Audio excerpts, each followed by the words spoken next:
Childe Christopher and Goldilind the Fair by William Morris. Chapter 1. Of the King of Oakenrealm, and his wife and his child. Of old there was a land which was so much a woodland that a minstrel thereof said it, that a squirrel might go from end to end, and all about from tree to tree, and never touch the earth. Therefore was that land called Oakenrealm. The lord and king thereof was a stark man, and so great a warrior that in his youth he took no delight in aught else save battle and tourneys. But when he was hard on 40 years old, he came across a daughter of a certain lord whom he had vanquished, and his eyes bewrayed him into longing, so that he gave back to the said lord the havings he had conquered of him, that he might lay the maiden in his kingly bed. So he brought her home with him to Oakenrealm and wedded her. Tells the tale that he rued not his bargain, but loved her so dearly that for a year round he wore no armor, save when she bade him play in the tilt-yard for her disport and pride. So wore the days till she went with child and was near her time, and then it betid that 3 kings who marched on Oakenrealm banded them together against him, and his lords and thanes cried out on him to lead them to battle, and it behooved him to do as they would. So he sent out the tokens, and bade in hosting at his chief city, and when all was ready he said farewell to his wife and her babe unborn, and went his ways to battle once more. But fierce was his heart against the foemen, that they had dragged him away from his love and his joy.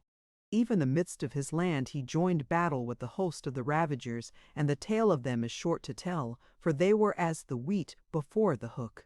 But as he followed up the chase, a mere thrall of the fleers turned on him and cast his spear, and it reached him whereas his hauberk was broken, and stood deep in, so that he fell to earth unmighty. And when his lords and chieftains drew about him, and cunning men strove to heal him, it was of no avail, and he knew that his soul was departing. Then he sent for a priest, and for the marshal of the host, Goldilind, amity a man, to cherish him and do him to learn all that a king ought to know, and if it were a maiden, that he should look to her wedding well and worthily, and he let swear him on his sword, on the hilts, that he would do even so, and be true unto his child, if child, and obeyed him have rule if so be the dords a child, art of the age a martis. Thereafter the priest houselled the king, and he received his creator, and a little while after his soul departed. But the marshal followed up the fleeing foe, and 2 battles more he fought before he beat them flat to earth, and then they craved for peace, and he went back to the city in mickle honour. But in the king's city of Oakenham he found but little joy, for both the king was bemoaned, whereas he had been no hard man to his folk, and also, when the tidings and the king's corpse came back to Oakenrealm, his lady and queen took sick for sorrow and fear, and fell into labour of her child, and in childing of a man bairn she died, but the lad lived, and was like to do well. So there was one funeral for the slain king, and for her whom his slaying had slain. And when that was done, the little king was born to the font, and at his christening he gat to name Christopher. Thereafter the marshal summoned all them that were due thereto to come and give homage to the new king, and even so did they, though he were but a babe, yea, and who had but just now been a king lying in his mother's womb. But when the homage was done, then the marshal called together the wise men and told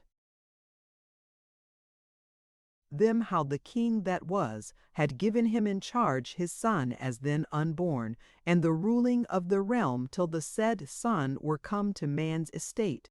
But he bade them seek one worthier if they had heart to gainsay the word of their dying lord. Then all they said that he was worthy and mighty, and the choice of their dear lord, and that they would have none but he. So then was the great folkmote called, and the same matter was laid before all the people, and none said aught against it, whereas no man was ready to name another to that charge and rule, even had it been his own self. Now then, by law was the marshal, who hight Rolf, lord and earl of the land of Oakenrealm.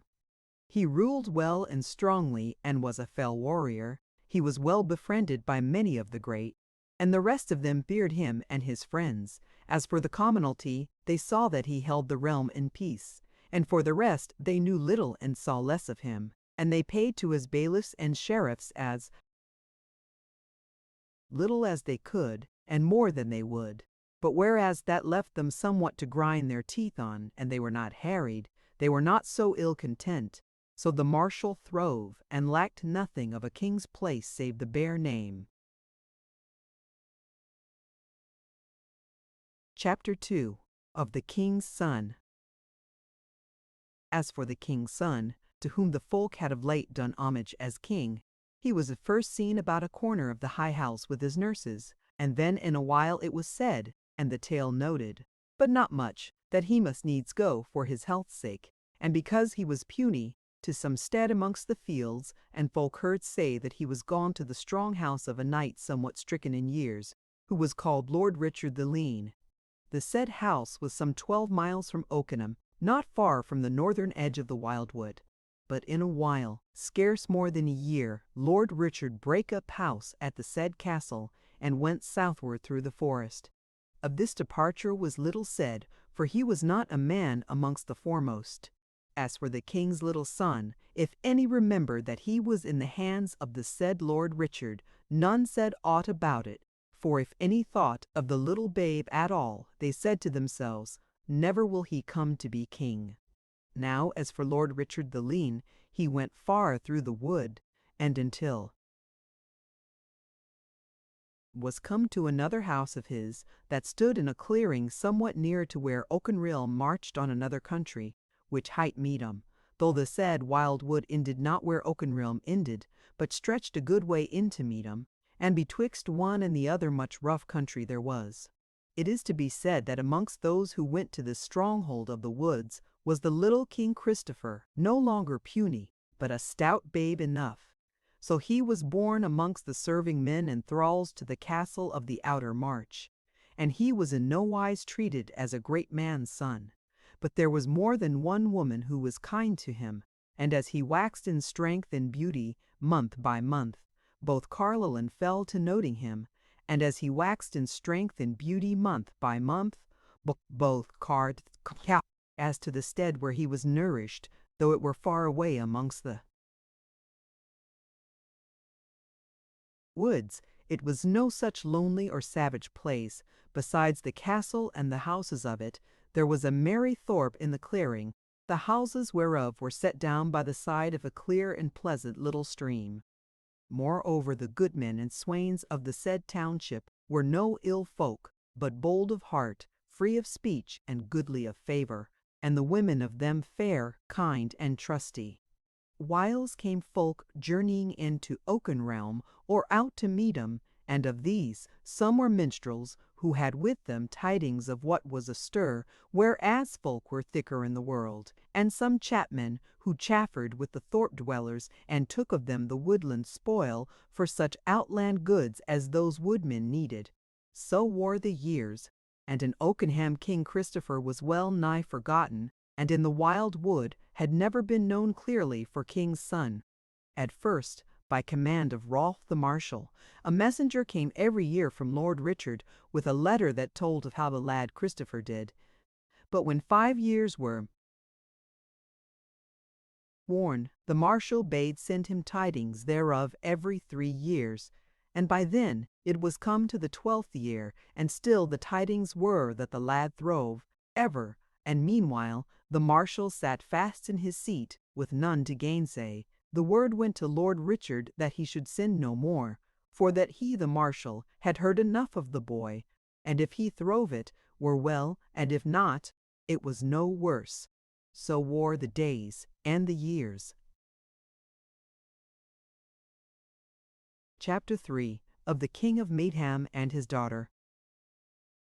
Tells the tale that in the country which lay south of Auchenrealm and was called Meedom, there was in these days a king whose wife was dead, but had left him a fair daughter, who was born some 4 years after King Christopher. A good man was this King Roland, mild, bounteous, and no regarder of persons in his justice. And well beloved he was of his folk, yet could not their love keep him alive. For, when as his daughter was of the age of 12 years, he sickened unto death. And so, when he knew that his end drew near, he sent for the wisest of his wise men, and they came unto him sorrowing in the high house of his chiefest city, which hight Meetimstead. So he bade them sit down nigh unto his bed, and took up the word, and spake, Masters, and my good lords, ye may see clearly that a sundering is at hand, and that I must needs make a long journey, whence I shall come back never. Now I would, and am verily of duty bound thereto, that I leave behind me some good order in the land. Furthermore, I would that my daughter, when she is of age, the Ritu, should be queen in Meedom, and rule the land. Neither will it be many years before she shall be of ripe age for ruling, if ever she may be. And I deem not that there shall be any lack in her, whereas her mother could all courtesy, and was as wise as a woman may be. But how say ye, my masters? So they all with one consent, said ye, and they would ask for no better king than their lady, his daughter. Then said the king, Hearken carefully, for my time is short, yet is she young and a maiden, though she be wise. Now therefore do I need some man well looked to of the folk, who shall rule the land in her name, till she be of 18 winters, and who shall be her good friend and counselor into all wisdom thereafter. Which of you, my masters, is meet for this matter? Then they all looked one on the other, and spake not. And the king said, Speak, some one of you without fear. This is no time for tarrying. Thereon spake an elder, the oldest of them, and said, Lord, this is the very truth, that none of us here present are meet for this office, whereas among other matters we be all unmeet for battle. Some of us have never been warriors, and others some are past the age for leading an host.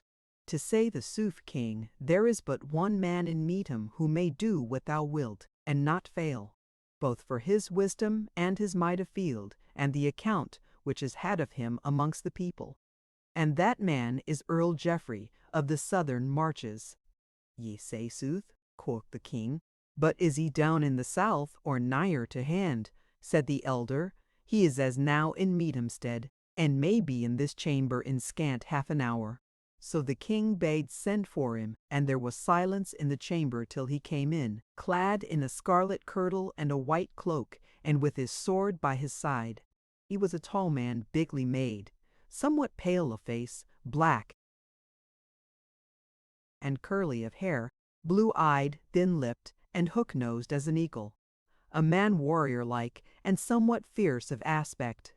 He knelt down by the king's bedside, and asked him in a sorrowful voice what he would. And the king said, I ask a great matter of thee, and all these my wise men, and I myself withal, deem that thou canst do it, and thou alone nay hearken.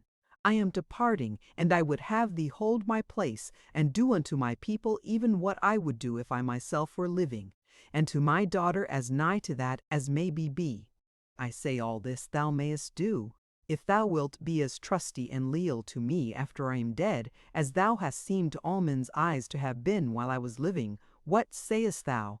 The earl had hidden his face in the coverlet of the bed while the king was speaking, but now he lifted up his face, weeping, and said, Kinsman and friend and king, this is not hard to do, but if it were, yet would I do it. It is well, said the king.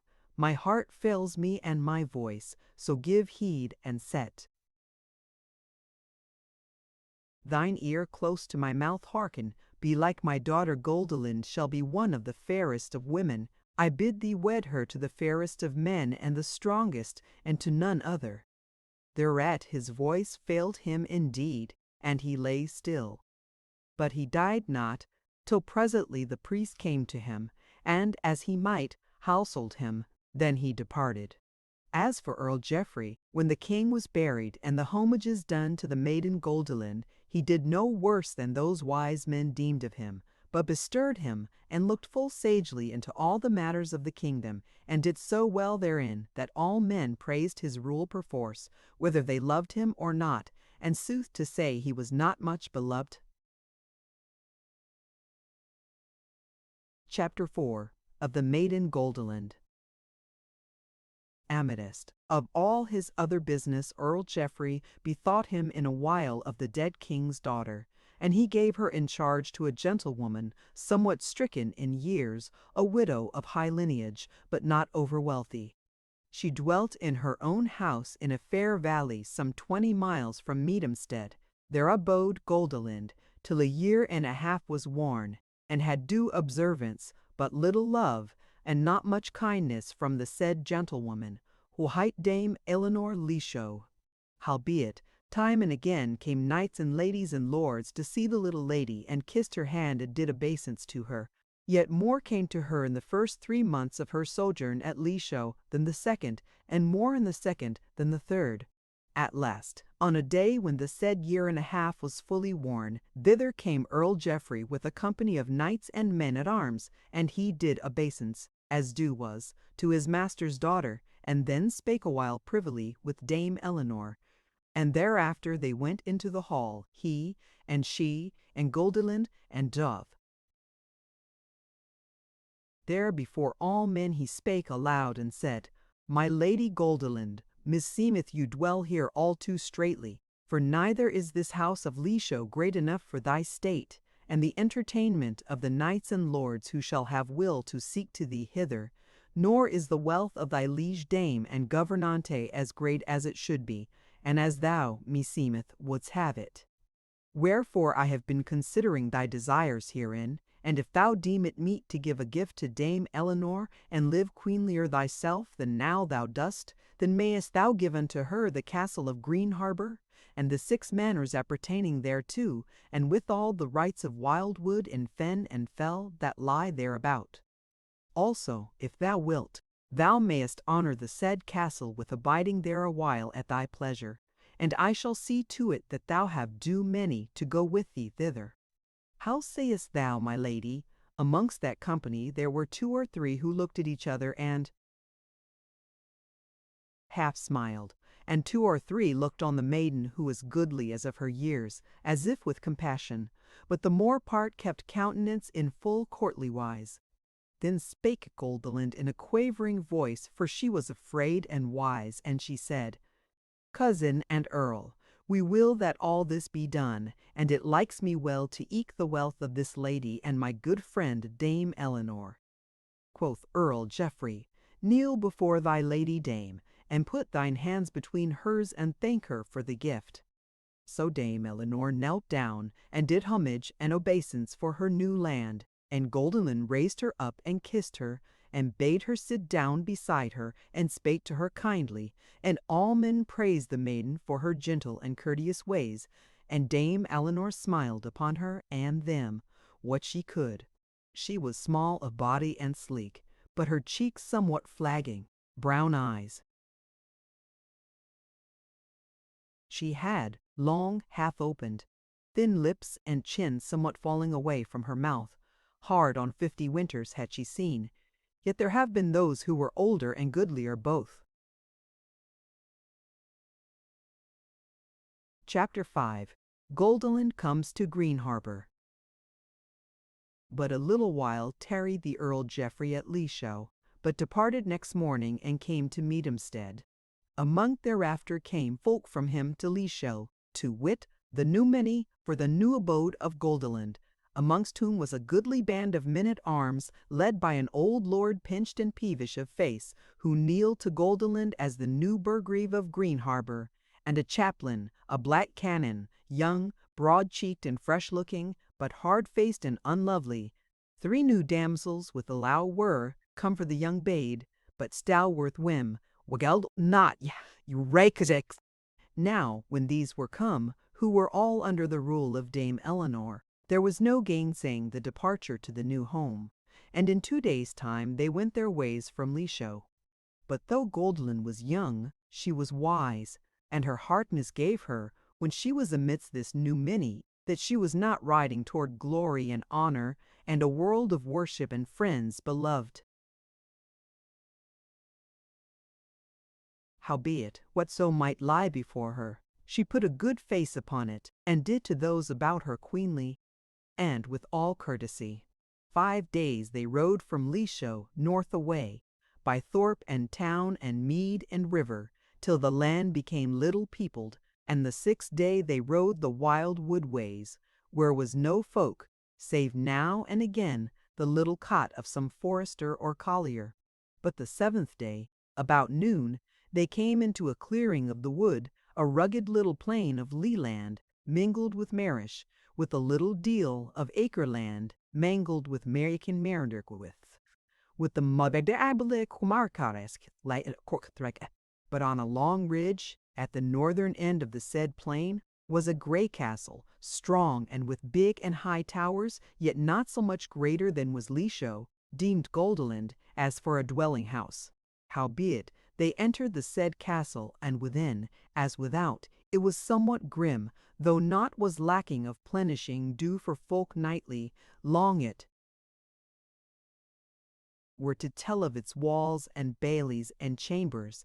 But let this suffice, that on the north side, toward the thick forest, was a garden of green sward and flowers and potherbs, and a garth wall of grey stone not very high was the only defence thereof toward the wood, but it was overlooked by a tall tower of the great wall, which hight the forester's tower. In the said outer garth wall also was a postern, whereby there was not seldom coming in and going out. Now when Goldilind had been in her chamber for a few days, she found out for certain, what she had before misdoubted, that she had been brought from Lisho, and the peopled parts near to Medumstead, unto the uttermost parts of the realm, to be kept in prison there. Howbeit, it was in a way prison courteous.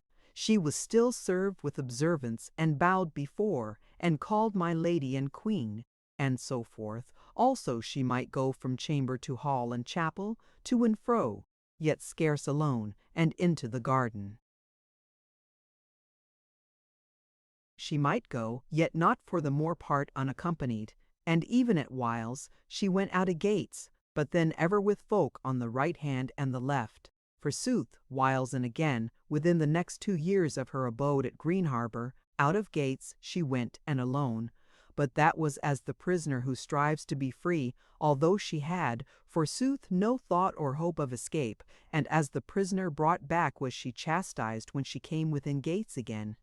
Everywhere, to be short, within and about the castle of Green Harbour, did Goldilind meet the Willa dame, Eleanor, to whom both Carl and Queen in that corner of the world were but as servants and slaves to do her will, and the said Eleanor, who at first was but spiteful in word and look toward her lady, waxed worse as time wore and wide tormented, till at last the she jailer had scare feasted any day when she had not, in Martin's sive, grieve get instantaneous rink, though quanted as the gributly.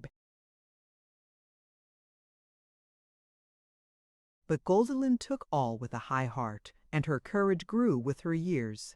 Nor would she bow the head before any grief, but took to her whatsoever sun and the wind, and the beholding of the greenery of the wood, and the fowl and the beasts playing, which oft she saw afar, and whiles in ear, though whiles forsooth she saw she not of it all, whereas she was shut up betwixt 4 walls, and that not of her chamber, but of some bear and fowled castle, which ran the evening pamp please.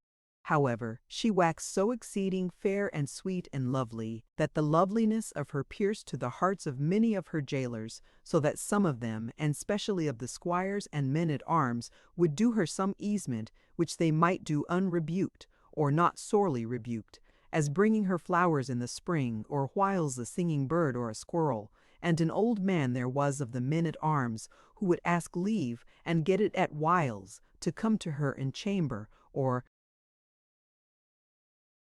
the garden, and tell her minstrel tales and the like for her joyance. Sooth to say, even the pinched heart of the old burghree was somewhat touched by her, and he alone had any might to stand between her and Dame Eleanor, so that but for him it had gone much harder with her than it did. For the rest, none entered the castle from the world without, nay, not so much as a travelling monk or a friar on his wanderings, save and except some messenger of Earl Geoffrey, who had errand with Dame Eleanor or the burgreave. So wore the days and the seasons, till it was now more than 4 years since she had left Lisho, and her 18th summer was beginning. But now the tale leaves telling of Goldilind and goes back to the matters of Oakenrealm, and therein to what has to do with King Christopher and Rolf the Marshal. Chapter 6. How Rolf the Marshal dreams a dream and comes to the castle of the uttermost march. Now this same summer, when King Christopher was of 20 years and 2, Rolf the Marshal, sleeping one noontide in the king's garden at Oakenham, dreamed a dream. For him seemed that there came through the garth gate a woman fair and tall, and clad in naught but oaken leaves, who led by the hand an exceeding goodly young man of 20 summers, and his visage like to the last battle, dead king of Oakenrealm, when he was a young man. And the said woman led the swain up to the marshal, who asked in his mind what these two were.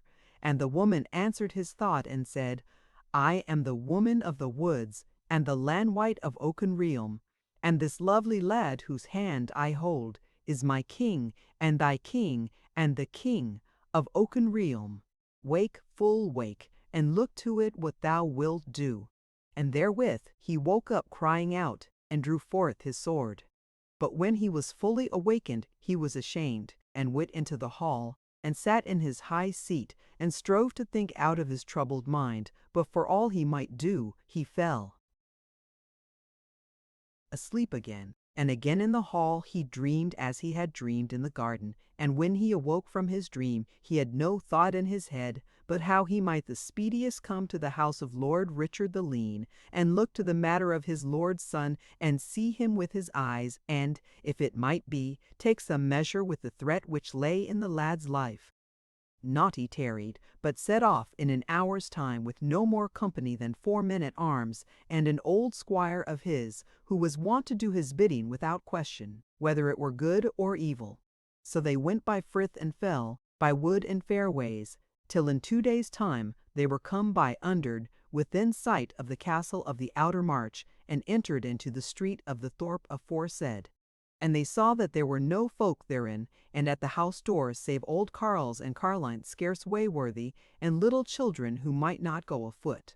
But from the field and nigh the thorpe came the sound of shouting and glad voices, and through the lanes of the houses they saw on the field many people in gay raiment, going to and fro, as though there were games and sports toward.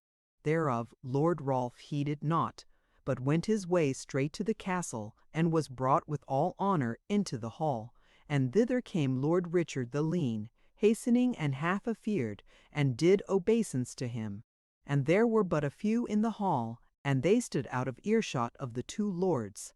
The marshal spoke graciously to Lord Richard, and made him sit beside him, and said in a soft voice, We have come to see thee, lord, and how the folk do in the uttermost marches. Also we would wot how it goes with a lad whom we sent to thee when he was yet a babe, whereas he was some byblow of the late king, our lord and master, and we deem thee both rich enough and kind enough to breed him into thriving without increasing pride upon him. And firstly, is the lad yet alive? He knitted his brow as he spake, for carefulness of soul. But Lord Richard smiled upon him, though as one somewhat troubled, and answered, Lord Marshal, I thank thee for visiting this poor house, and I shall tell thee first that the lad lives, and hath thriven marvellously, though he be somewhat unruly, and will abide no correction now these last 6 years. Sooth to say, there is now no story of his being anywise akin to our late Lord King, though true it is that the folk in this faraway corner of the land call him King Christopher, but only in a manner of jesting. But it is no jest wherein they say that they will gainsay him not, and that especially the young women. Yet I will say of him that he is wise, and ask it not overmuch. The more is the sorrow of many of the maidens. A fell woodsman he is, and exceeding stark, and as yet heedeth more of valiance than of the love of woman. The marshal looked no less troubled than before at these words. He said, I would see this young man speedily. So shall it be, lord, said Lord Richard. Therewith he called to him a squire, and said, Go thou down into the thorpe, and bring hither Christopher, for that a great lord is here, who would set him to do a deed of woodcraft, such as is more than the want of men. So the squire went his wain, Automontebasmus any usset ervis, and by its side came a tall young man, clad but in a white linen shirt and deerskin brogues, his head crowned with a garland of flowers. Him the squire brought up to the lords on the dais, and lauded to them, and said, My lords, my renew Christopher, and he not overwilling, for now hath he been but just crowned of the game demi dowother, but sell the set of it were not unmeet that some shame were done him. Peace, man, said Lord Richard, what hath this to do with thee? Seest thou not the Lord Marshal here? The Lord Rolf sat and gazed on the lad, and scowled on him.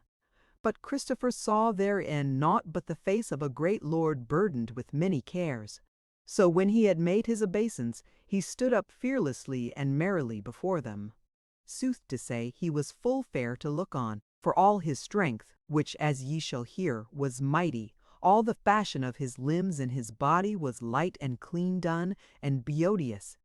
And though his skin, where it showed naked, was all tanned with the summer, it was fine and sleek and kindly, every deal thereof, bright-eyed and round-cheeked he was, with full lips and carven chin, and his hair golden brown of hue, and curling crisp about the blossoms of his ears. So must we say that he was such an youngling as most might have been in the world, had not man's malice been, and the mischief of grudging and the marring of grasping. But now spake Lord Rolf.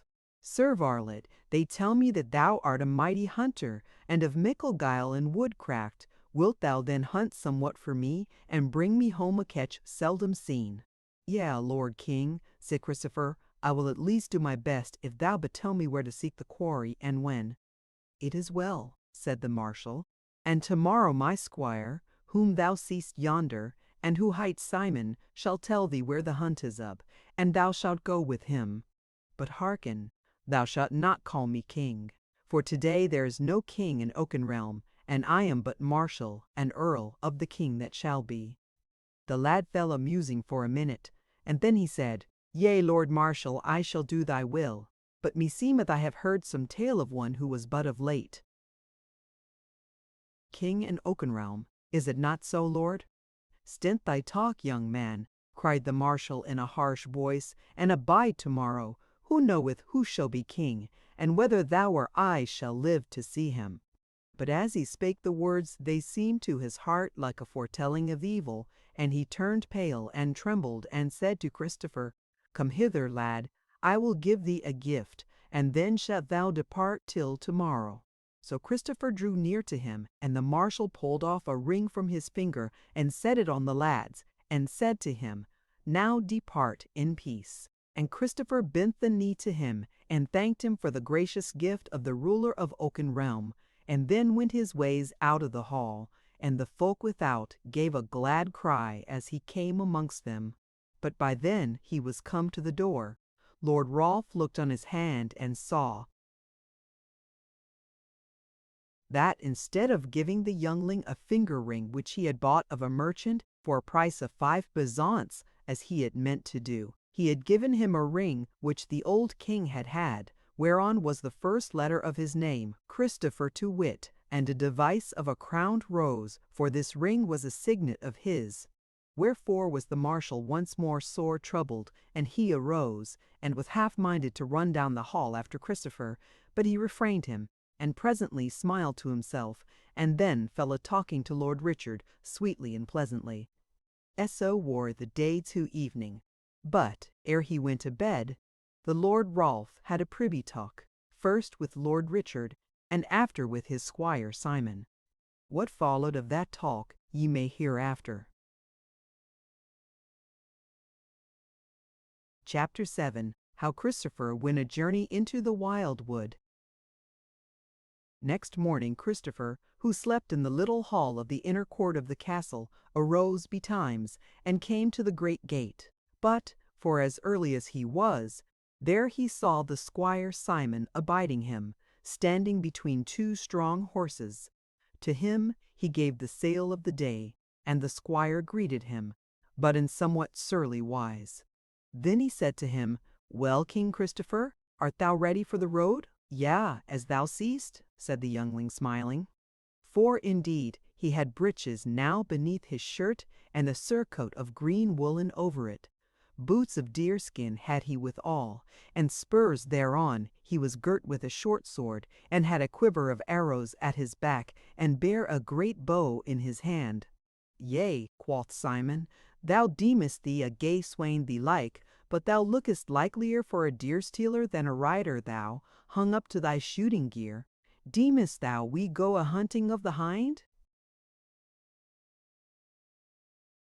Quoth Christopher, "I wot not, squire, but the great lord who lieth sleeping yonder hath told me that thou shouldest give me his errand, and of some hunting or feat of woodcraft he spake. Moreover, this crooked stick can drive a shaft through matters harder than a hinside." Simon looked confused, and he reddened and stammered somewhat as he answered, "Ah, yeah, so it was. I mind me, I will tell thee anon." Said Christopher, "Withal, squire, if we are wending into the wood, as needs we must, unless we ride round about this dale in a ring all day, dost thou deem we shall go at a gallop many a mile?" "Nay, fair sir, the horses shall wend a foot's pace oftenest, and we shall go afoot not unseldom through the thickets."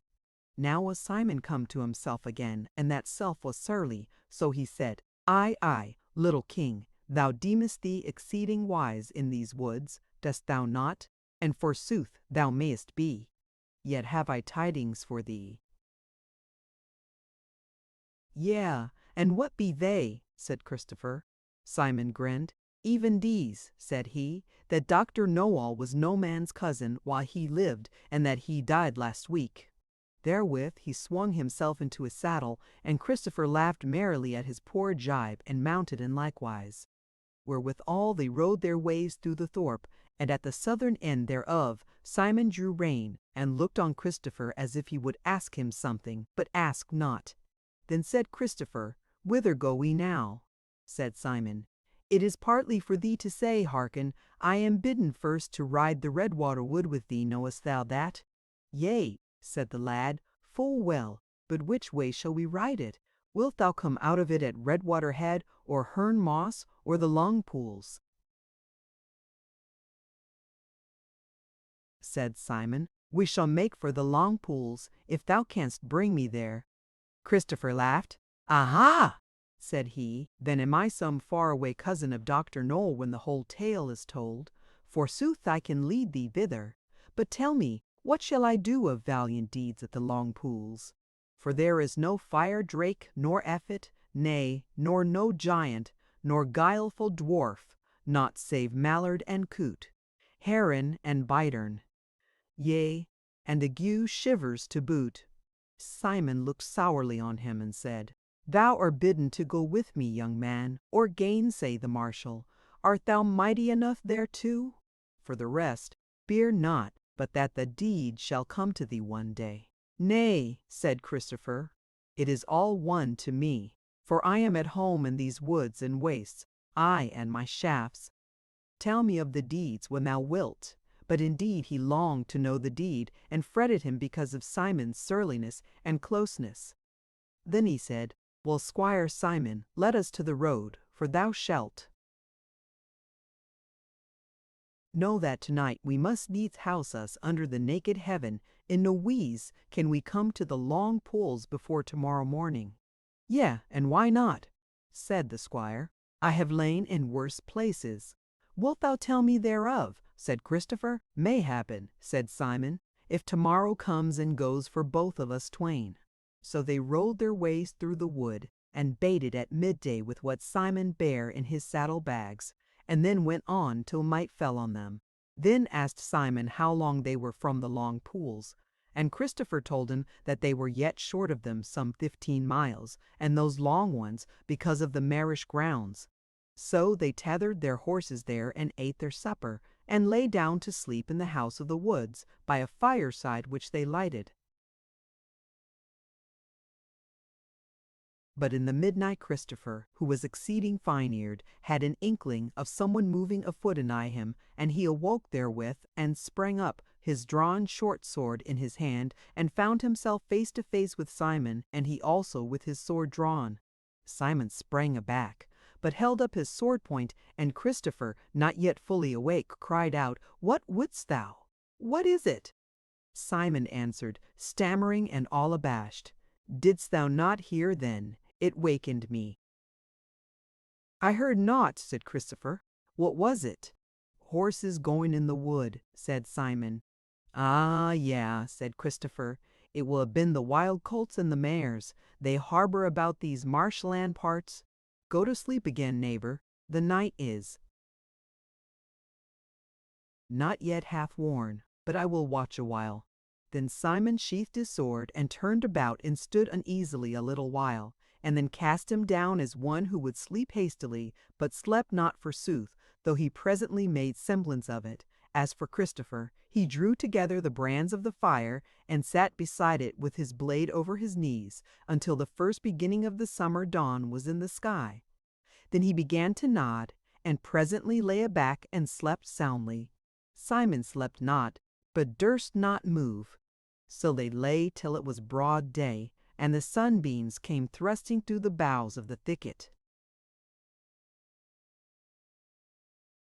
Chapter 8. Christopher comes to the Toffs. When they arose in the sunshine, Simon went straightway to see to the horses, while Christopher stayed by the fire to dight their victuals. He was merry enough, and sang to himself the while. But when Simon came back again, Christopher looked on him sharply, but for a while Simon would not meet his eye, though he asked divers questions of him concerning little matters, as though he were fain to hear Christopher's voice. At last he raised his eyes and looked on him steadily, and then Christopher said, "Well, wayfarer mine?" Said Simon, "As thou hoddest to the long pools." Said the lad, "Wilt thou keepest thy tidings so close that I will ask thee no more till we come to the long pools?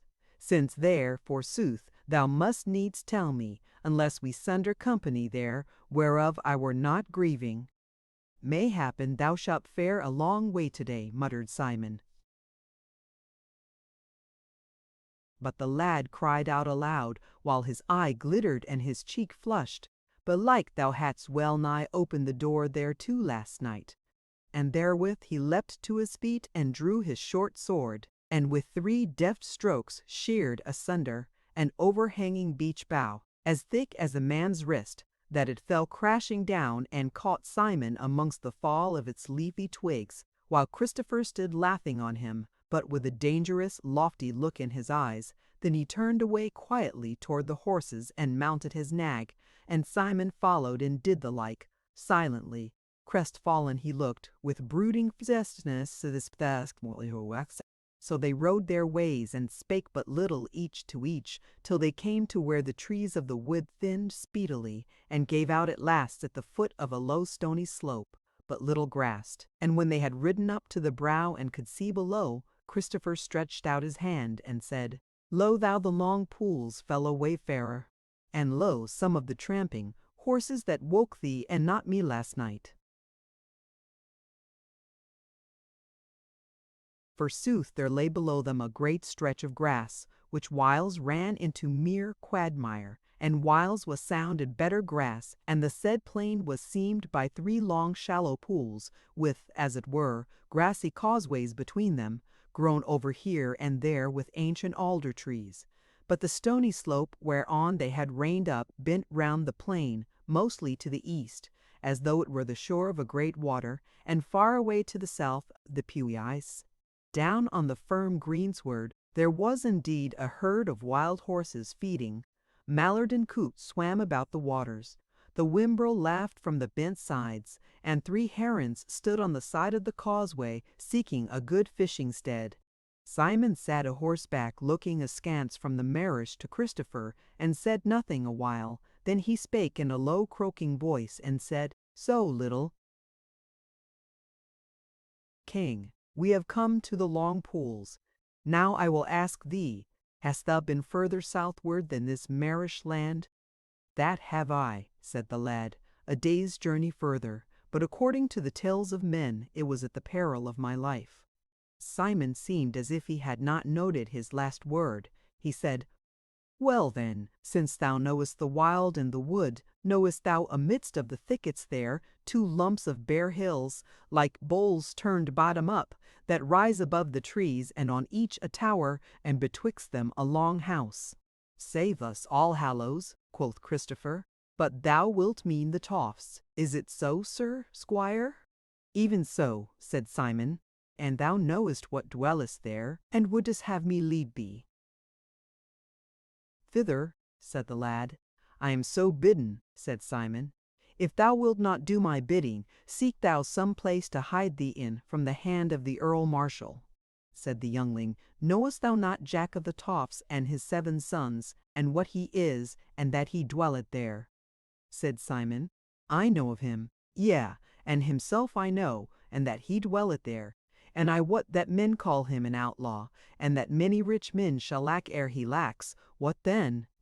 "This," said Christopher, "that, as all tales tell, he will take my life if I ride thither. And," said he, turning to Simon, "this is belike what thou wouldest with me." And therewith he drew out his sword, for his bow was unstrung. But Simon sat still and let his sword abide, and said sourly enough, "Thou art a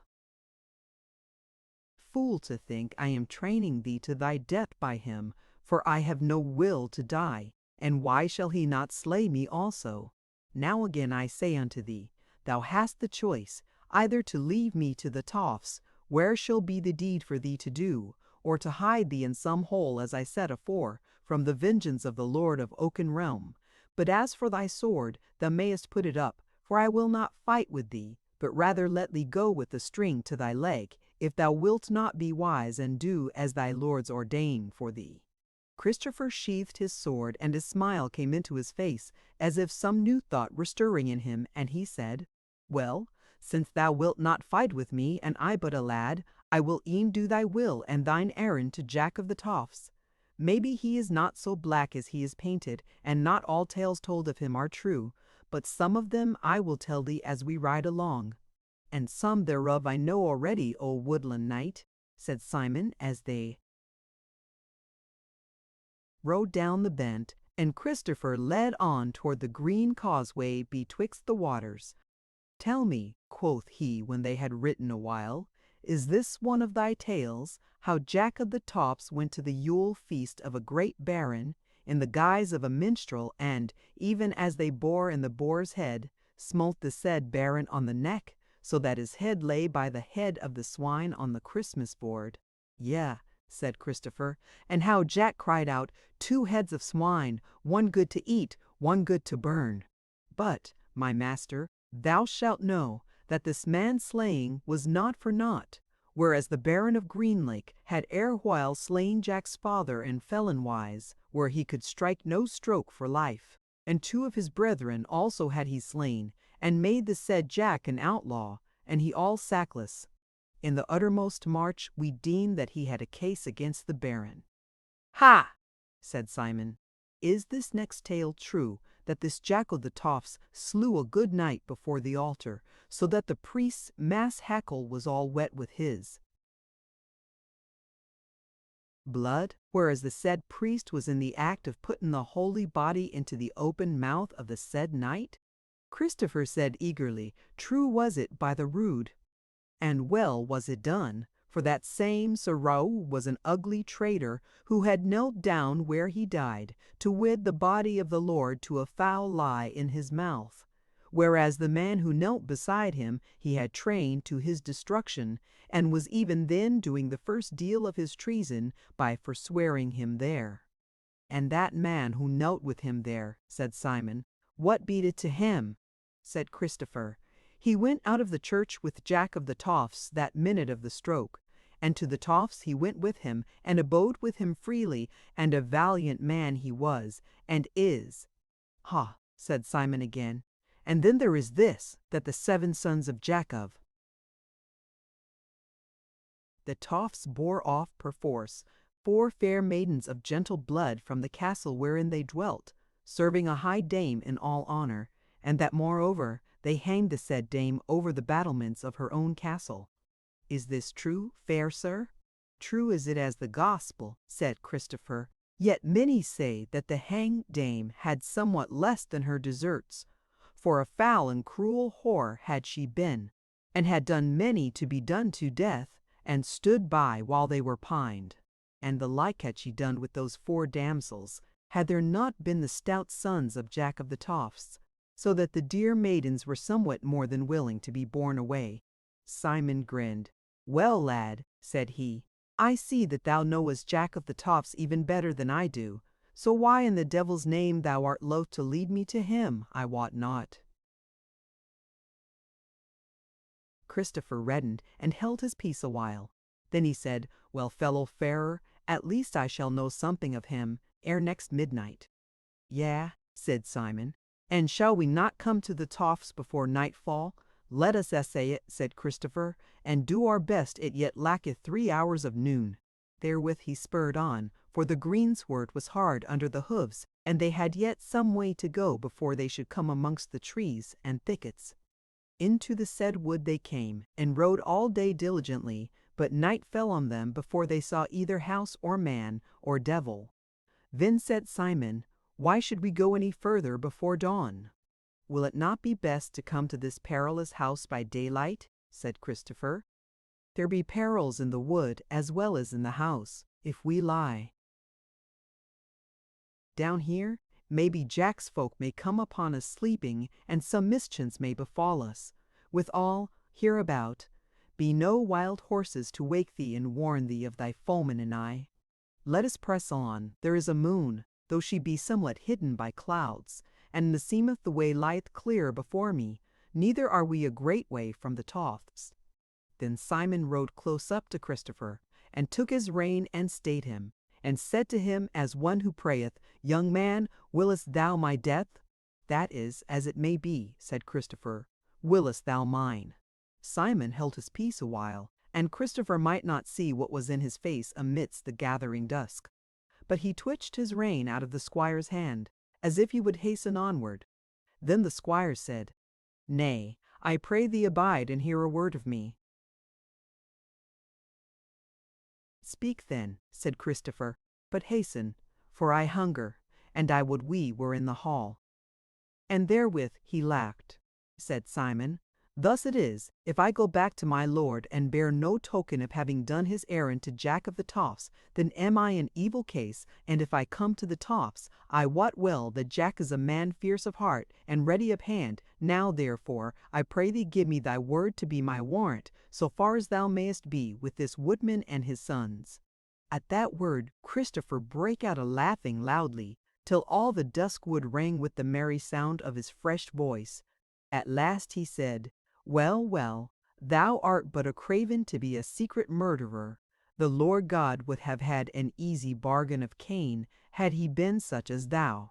Come on, and do thine errand to Jack of the Tofts, and I will hold thee harmless so far as I may. Though, sooth to say, I guessed what thine errand was, after the horses waked thee and put a naked sore in thine hand last night. Marry, I had no inkling of it when we left the castle yesterday morning, but deemed thy lord needed me to do him some service. Come on then, or rather go thou on before me a pace. There, where thou seest the glimmer betwixt the beech trees yonder, if thou goest astray, I am anigh thee for a guide. And I say that we shall not go far without tidings. Simon went on perforce as he was bidden, and they rode thus a while slowly, Christopher now and then crying as they went, To the right, squire, to the left, straight on now, and so on. But suddenly they heard voices, and it was as if the wood had all burst out into fire, so bright a light shone out. Christopher shouted, and hastened on to pass Simon, going quite close to his right side thereby, and as he did so, he saw steel flashing in his hand, and turned sidling to guard him. But ere he could do aught, Simon drave a broad dagger into his side, and then turned about and fled the way they had come, so far as he knew how.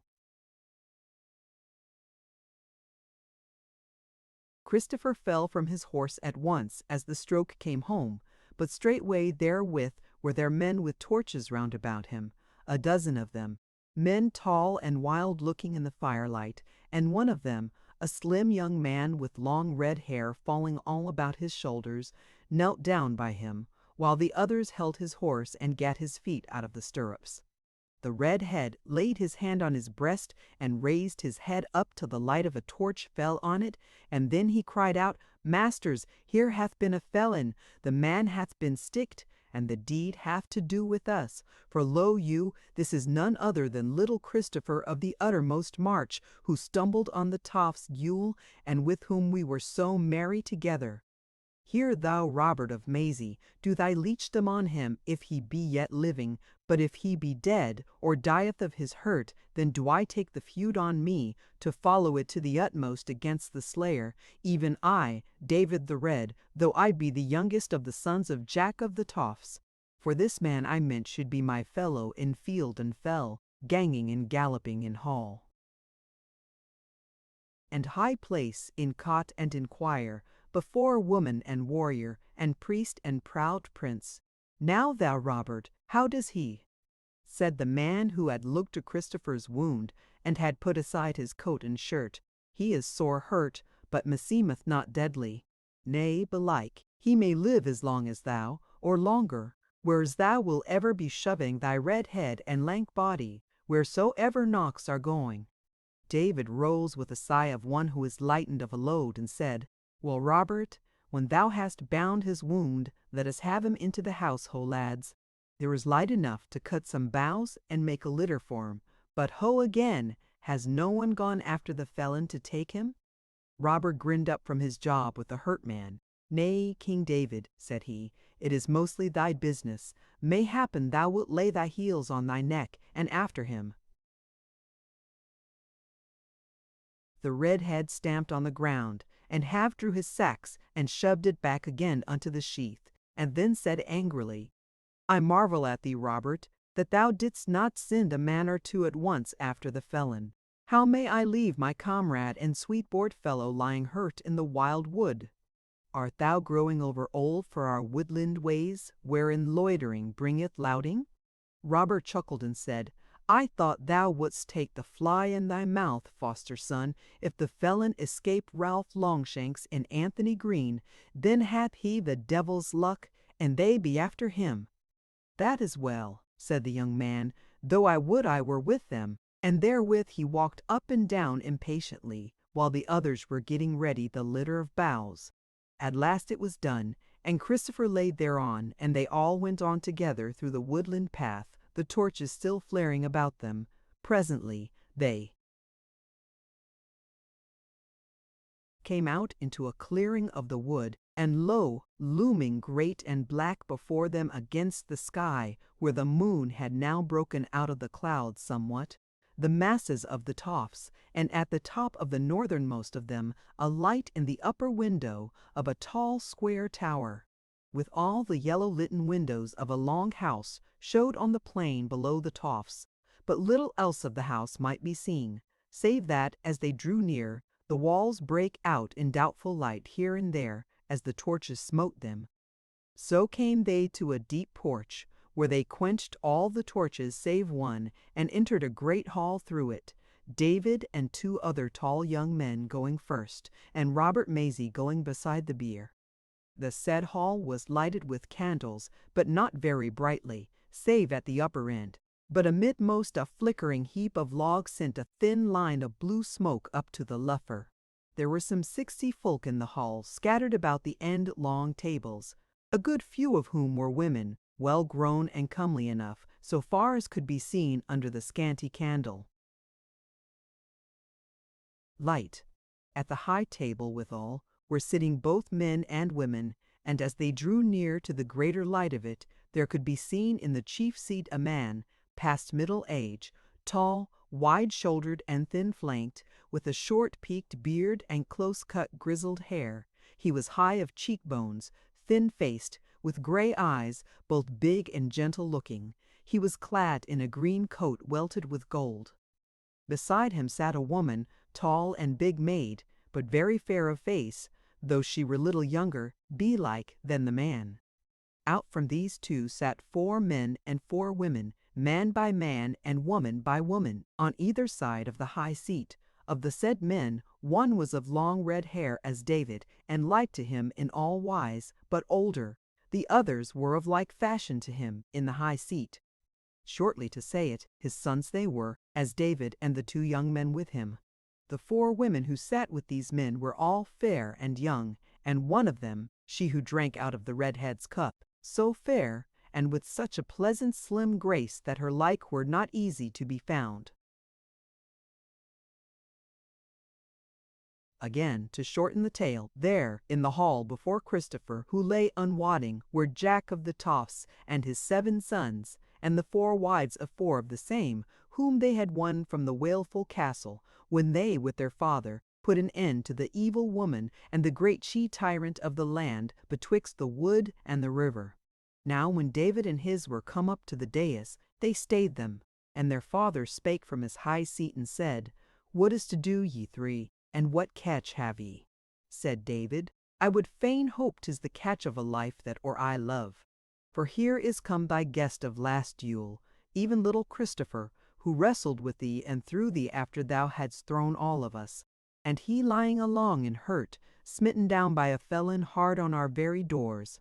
What will ye do with him? What, said Jack of the Toffs, but tend him and heal him and cherish him. And when he is well, then we shall see. But where is the felon who smote him? Said David, He fled away a horseback ere we came to the field of deed, and Anthony Green and Ralph Longshanks are gone after him, and belike will take him. Mayhappen not, said the master. Now, forsooth, I have an inkling of what this may mean. Whereas there can be but one man whose business may be the taking of our little guest's life. But let all be till he be healed and may tell us his tale.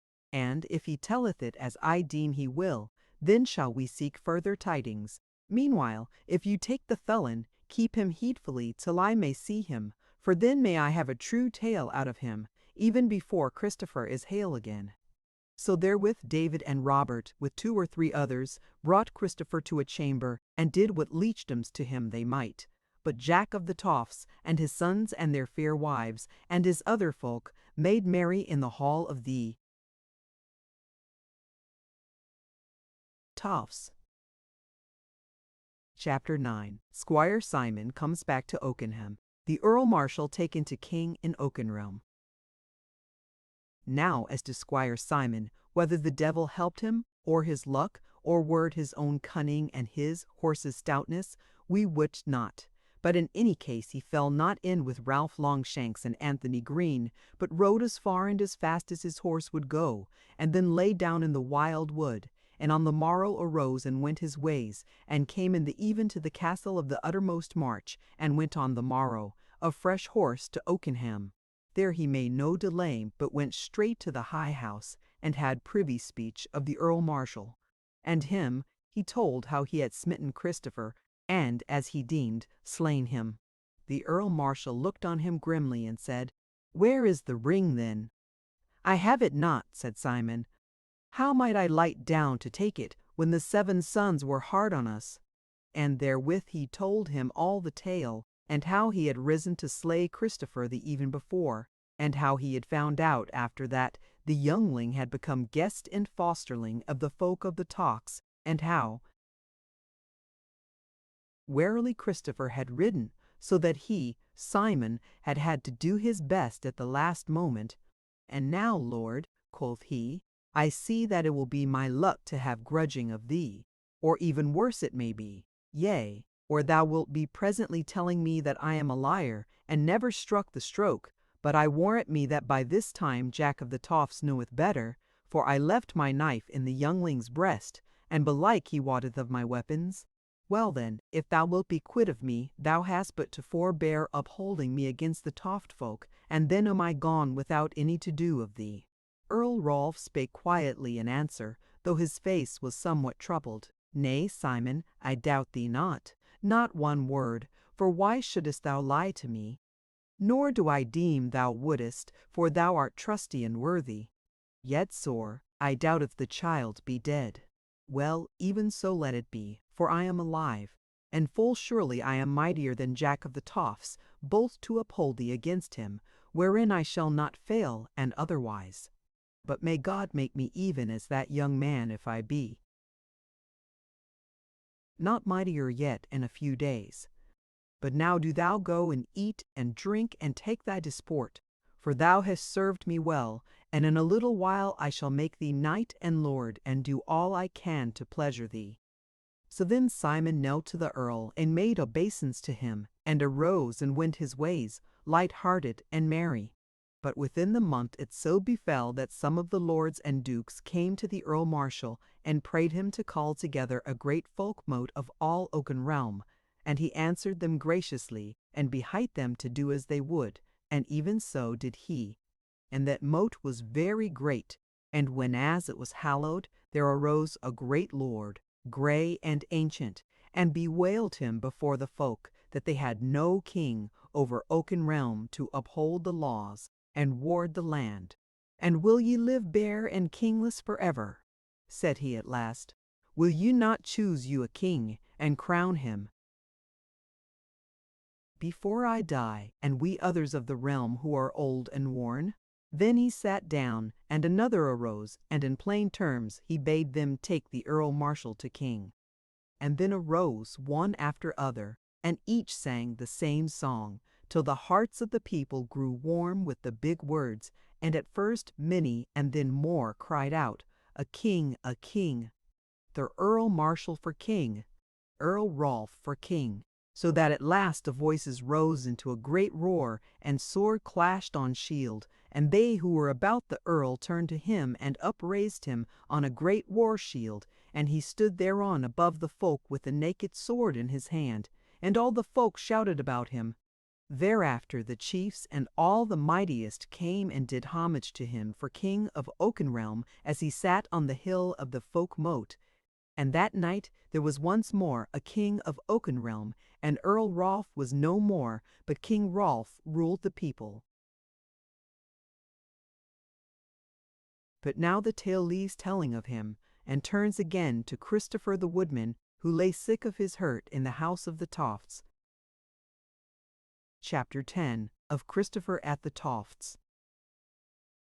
Christopher was 6 weeks ere he could come and go as he was wont, but it was but a few days ere he was well enough to tell his tale to Jack of the Tofts and his 7 bold sons, and they cherished him and made much of him, and so especially did David, the youngest son, to his board-fellow and troth-brother. On a day when he was well nigh whole, as he sat under an oak tree nigh the house, in the cool of the evening, Jack of the Tofts came to him and sat beside him, and made him tell his tale to him once more.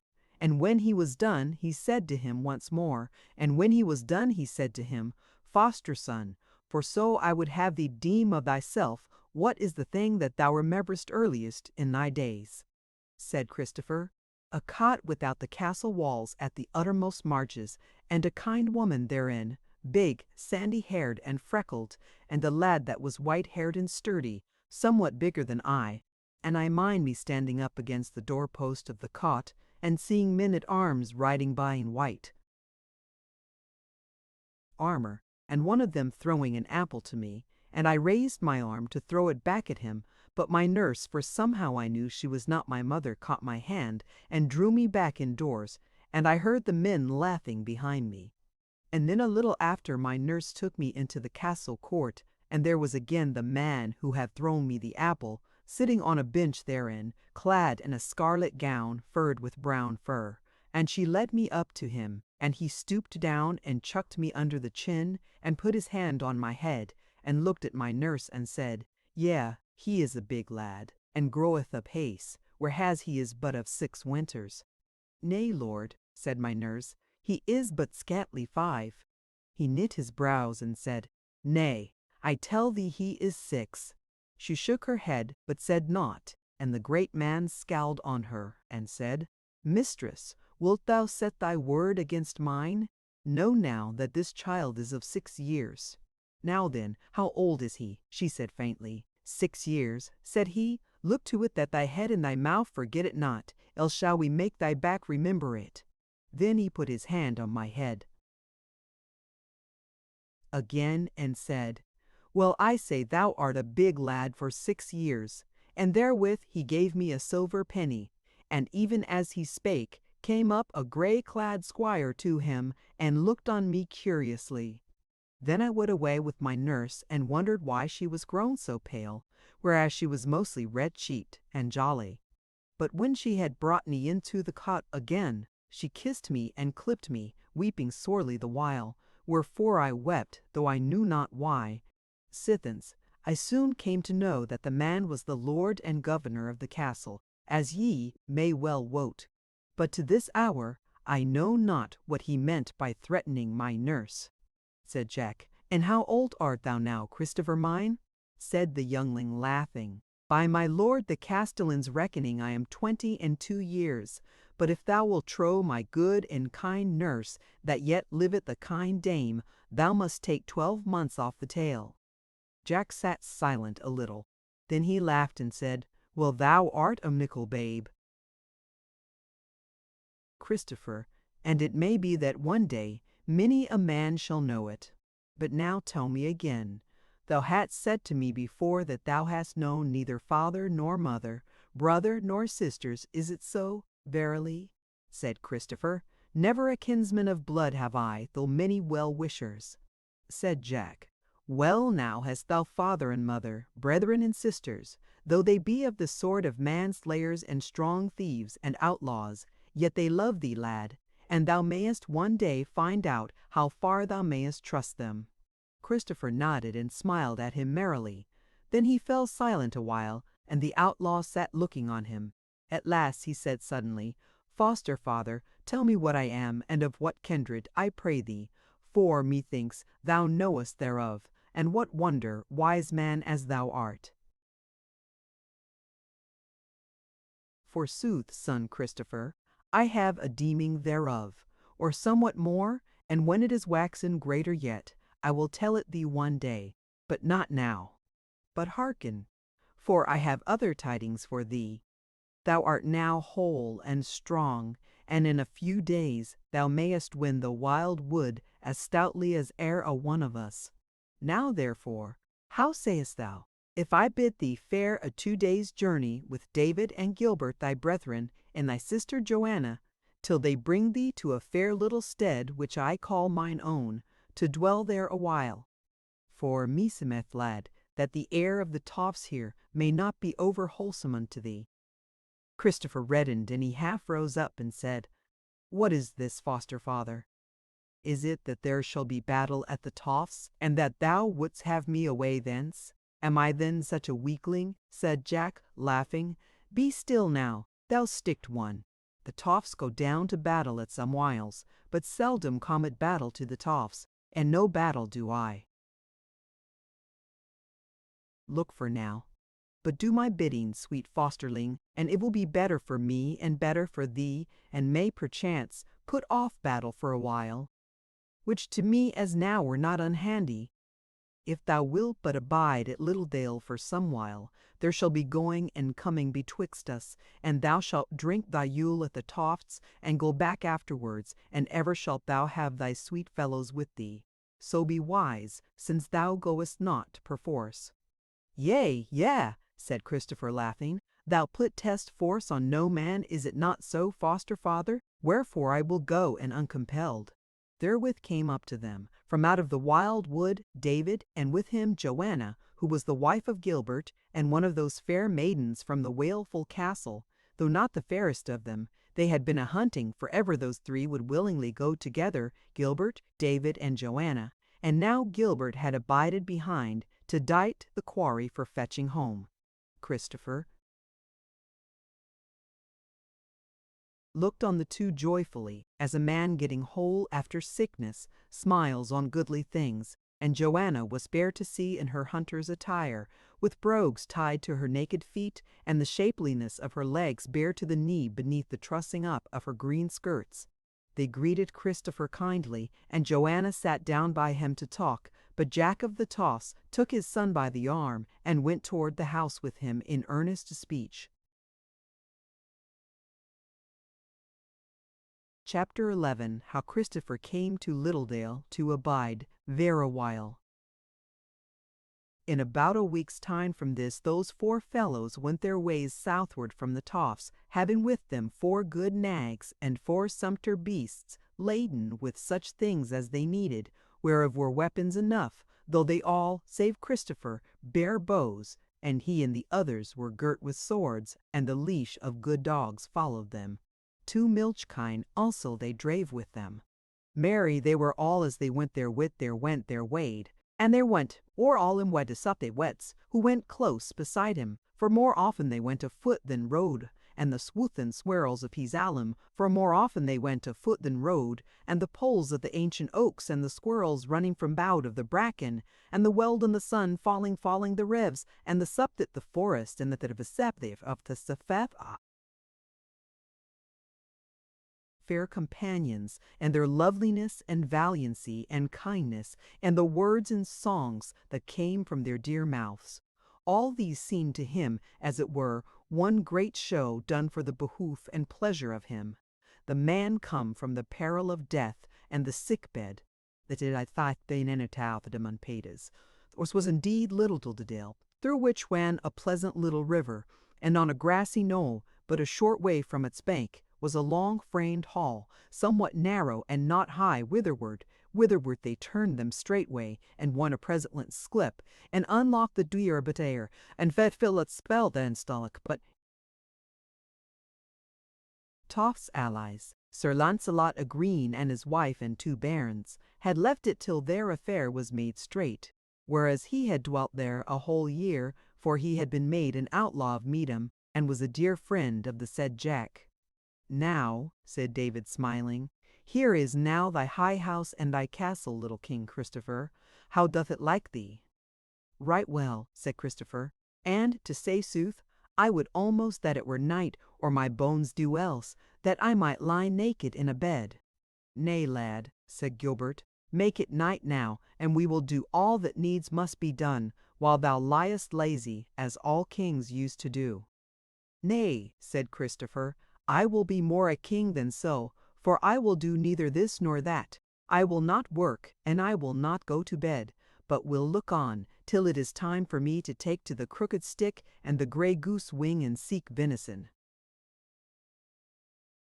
That is better than well, said David, for I can see by thine eyes that are dancing with pleasure, that in 3 or 4 days thou wilt be about the thickets with us. Meantime, said Joanna, thou shalt pay for thy meat and drink by telling us tales when we come home weary. Yea, said Christopher laughing, that you may go to sleep before your time. So they talked and were joyous and blithe together, and between them they made the house trim, and decked it with boughs and blossoms, and though Christopher told them no tale that night, Joanna and David sang both. And in a night or 2 it was Christopher that was the minstrel. So when the morrow came, there began their life of the woodland. But, save for the changing of the year and the chances of the hunt, the time passed on from day to day, with little change, and it was but seldom that any man came their way. When Yule was, they locked the house door behind them and went their ways home to the Toffs. And now of all of these wayfarers was Christopher by far the hardest and strongest, for his side had utterly forgotten Simon's knife. At the Toffs they were welcomed with all triumph, and they were about there in the best of cheer, till it was wearing toward Candlemas, and then they took occasion of a bright and sunny day to go back to Littledale once more. And there they abode till spring was come, and was wearing into summer, and messages had come and gone betwixt them and the Toffs, and it was agreed that with the first of autumn they should go back to the Toffs and see what should betide. But now leave we Christopher and these good fellows of the Toffs, and turn to Goldilind, who was yet dwelling amid no very happy days in the castle of Green Harbour, on the northernmost marches of Meedham. Chapter 12. A Goldilind in the May morning at Green Harbour. May was on the land now, and was come into its 2nd week, and Goldilind awoke on a morn in the castle of Green Harbour. But little did her eyes behold of the May, even when they were fully open, for she was lying, not in her own chamber, which was proper, and even somewhat stately, and from whence she could look on the sky and greenwood, but in a chamber low down amidst the footings of the wall, little light, unadorned, with naught in it for sport, or naught forsooth the ill havenish jointing. To be short, though it were called the least guard chamber, it was a prison, and she was there dreeing her penance, as Dame Eleanor would call the cruelty of her malice, which the chaplain, Dame Eleanor's led captain, had ordained her for some sin which the twain had forged between them. She lay there naked in her smock, with no raiment anigh her, and this was the third morning whereon she had awakened to the dusky bare walls, and a long while had their emptiness made of the hours. But she lay quiet and musing, not altogether without cheer now, for indeed she was not wont to any longer penance than this. She had but now tholed, so she looked for release presently, and, moreover, there had grown in her mind during those 3 days a certain purpose, to wit, that she would get hold of the governor of the castle privily, and 2 or 3 others of the squires, who most regarded her, and bewail her case to them, so that she might perchance get some relief. Forsooth, as she called to mind this resolve, her heart beat and her cheek flushed, for well she knew that there was peril in it, and she forecast what might be the worst that would come thereof, while, on the other hand, the best that might be seemed to her like a glimpse of paradise. As she lay there and turned the matter over in her mind for this many an 100th time, there came a key into the lock, and the door opened, and thereby entered a tall woman, dark-haired, white-skinned, somewhat young, and not ill-favored. Goldilind still lay there, till the newcomer said to her in a hard voice, wherein was both threatening and mockery, "Rise up, our lady, the Dame Eleanor saith that it is enough, and that thou art to go forth. Nay, hold a while, for I say unto thee that it is yet early in the day, and that thy chamber is not yet dight for thee, so thou must needs bestow thyself elsewhere till it be done." Goldilind rose up and said, smiling, "Yea, Aloys, but thou hast not brought my raiment, and thou seest." The maid stood looking at her a moment somewhat evilly, and then said, "Well, since it is but scant 6 o'clock, I may do that, but I bid thee ask me not overmuch, for meseemeth Dame Eleanor is not over well pleased with thee today, nor our chaplain either." Therewith she turned and went out, locking the door behind her, and came back presently bearing on her arm a green gown and other raiment. She laid them on the stool before the lady, and said, "Hasten, my lady, and let me go to my place. Sooth to say, it may well be double trouble to thee to don't buy clothes, for thou mayest have to doff them again before long." Goldilind answered naught, but reddened and paled again as she quad her under the waiting maid's eyes. Then they went out together, and up a short stone stair, till they were level with the greensward without. Then the maid turned to Goldilind and said, "And now thou art clad, and out, my lady. I wot not where thou art to go to, since to thy chamber thou must not go." "Nay, hold and hearken. Here we be at the door which opens onto the forester's garth, under the forester's tower. Thither shalt thou abide, till I come to fetch thee." "How now, my lady? What else would thou?" Goldilind looked on her with a smile, yet with egeries, and said, "O good Aloys, wouldst thou but give me a piece of bread? For I hunger. Thou hottest my queenly board hath not been overloaded these last days." "Huh," said Aloys. "If thou ask me overmuch, I fear thou mayest pay for it, my lady. But this last asking thou shalt have, and then none other till all thy penance thou hast dreed. Abed, and Namanzi." Therewith she went up the stairs, and Goldilind, who now was but weak with her prison and the sudden light and the hope and fear of her purpose of bewailing her story, sat her down on the stair there almost, as it were, twixt home and hell, till her heart came back to her, and the tears began to flow from her eyes. Forthright came back Aloys, bearing a white loaf and a little pitcher of milk on a silver serving dish. She laid them down, unlocked the door into the garden, and thrust Goldilind through by the shoulders. Then she turned and took up her serving dish with the bread and milk, and handed it to Goldilind through the door, and said, "Now is my lady served. It were indeed well that my lady should strengthen herself this hour for the hour next to come." Therewith she turned about and shut and locked the door. And the king's daughter fell to eagerly on her bread, and thought of little till she had eaten and drunk, save that she felt the sweet scent of the gilliflowers and eglantine as it were a part of her meal. Then she went slowly down the garden, treading the greensward beside the flowers, and she looked on the hold, and the low sun gilded the walls thereof, and glittered in a window here and there. And though there was on her a foreboding of the hours of that day, she did what she might to make the best of the fragrant May morning, and the song of birds and rustle of leaves. Though, indeed, at whiles the tears would gush out of her eyes when she thought how young she was, and how feeble, and but then hokey bandi the woman bonus. Chapter 13 of Goldilind in the Garth. Now, as she went in that garden with her face turned toward the postern which led into the open space of the greenwood, which was but 2 bow-shots from the thicket, she heard the clatter of horse hoofs on the loose stones of the path, and how they stopped at the said postern. And presently there was a key in the lock. The door opened, and a man came in walking stiffly, like a rider who has ridden far and fast.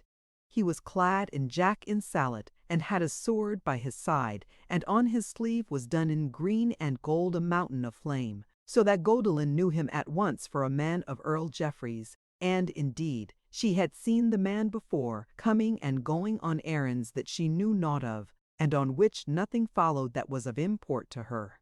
Therefore, as she watched him cross the garden and go straight up to the door of the forester's tower, and take out another key and enter, she heeded him but little, nor did his coming increase her trouble a whit. She walked on toward the postern, and now she saw that the errand-bearer had left it open behind him, and when she came close up to it, she saw his horse tied to a ring in the wall, a strong and good bay nag. The sight of him and the glimpse of the free and open land stirred in her the misery of her days and the yearning for the loveliness of the world without, converse of friends, hope of the sufficiency of desire, and the sweetness of love returned. And so strong a wave of anguish swept over her, that she bowed her down upon the grass and wept bitterly. Yet but a little while it lasted. She rose up presently and looked warily all round her, and up to the castle, and saw none stirring. She drew up the skirts of her green gown into her girdle, till the hem but just hid her knees. Then she stepped lightly through the half-open door with flushed cheeks and glittering eyes, while her heart rose within her. Then she lifted her hand, unhitched the reins from the iron ring, and quietly led the horse close into the court. So she went till she came to corner of the garth wall, and a little further, and the castle on that side was blind, save for the swale on the battlement, whereon in that deep piece was little going, and moreover it was not even yet 6 o'clock. Chapter 14 Goldilind Goes Free. There then she stayed the horse, and, flushed and panting, got lightly into the saddle and bestrode it, and, leaning over on the beast's neck, smote his flanks with her heels. The horse was fresh, though his master had been weary, whereas the said messenger had gotten him from a forester some 6 miles away in the wood that morning. So the nag answered to her call for speed, and she went a great gallop into the wood, and was hidden in a twinkling from any eyes that might be looking out of the castle. Without checking the nag she sped along, half mad with joy at the freedom of this happy morn. Nigh aimless she was, but had an inkling that it were well with her if she could hold northward ever, for the old man aforesaid had told her of Auchenrealm, and how it lay northward of them, so that way she drifted as the thicket would suffer her. When she had gone as much of a gallop as she might for some half hour, she drew rein to breathe her nag, and hearkened. She turned in the saddle, but heard naught to affright her. So she went on again, but somewhat more soberly, and thuswise she rode for some 2 hours, and the day waxed hot, and she was come to a clear pool amidst of a little clearing, covered with fine greensward, right down to the water's edge. There she made stay, and got off her horse, and stood a while by him as he cropped the sweet grass. And the birds sang at the edge of the thicket, and the rabbits crept and gamboled on the other side of the water, and from the pool's edge the moorhens cried. She stood half leaning against the side of the horse till she became somewhat drowsy. Yea, and even dreamed a little, and that little but ill, it seemed, as she gave a troubled cry and shrank together and turned pale. Then she rubbed her eyes and smiled, and turned to the pool, where now a little ripple was running over the face of it, and a thought came upon her, and she set her hand to the clasp of her gown and undid it, and drew the gown off her shoulders, and so did off all her raiment, and smote it, and sported there, and then came on to the grass again, and went to and fro to dry her in the air and sun. Then she did on her raiment again, and laid her down under a thorn bush by the pool side, and there, would she not, went to sleep soundly and dreamed not. And when she awoke she deemed her sleep had been long, but it was not so, but scarce a score minutes. Anyhow, she sprang up now and went to her horse, and drew the girths tight which she had loosed erewhile, and so bestrode the good horse, and shook the reins, and rode away much comforted and enheartened. Chapter 15. Of Goldilind in the Wildwood. Goldilind rode on, hastening yet to put as many miles as she might betwixt her and Green Harbour. Within 3 hours from her bathing she fell a hungering sore, and knew not what to do to eat, till she found a pouch made fast to the saddle bow, and therein a little white loaf, that and no more, which she took and ate the half of with great joy, sitting down by a brook side, whence she had her drink.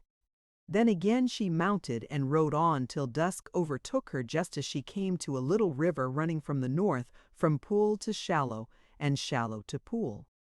And whereas she was now exceeding weary, and the good horse also much spent, and that the grass was very sweet and soft down to the water's edge, and that there was a thick thorn bush to cover her, she made up her mind that this place should be her bedchamber. So she took saddle and bridle off the horse, as he must needs bite the grass, and then when she had eaten the other half of her bread, she laid her down on the green grass with her head on the saddle, and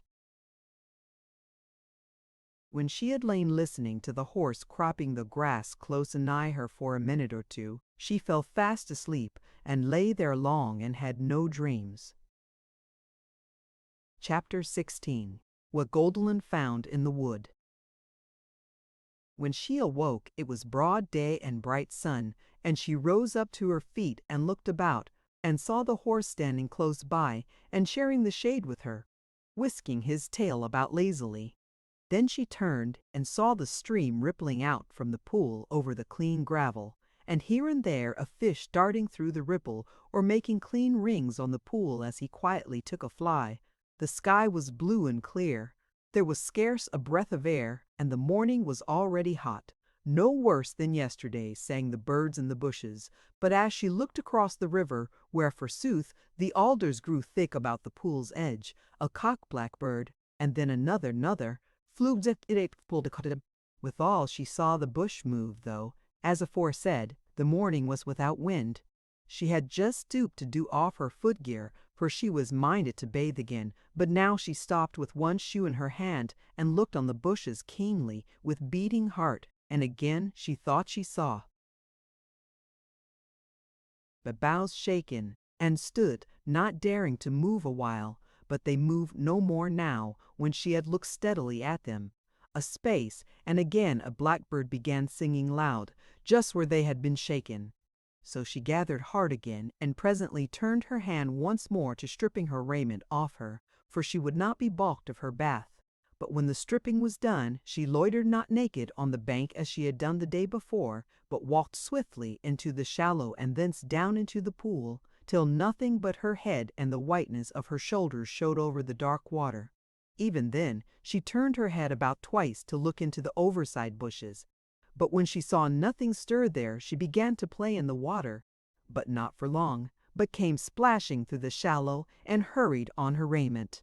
When she was clad again, she went up to the horse and patted and caressed him, and did bridle and saddle on him, and was going to climb upon him, when of a sudden she thought she would lead him across, lest there should be a hole near the other bank, and he might stumble into it unwarily. So she bared her feet once more, and trussed up her gown skirts, and so took the ford, leading the beast. The water was nowhere up to mid-leg of her, and she stepped ashore onto short and fine grass, which spread like a meadow before her, with a big thorn or two scattered about it, and a little grassy hill beset with tall elms toward the top, coming down into the flat of the meadow and drawing round it nearly up to the river on the north side. But now she stood staring in wonder and some deal of fear, for there were 3 milch kine feeding on the meadow, and moreover, under a thorn, scarce 100 yards from where she stood, was a tall man standing gazing on her. So stricken was she that she might neither cry out nor turn aside. Neither did she think to pull her gown out of her girdle to cover the nakedness of her legs. When they had thus stood a little while, the man began to move toward her very slowly, nor did she dare to flee any the more. But when he was within half a dozen paces, her face flushed red, and she did pull her gown out of its trusses and let it flow down. But he spake to her in a pleasant voice, and said, "May I speak to thee, maiden?" Fear was yet in her soul, so that she might not speak for a little, and then she said, "Oh, I beseech thee, bring me not back to Green Harbor." And she paled sorely as she spake the word. But he said, "I wot not of Green Harbor, how to find the way thereto, though we have heard of it. But comfort thyself, I pray thee, there is naught to fear in me." The sound of his voice was full pleasant to her, and when she hearkened him, how kind and frank it was. Then she knew how much of terror was blent with her joy in her newly won freedom and the delight of the kind and happy words. Yet still she spoke not, and was both shamefast and still not altogether unafraid. Yet sooth to say, though his attire was but simple, he was not wild or fierce to look on. From time to time she looked on him, and then dropped her eyes again. In those glances she saw that he was gray-eyed and smooth-cheeked, and round-chinned, and his hair curly and golden, and she must needs think that she had never seen any face half so fair. He was clad but in a green coat that came not down to his knees, and brogues were tied to his feet, and no more raiment he had. And for hat he had made him a garland of white may-blossom, and well it sat there. And again she looked on him, and thought him no worse than the running angel that goes before the throne of God, in the picture of the choir of Meethamstead. And she looked on him, and marvelled. Now she hung her head before him, and wished he would speak, and even so did he, and said, "Maiden, when I first saw thee from amidst of the bush by the river yonder, I deemed thou wert a wood-wight, or someone of the she-gods of thee. Gentiles, come back hither, for this is a lonely place, and some might deem that the devil hath might here more than in other places. And when I saw thee, that thou wouldst do off thy raiment to bathe thee, though soothly I longed to lie hidden there, I feared thee, lest thou shouldst be angry with me if I were to see thee unclad. So I came away. Yet I went not far, for I was above all things yearning to see thee. And sooth it is, that hadst thou crossed the water, I should presently have crossed it myself to seek thee. Wert thus be of it, would mine and wagwade by idea of it wicked to die though. But now thou art come to us, and I have heard thy voice beseeching me not to bring thee to Green Harbor. I see that thou art a woman of the kindred of Adam. And yet so it is, that even now I fear thee somewhat. Yet I will pray thee not to be wroth if I ask thee whether I may do aught for thy need." Now she began somewhat to smile, and she looked him full in the face and said, Forsooth, my need is simple, for I am hungry." He smote himself on the breast and said, "See now, what a great fool I am, not to have known it without telling, instead of making long-winded talk about myself. Come quickly, dear maiden, and leave thine horse to crop the grass." So he hurried on to the thorn bush aforesaid, and she went foot to foot with him. But he touched her not, and straightway she sat her down on the root of the thorn, and smiled frankly on him, and said, "Nay, sir, and now thou hast made me go all this way, I am out of breath and weary, so I pray thee of the victual at once."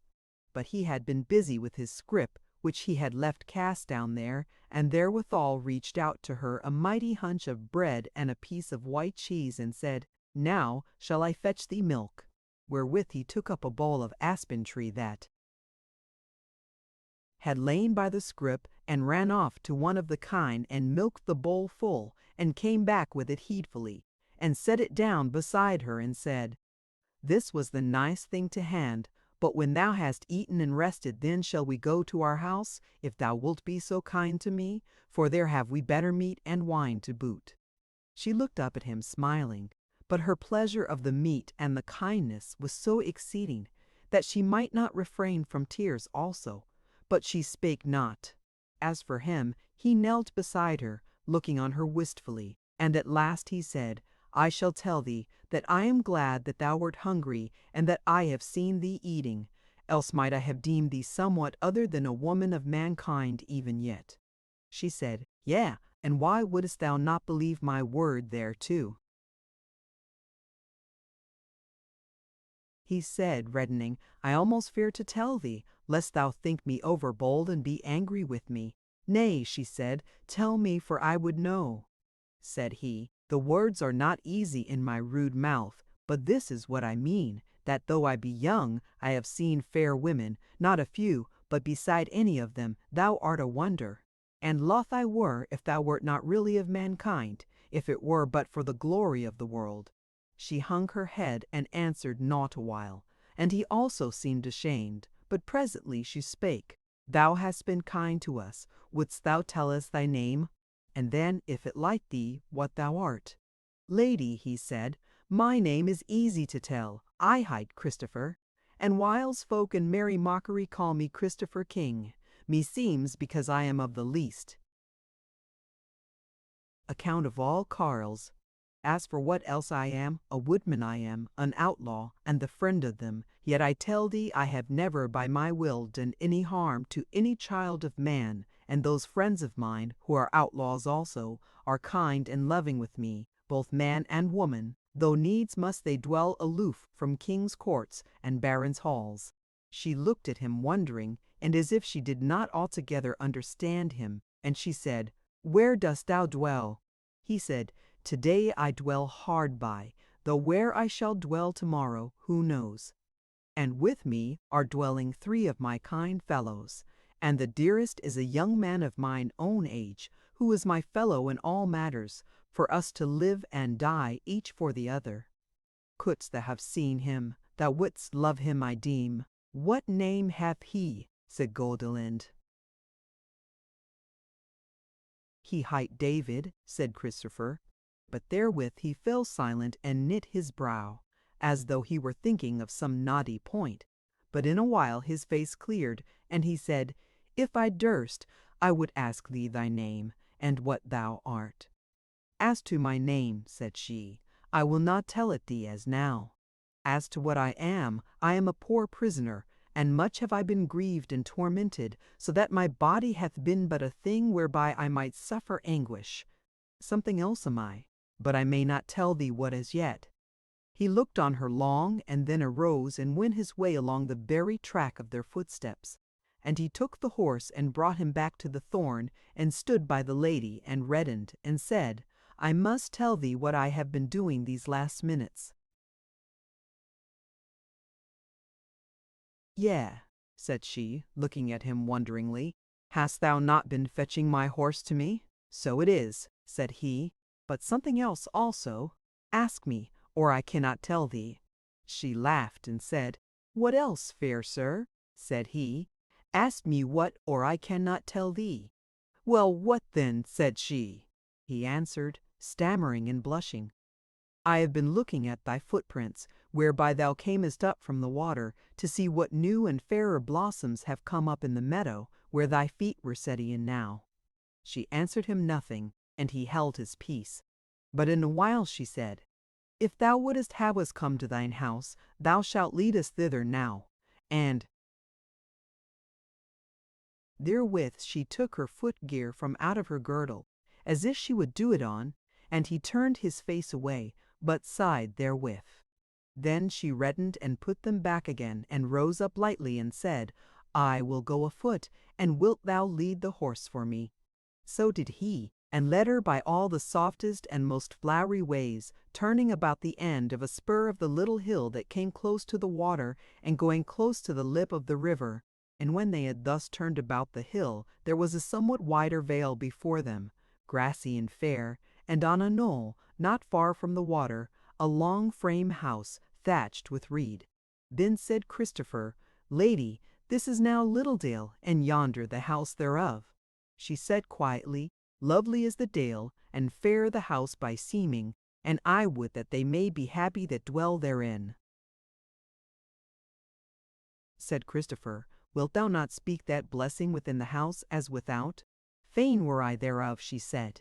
And therewith they came into the garth, wherein the apple trees were blossoming, and Goldilind spread abroad her hands, and lifted up her head for joy of the sight and the scent.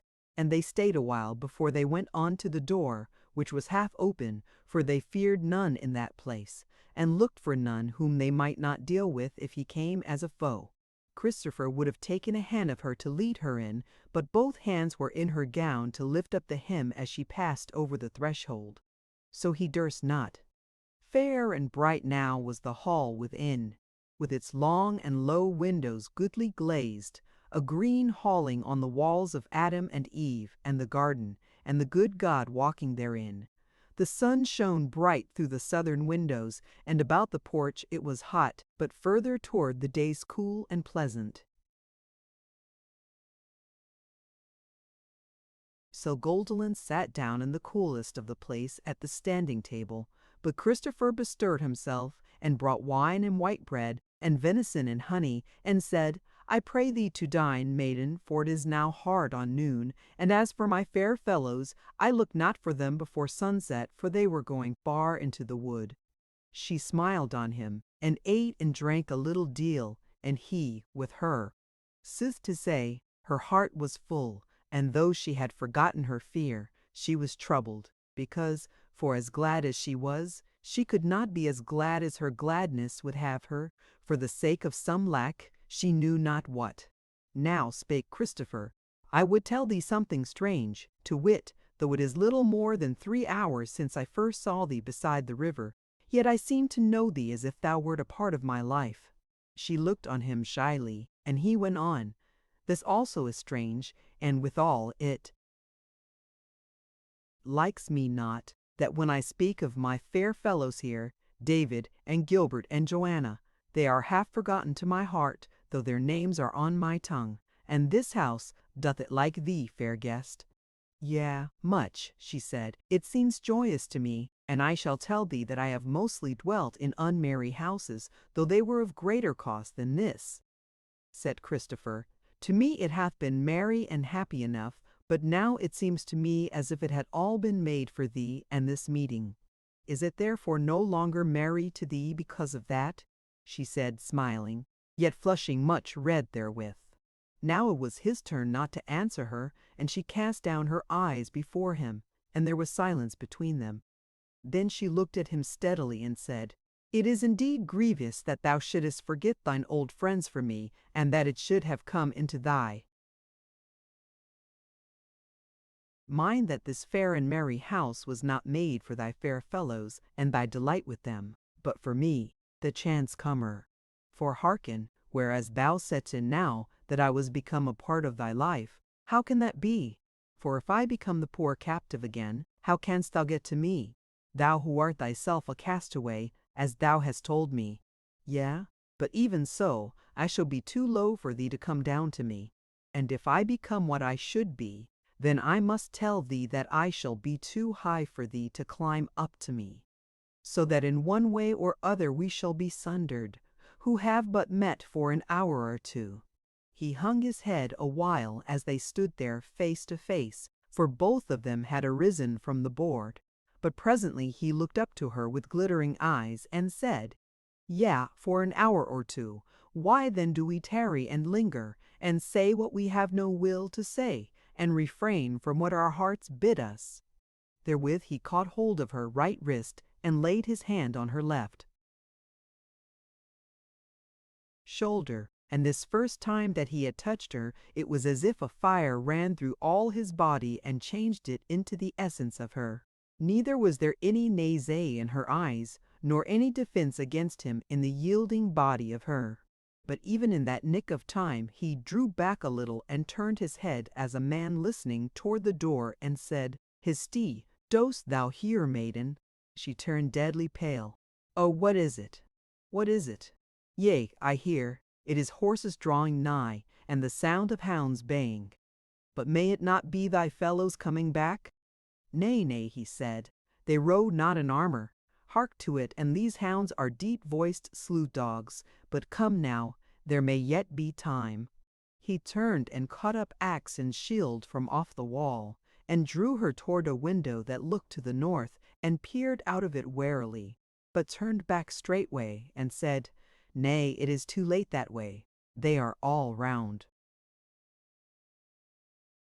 About the house. "Maiden, get thou up into the solar by this stair, and thou wilt find hiding place behind the traverse of the bed. And if they go away, and my fellows come in due time, then art thou safe. But if not, surely they shall do thee no hurt, for I think indeed that thou art some great one." And he fell to striding down the hall toward the door, but she ran after him, and caught his arm, and said, "Nay, nay, I will not hide, to be dragged out of my refuge like a thief. Thou sayest well that I am of the great. I will stand by thee, and command and forbid as a queen. Oh, go, not to the door. Stay by me, stay." "Nay, nay," he said, "there is naught for it but the deed of arms. Look, seest thou not steel by the porch?"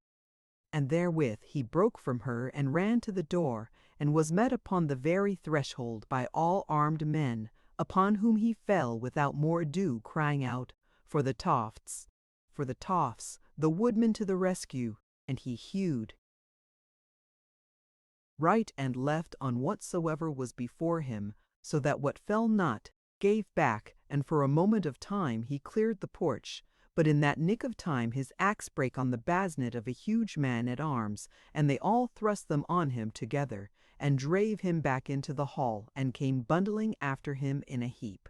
But he drave his shield at one, and then with his right hand smote another on the bare face, so that he rolled over and stirred no more till the day of doom.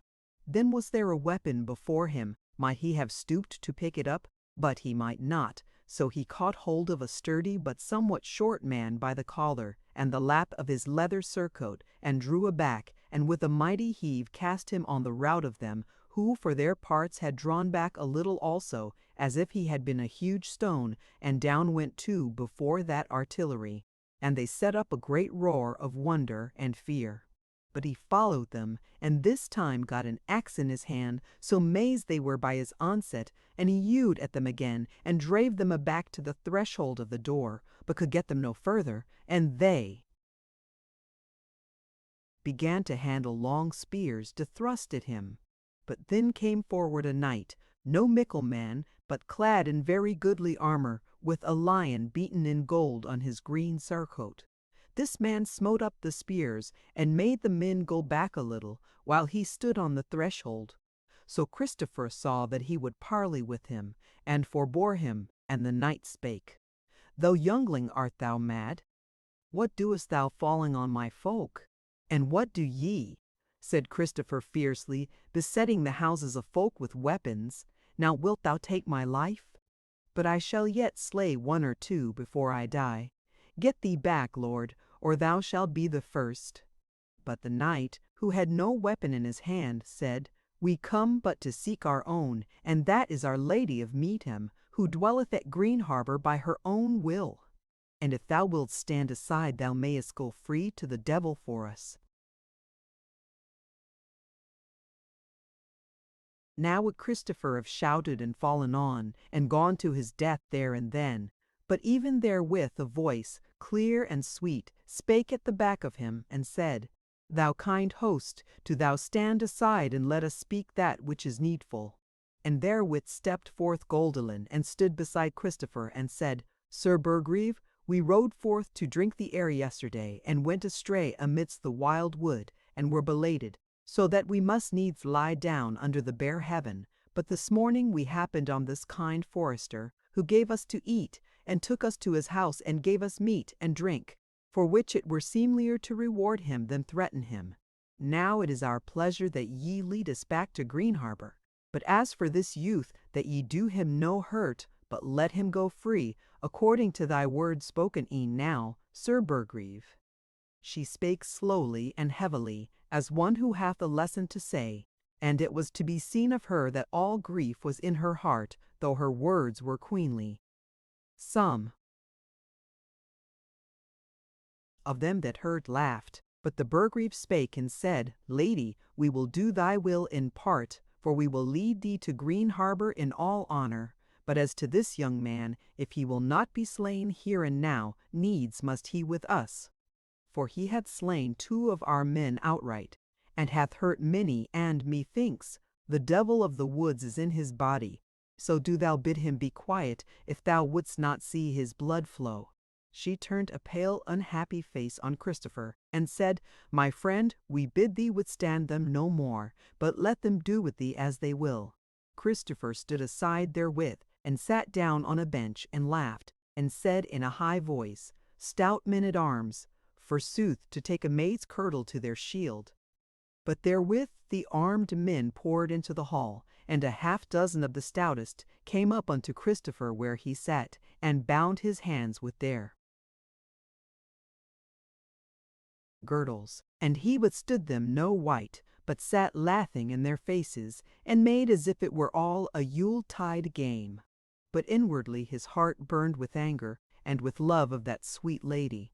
Then they made him stand up, and led him without the house, and set him on a horse, and linked his feet together under the belly thereof.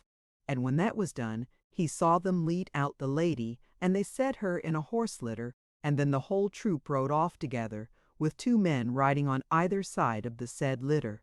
In this wise they left Littledale.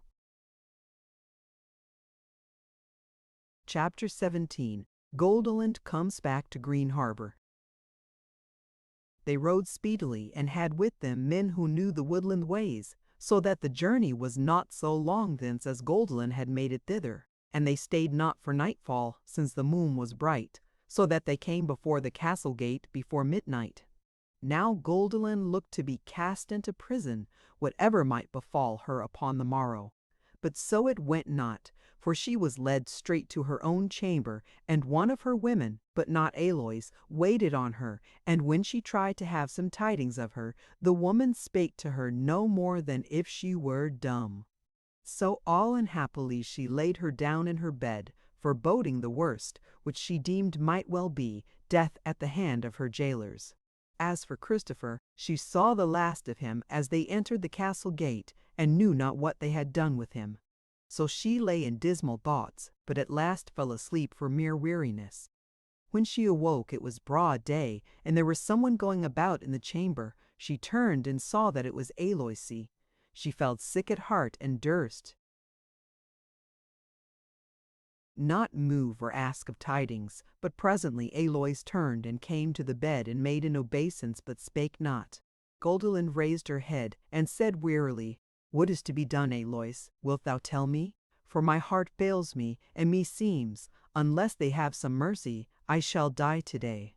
Nay, said the chambermaid, keep thine heart up, for here is one at hand who would see thee, when it is thy pleasure to be seen. Yea, said Goldilind, Dame Eleanor to wit. And she moaned, and fear and heart-sickness lay so heavy on her, that she went nigh to swooning. But Aloys lifted up her head, and brought her wine, and made her drink. And when Goldilind was come to herself again, the maid said, I say, keep up thine heart, for it is not Dame Eleanor and the rods that would see thee, but a mighty man, nay, the most mighty, to wit, Earl Geoffrey, who is King of Medum in all but the name. Goldilind did in sooth take heart at this tidings, and she said, I wonder what he may have to do here. All this while he hath not been to Green Harbour, or, mayhappen, it might have been better for me. I wot not, said Aloys, but even so it is. I shall tell thee, the messenger, whose horse thou didst steal, brought no other word in his mouth save this, that my lord Earl was coming, and come he did. But that was toward sunset, long after they had laid the bloodhounds on thy slut, and I had been whipped for letting thee find the way out, a-gates. Now, Our Lady, when thou hast seen the Earl, and hast become Our Lady and mistress indeed, wilt thou bethink thee of the morn before yesterday on my behalf? Yea, said Goldilind, if ever it shall befall it shall, said Aloysy. I dreamed of thee 3 nights ago, and thou sitting on thy throne commanding and forbidding the great men. But at worst, no harm hath happened save to my shoulders and sides by thy stealing thyself, since thou hast come back in the nick of time, and of thine own will, as men say. But tell me now of thine holiday, and if it were pleasant to thee. Goldilind fell a-weeping at the word, bethinking her of yesterday morning, and Aloys stood looking on her, but saying naught. At last spake Goldilind softly, Tell me, Aloys, didst thou hear any speaking of that young man who was brought in hither last night? Have they slain him? Said Aloysy, Soothly, my lady, I deem they have done him no hurt, though I wot not for sure. There hath been none headed or hanged in the base court to-day. I heard talk amongst the men at arms of one whom they took. They said he was a wonder of sheer strength, and how that he cast their men about as though he were playing at ball. Sooth to say, they seemed to bear him no grudge therefore. But now I would counsel thee to arise, and I am bidden to tire and array thee at the best. And now I would say a word in thine ear, to wit, that Dame Eleanor feareth thee somewhat this morn. So Goldilind arose, and was arrayed like a berry queen, and was served of what she would by Aloys and the other women, and sat in her chamber awaiting the coming of the mighty lord of Medum. Chapter 18. Earl Geoffrey speaks with Goldilind. But a little while had she sat there, before footsteps a many came to the door, which was thrown open, and straight it was as if the sun had shone on a flower bed, for there was come Earl Geoffrey and his lords all arrayed most gloriously. Then came the earl up the chamber to Goldilind, and bent the knee before her, and said, Lady and Queen, is it thy pleasure that thy servant should kiss thine hand? She made him little cheer, but reached out to him her lily hand in its gold sleeve, and said, Thou must do thy will. So he kissed the hand reverently, and said, And these my lords, may they enter and do obeisance and kiss hands, my lady? Said Goldilind, I will not strive to gainsay their will or thine, my lord. So they entered and knelt before her, and kissed her hand, and, to say sooth, most of them had been fain to kiss both hands of her, yea, and her cheeks and her lips, though but little cheer she made them, but looked sternly on them. Then the earl spake to her, and told her of her realm, and how folk thrived, and of the deep peace that was upon the land, and of the merry days of Medum, and the praise of the people. And she answered him nothing, but as he spake her bosom began to heave, and the tears came into her eyes and rolled down her cheeks. Then man looked on man, and the earl said, My masters, I deem that my lady hath will to speak to me privily, as to one who is her chiefest friend and well-willer. Is it so, my lady? She might not speak for the tears that welled out from her heart, but she bowed her head and strove to smile on him. But the earl waved his hand, and those lords and the women also voided the chamber and left those two alone, the earl standing before her. But ere he could speak, she arose from her throne and fell on her knees before him, and joined hands palm to palm, and cried in a broken voice, "Mercy, mercy! Have pity on my young life, great lord." But he lifted her up, and set her on her throne again, and said, "Nay, my lady, this is unmeet, but if thou wouldst talk and tell with me, I am ready to hearken." She strove with her passion a while, and then she said, "Great lord, I pray thee to hearken, and to have patience with a woman's weak heart. Prithee, sit down here, beside me." "It were unfitting," he said. "I shall take a lowlier seat." Then he drew a stool to him and sat down before her and said, "What aileth thee? What wouldest thou?" Then she said, "Lord Earl, I am in prison. I would be free." Quoth he, "Yea, and is this a prison then?" "Yea," she said, "since I may not so much as go out from it and come back again unthreatened. Yet have I been, and that unseldom, in a worser prison than this. Do thou go look on the least guard chamber, and see if it be a meet dwelling for thy master's daughter." He spake not a while, then he said, "And yet if it grieveth thee, it marreth thee not, for when I look on thee mine eyes behold the beauty of the world, and the body wherein is no lack." She reddened and said, "If it be so, it is God's work, and I praise him therefore, but how long will it last? For grief slayeth beauty." He looked on her long, and said, "To thy friends I betook thee, and I looked that they should cherish thee. Where then is the wrong that I have done thee?" She said, "Maybe no wrong wittingly, since now belike thou art come to tell me that all this weary sojourn is at an end, and that thou wilt take me to Meadhamstead, and set me on the throne there, and show my father's daughter to all the people." He held his peace, and his face grew dark before her while she watched it. At last he spake in a harsh voice. "Lady," he said, "it may not be. Here in Green Harbour must thou abide, or in some other castle apart from the folk." "Yea," she said, "now I see it is true, that which I foreboded when first I came hither, thou wouldest slay me, that thou mayest sit safely in the seat of thy master's daughter. Thou durst not send me a man with a sword to thrust me through, therefore thou hast cast me into prison amongst cruel jailers, who have been bidden by thee to take my life slowly, and with torments. Hitherto I have withstood their malice and thine, but now am I overcome, and since I know that I must die, I have now no fear, and this is why I am bold to tell thee this, that I have spoken, though I wot now I shall be presently slain. And now I tell thee I repented, that I have asked grace of a graceless face." Although she spake strong words, it was with a mild and steady voice.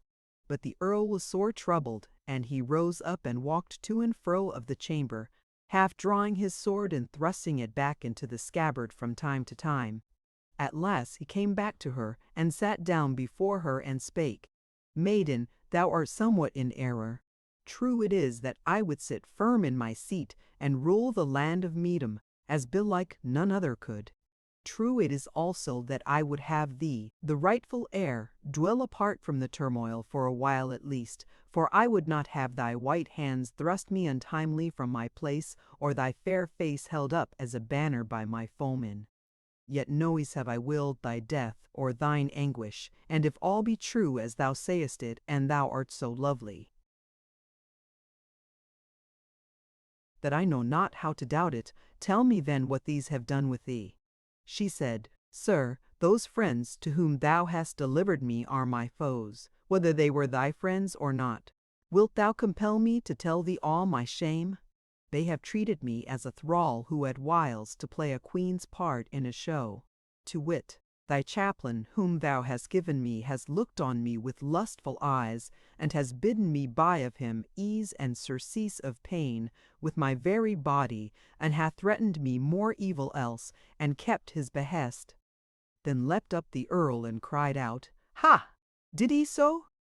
Then I tell thee his monk's hood shall not be stout enough to save his neck. Now, my child, thou speakest, tell me more, since my hair is whitening. She said, the sleek, smooth-spoken woman to whom thou gavest me, didst thou bid her to torment me with stripes, and the dungeon, and the dark, and solitude, and hunger?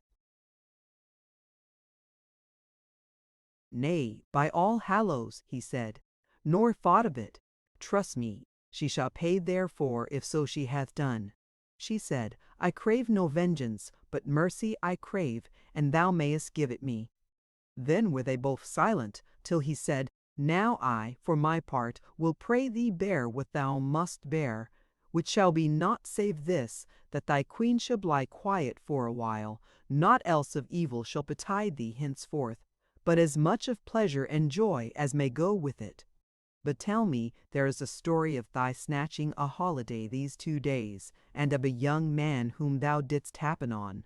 Tell me now, not as a maiden to her father or warder, but as a great lady might tell a great lord, what betid betwixt you two, for thou art not one on whom a young and doughty man may look unmoved.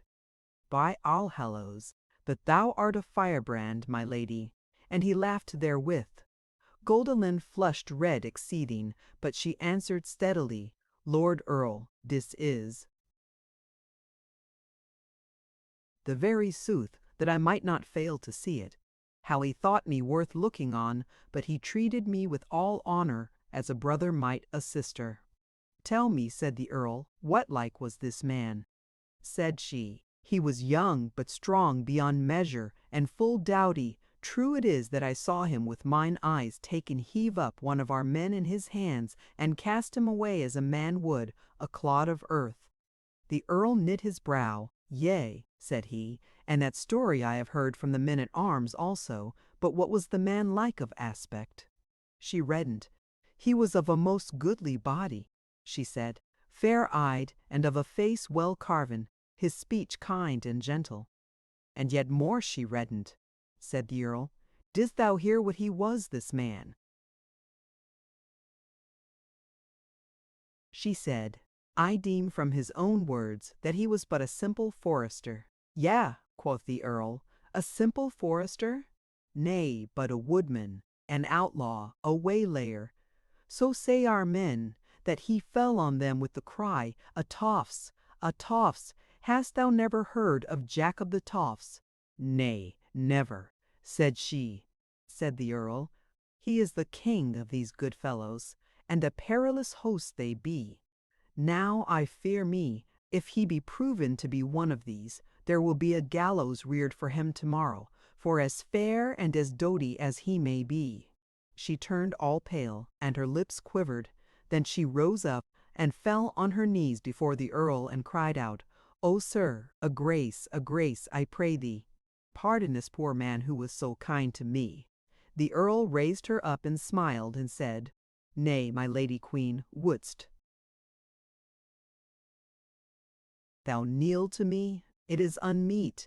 And as for this woodman, it is for thee to pardon him, and not for me. And since, by good luck, he is not hanged yet, thy word hath saved his neck. She sat down in her chair again, but still looked white and scared. But the Earl spake again, and kindly, Now to all these matters I shall give heed, my lady, wherefore I will ask leave of thee, and be gone, and tomorrow I will see thee again, and lay some rede before thee. Meantime, be of good cheer, for thou shalt be made as much of as may be, and live in mickle joy if thou wilt. And if any so much as give thee a hard word, it shall be the worse for them. Therewith he arose and made obeisance to her, and departed. And she abode quiet, and looking straight before her, till the door shut, and then she put her hands to her face and fell a-weeping, and scarce knew what ailed her betwixt hope and rest of body and love, though that she called not by its right name. Chapter 19. Earl Geoffrey speaketh with Christopher. Now it is to be said that the Earl had had much tidings told him of Christopher, and had no intent to put him to death, but rather meant to take him into the company of his guard, to serve him in all honor, And that which he said as to hanging him was but to try Goldilind, but having heard and seen of her such as we have told, he now thought it good to have a privy talk with this young man. So he bade a squire lead him to where Christopher was held in ward, and went much pondering. So the squire brought him to the self-same littlest guard-room, in sooth a prison, where Goldilind had lain that other morn. And he gave the squire leave, and entered and shut the door behind him, so that he and Christopher were alone together.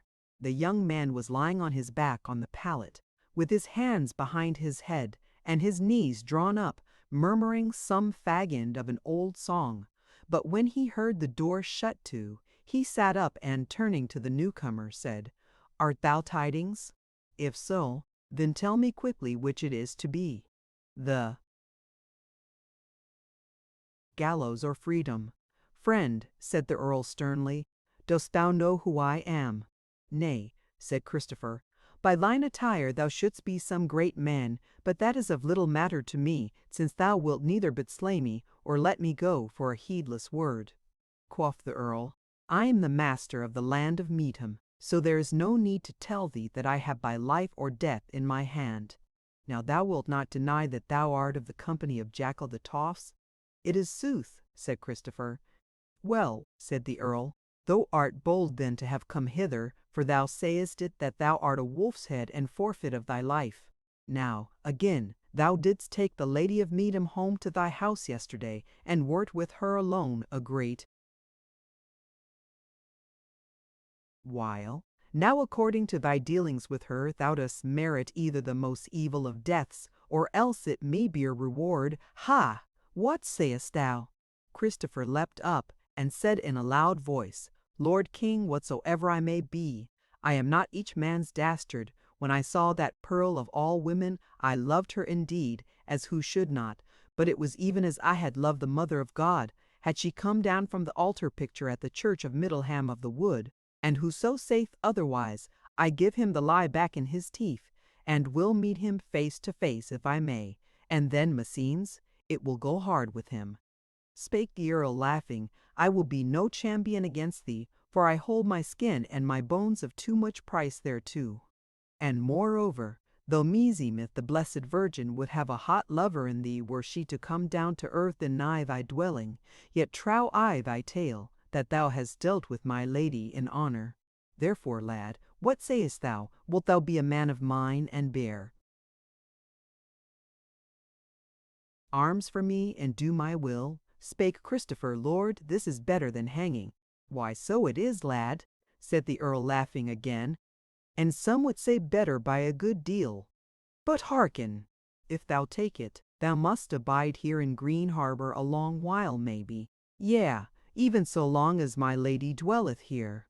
Christopher flushed and said, "Lord, thou art kind and gracious, and I will take thy bidding."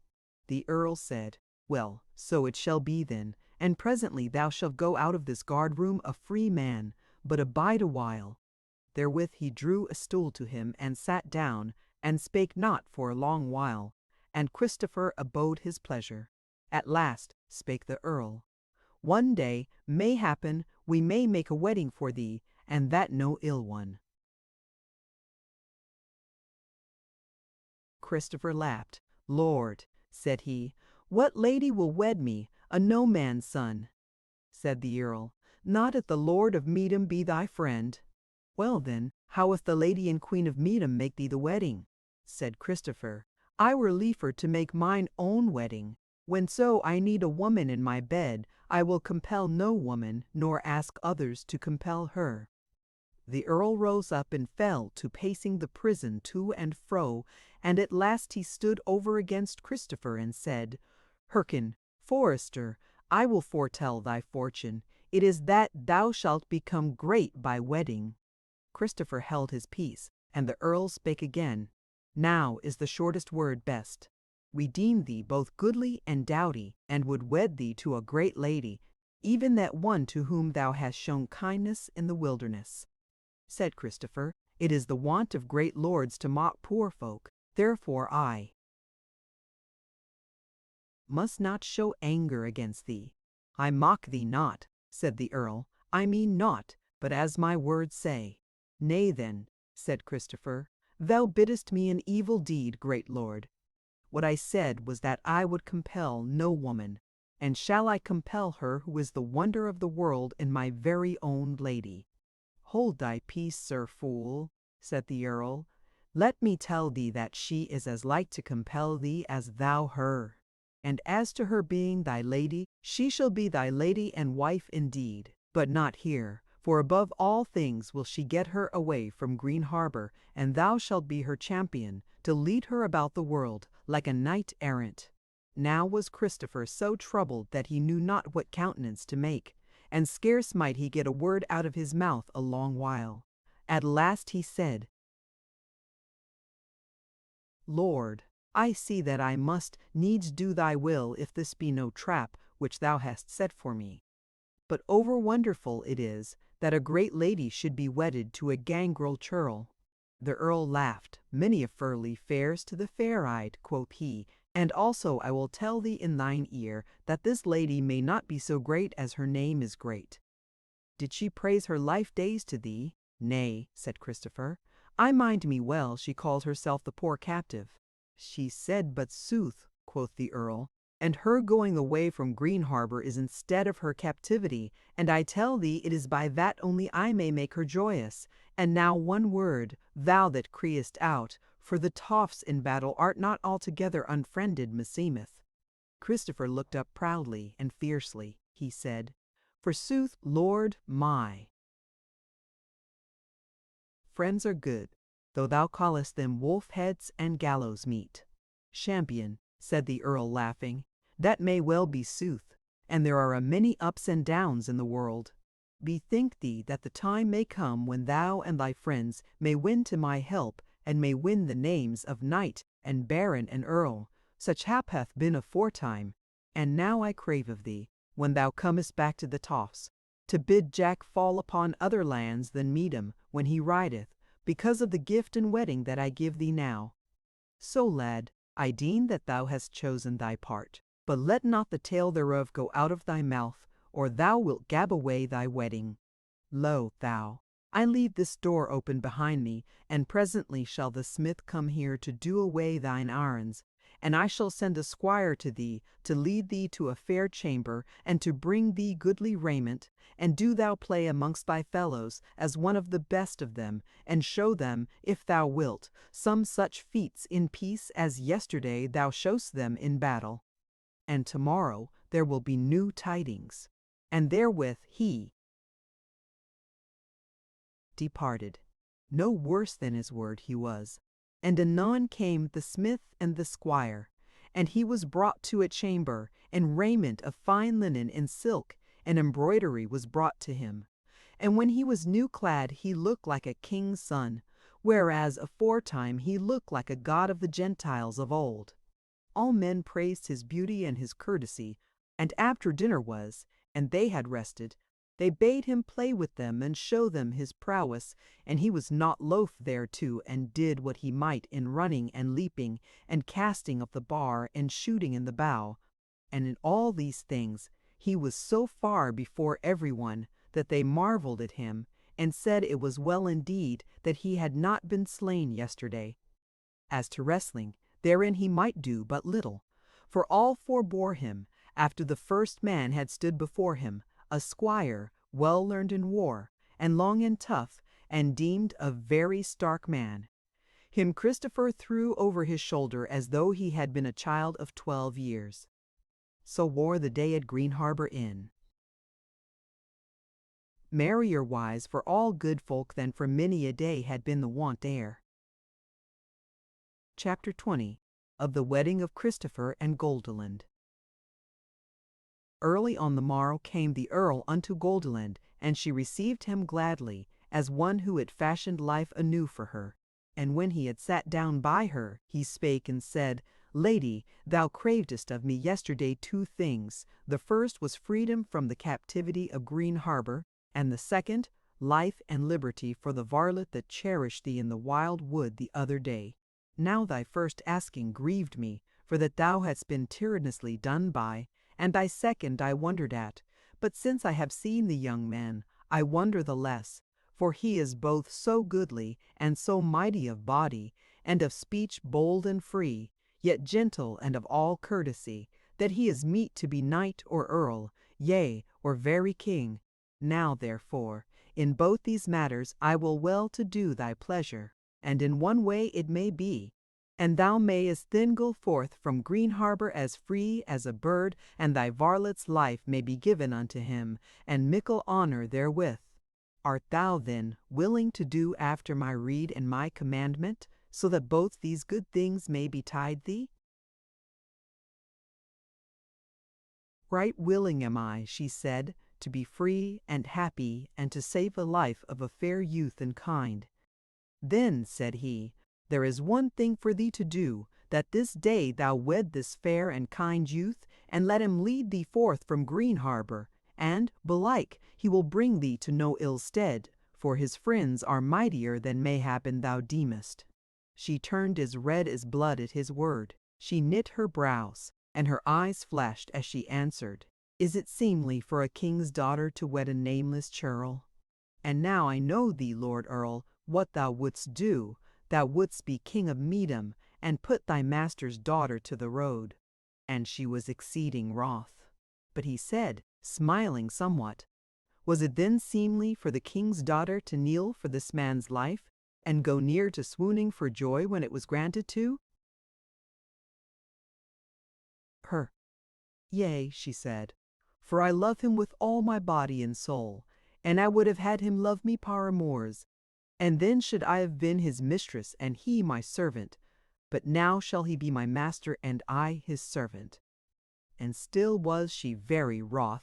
Quoth the Earl, As to the matter of my being king of Meedham, that will I be, whatever befall, or die in the place else. So if thou wilt not do my rede, then must the varlet whom thou lovest die, and at Green Harbour must thou abide with Dame Eleanor. There is no help for it. She shrieked out at that word of his, and well nigh swooned, lying back in her chair, but presently fell a weeping sorely. But the Earl said, Hearken, my lady, I am not without warrant to do this. Tell me, hast thou ever seen any fairer or doughtier than this youngling? Never, said she, so say we all. He said, Now I shall tell thee, and I can bring witness to it, that in his last hour the king, thy father, when he gave thee into my keeping, spake also this, that I should wed thee to none save the fairest and doughtiest man that might be found. Even so would I do now. What then sayest thou? She answered not, but still wept somewhat. Then said the Earl, Lady, give me leave, and I shall send thy women to thee, and sit in the great hall for an hour, and if within that while thou send a woman of thine to say one word, Yes, unto me then, is all well. But if not, then do I depart from Green Harbour straightway, and take the youngling with me to hang him up on the first tree. Be wise, I pray thee. And therewith he went his ways. But Goldilind, being left alone a little, rose up and paced the chamber to and fro, and her tears and sobbing ceased. And a great and strange joy grew up in her heart, mingled with the pain of longing, so that she might rest in no wise. Even therewith the door opened, and her women entered, Aloys first, and she called to her at once, and bade her to find Earl Geoffrey in the great hall, and say to him, Yes. So Aloys went her ways, and Goldilind bade her other women to array her in the best and goodliest wise that they might. And the day was yet somewhat young. Now it must be said of Earl Geoffrey that, in spite of his hard word, he had it not in his heart either to slay Christopher or to leave Goldilind at Green Harbour to the mercy of Dame Eleanor. Chapter 21 of the Wedding of Those Twain. Now her folk gathered in the hall, and the Earl Geoffrey was standing on the dais by the high seat, and beside him a worthy clerk, the abbot of Meedhamstead, a monk of St. Benedict, and next to him the burgrave of Green Harbour, and then a score of knights all in brave raiment, and squires with Saul, and sergeants, but down in the hall were the men-at-arms and serving-men, and 100 of folk of the countryside, queens as well as carles, who had been gathered for the show and bidden. No other women were there in the hall, till Goldilind and her serving women entered. She went straight up the hall, and took her place in the high seat. And for all that her eyes seemed steady, she had noted Christopher standing by the shot window just below the dais. Now when she was set down, and there was silence in the hall, Earl Geoffrey came forth and said, "Lords and knights, and ye good people, the Lady Goldilind, daughter of the Lord King Roland that last was, is now of age to wed. And be it known unto you, that the king her father bade me, in the last words by him spoken, to wed her to none but the loveliest and strongest that might be, as witness I can bring hereto. Now such a man have I sought hereto in Midhamstead, and the much peopled land of Medham, and none have I come on, however worthy he were of deeds, or well born of lineage, but that I doubted me if he were so fair or so doughty as might be found. But here in this half-desert corner of the land have I gotten a man than whom none is doughtier, as some of you have found to your cost. And tell me all you, where have ye seen any as fair as this man?" And therewith he made a sign with his hand, and forth strode Christopher up onto the dais. And he was so clad that his kirtle was of white samite, girt with a girdle of goldsmith's work, whereby hung a good sword of like fashion, and over his shoulders was a mantle of red cloth of gold, furred with ermine, and lined with green sindal, and on his golden curled locks sat a chaplet of pearls. Then to the lords and all the people he seemed so fair and fearless and kind that they gave a great shout of welcome, and Goldilind came forth from her chair, as fair as a June lily, and came to Christopher and reached out her hand to him. But he refrained him a moment, so that all they could see how sweet and lovely a hand it was. And then he took it, and drew her to him, and kissed her mouth before them all, and still he held her hand, till the abbot of Medhamstead aforetold came and stood by them, and blessed them, and blessed them. Then spake the earl again, "Lo ye, here hath been due betrothal of these twain, and ye may see how meet they be for each other in goodliness and kindness. Now there lacketh naught, but they should be wedded straightway, and all is arrayed in the chapel. Wherefore if this holy man will come with us and do on his mass hackle, our joy shall be fulfilled. Save that thereafter shall feast and merriment await all you in this hall, and we shall be there to welcome all comers in this house of Green Harbour, whereas this our gracious lady has long abided so happily." Man looked on man here and there, and smiled a little as he spake, but none said aught, for there were none save the earl's servants there, and a sort of poor wretches. So therewithal they went their ways to the chapel, where was the wedding done as grandly as might be, considering they were in no grander place than Green Harbour. And when all was done, and folk began to flow away from the chapel, and Goldilind sat shamefaced but strangely happy in a great stall of the choir, the earl called Christopher unto him, and said, "My lad, I deem that some great fortune shall betide thee, since already thou hast begun so luckily. But I beseech thee mar not thy fortune by coming back with thy fair wife to the land of Medham, or else it may be thou shalt cast thy life away, and that will bring her sorrow, as I can see well." He spake this grimly, though he smiled as he spake, but he went on more gently, "I will not send you twain away empty-handed. When you go out at gates into the wide world, ye shall find 2 fair horses for your riding, well bedight, and one with a woman's saddle, and moreover a sumpter beast, not very lightly burdened, for on one side of him he beareth a kist wherein is, first of all, the raiment of my lady, and beneath it some deal of silver and gold and gems, but on the other side is victual and drink for the young and man. But I were at these. How sayest thou, is it well?" "It is well, lord," said Christopher. "Yet would I have with me the raiment wherewith I came hither, and my bow and my sacks." "Yea, and wherefore, Carl?" said Earl Geoffrey. Said the youngling, "We be going to ride the wild wood, and it might be better for safety's sake that I be so clad as certain folk look to see men ride there." But he reddened as he spake, and the Earl said, "By All Hallows, but it is not ill thought of, and belike the same white kind of attire might be better to hide the queenship of the lady from the wood folk than that which now she weareth." "True is that, lord," quoth Christopher. "Yet," said the Earl, "I will have you go forth from the castle clad in your lordly weed, lest folk of mine say that I have stripped my lady and cast her forth, don ye your poor raiment when in the wood ye be." Therewith he called to a squire and bade him seek out that poor raiment of the new wedded youngling, and bow withal in shafts good store, and do all on the sumpter. And furthermore, he bade him tell one of my lady's women to set on the sumpter some of Goldilind's old and used raiment. So the squire did the Earl's will, and both got Christopher's gear, and also found Aloy's, and gave her the Earl's word. She smiled thereat, and went straightway and fetched the very same raiment, green gown and all, which she had brought to Goldilind in prison that other day, and in which Goldilind had fled from Green Harbour. And when she had done them in the chest above all the other gear, she stood yet beside the horses amidst of the varlets and squires, who were gathered there to see the new wedded folk depart. Presently then came forth through the gate those two, hand in hand, and Earl Geoffrey with them. And he set Goldilind on her horse himself, and knelt before her to say farewell, and therewith was Christopher on his horse, and him the Earl saluted debonairly.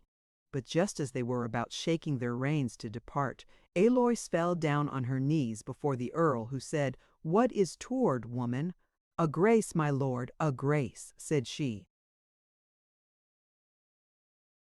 "Stand up on thy feet," said the Earl, "and ye, my masters, draw out of earshot." Even so did they, and the Earl bade her speak, and she said, "Lord, my lady is going away from Green Harbour, and anon thou wilt be going, and I shall be left with the sleek she-devil yonder, that thou hast set over us, and here there will be hell for me without escape, now that my lady is gone. Wherefore I pray thee take me with thee to Meadhamstead, even if it be to prison, for here I shall die the worst of deaths." Earl Geoffrey smiled on her sourly, and said, "If it be as I understand, that thou hast lifted thine hand against my lady, wert thou wending with me, thou shouldst go just so far as the first tree. Thou mayst deem thyself lucky if I leave thee behind here. Nor needest thou trouble thee concerning Dame Eleanor. Little more shalt thou hear of her henceforward." But Goldilind spake and said, "My lord Earl, I would ask grace for this one, for what she did to me she did compelled, and not of her free will, and I forgive it her. And moreover, this last time she suffered in her body for the helping of me, so if thou mightest do her asking, I were the better pleased." "It shall be as thou wilt, my lady," said the Earl, "and I will have her with me, and keep her quiet in Meadhamstead. But, by All Hallows, had it not been for thy word, we would have had her whipped into the wild wood, and hanged up onto a tree thereafter." Then Aloys knelt before Goldilind, and kissed her feet, and wept, and drew back pale and trembling. But Goldilind shook her rein once for all now, and her apple-grey horse went forth with her. Christopher came after, leading the sumpter beast, and forth they went, and passed over the open green about the castle, and came on to the woodland way whereby Goldilind had fled that other time. Chapter 22 of the Woodland Bride Chamber. They rode in silence a good way, and it was some 3 hours after noon, and the day as fair and bright as might be. Christopher held his peace for sweet shame, that he was alone with the most fair maid, and she his own, and without defence against him. But she amidst of her silence turned, now red, and now somewhat pale, and now and again she looked somewhat askance on him, and he deemed her looks were no kinder than they should be. At last she spake, yet not looking on him, and said, "So, Forester, Now is done what I must needs do, thy life is saved, and I am quit of Green Harbor and its prison and its torments. Whither away then?" Quoth he, all dismayed, for her voice was the voice of anger. "I wot not whither, save to the house thou hast blessed already with thy dear body." At that word she turned quite pale, and trembled, and spake not for a while, and smote her horse, and hastened on the way, and he after her. But when he was come up with her again, then she said, still not looking at him, "A house of woodmen and wolf-heads, is that a meat-dwelling place for me? Didst thou hear men at Green Harbor say that I am a queen?" "Hear them I did," quoth he, "but meseemeth not like a queen had they done with thee." She said, "And dost thou mock me with that, thou?" And she burst out weeping. He answered not, for sore grief smote him, remembering her hand in his but a little while ago. And again she hurried on, and he followed her. When he came up with her, she said, "And thou, didst thou woo me as a queen?" "Lady," he said, "I wooed thee not at all. I was given to thee, would I not? Great joy was that to me." Then said she, "Thou sayest sooth, thou hast not wooed me but taken me." She laughed therewith as one in bitterness. But presently she turned to him, and he wondered, for in her face was longing and kindness not like to her words. But he durst not speak to her lest he should anger her, and she turned her face from him again, and she said, "Wert thou given to me? Meseems I was given to thee, would I not? The queen to the churl, the woodman, the wolf-head." And again she rode on, and he followed, sick at heart and wondering sorely. When they were riding together again, they spake not to each other, though she stole glances at him to see how he fared, but he rode on with knit brows and a stern countenance. So in a while she began to speak to him again, but as if there were naught but courtesy between them, and neither love nor hatred. She fell to asking him of woodland matters concerning bird and beast and things creeping, and at first he would scarce answer her at all, and then were his answers short. But at last, despite of all, he began to forget both grief and anger, so much the sweetness of her speech wound about his heart. And withal, she fell to asking him of his fellows and their life in the woods, and of Jack of the Toffs and the like. And now he answered her questions fully, and while she laughed at his words, and he laughed also. And all pleasure had there been of this converse, if he had not beheld her from time to time, and longed for the fairness of her body, and feared her wrath if had a brat that at hammock. So wore the day, and the sun was getting low, and they were come to another woodland pool, which was fed by a clear running little brook, and up from it went a low bank of greensward exceeding sweet, and beyond that oak trees wide branched and great, and still fair greensward beneath them, and hazel thicket beyond them. There then Goldilind reined up, and looked about her. But Christopher looked on her, and not else. But she said, "Let tomorrow bring counsel, but now am I weary tonight, and if we are not to ride night long, we shall belike find no better place to rest in. Wilt thou keep watch while I sleep?" "Yea," he said, bowing his head to her soberly. And therewith he got off his horse, and would have helped her down from hers, but she slipped lightly down and stood before him face to face, and they were very nigh to each other, she standing close to her horse. Her face was pale to his deeming, and there was a piteous look in her eyes, so that he yearned towards her in his bowels, and reached his hand toward her. But she shrank aback, leaning against her horse, and said in a trembling voice, looking full at him, and growing yet paler, "Forester, dost thou think it seemly that thou shouldst ride with us, thou such as thou hast told thyself to be, in this lordly raiment, which they gave thee yonder as part of the price for the leading us away into the wild wood?" "Lady," said he, "whether it be seemly or not, I see that it is thy will that I should go clad as a woodland churl. Abide a little, and thy will shall be done." Therewith he did off the burden from the sumpter horse, and set the chests on the earth. Then he took her horse gently, and led him with the other two in under the oak trees, and there he tethered them, so that they could bite the grass, and came back thereafter, and took his old raiment out of the chest, and said, What thou wilt have me do, I will do now. And this all the more as tomorrow I should have done it unbidden, and should have prayed thee to do on garments less glorious than now bearest, so that would made it piggies. Not, she answered, as he turned toward the hazel copse. She had been following him with her eyes while he was about that business, and when his back was turned, she stood a moment till her bosom fell a-heaving, and she wept. Then she turned her about to the chest wherein was her raiment, and went hastily and did off her glorious array, and did on the green gown wherewith she had fled, and left her feet bare withal. Then she looked up and saw Christopher, how he was coming from out the hazel thicket, new clad in his old raiment, and she cried out aloud and ran toward him.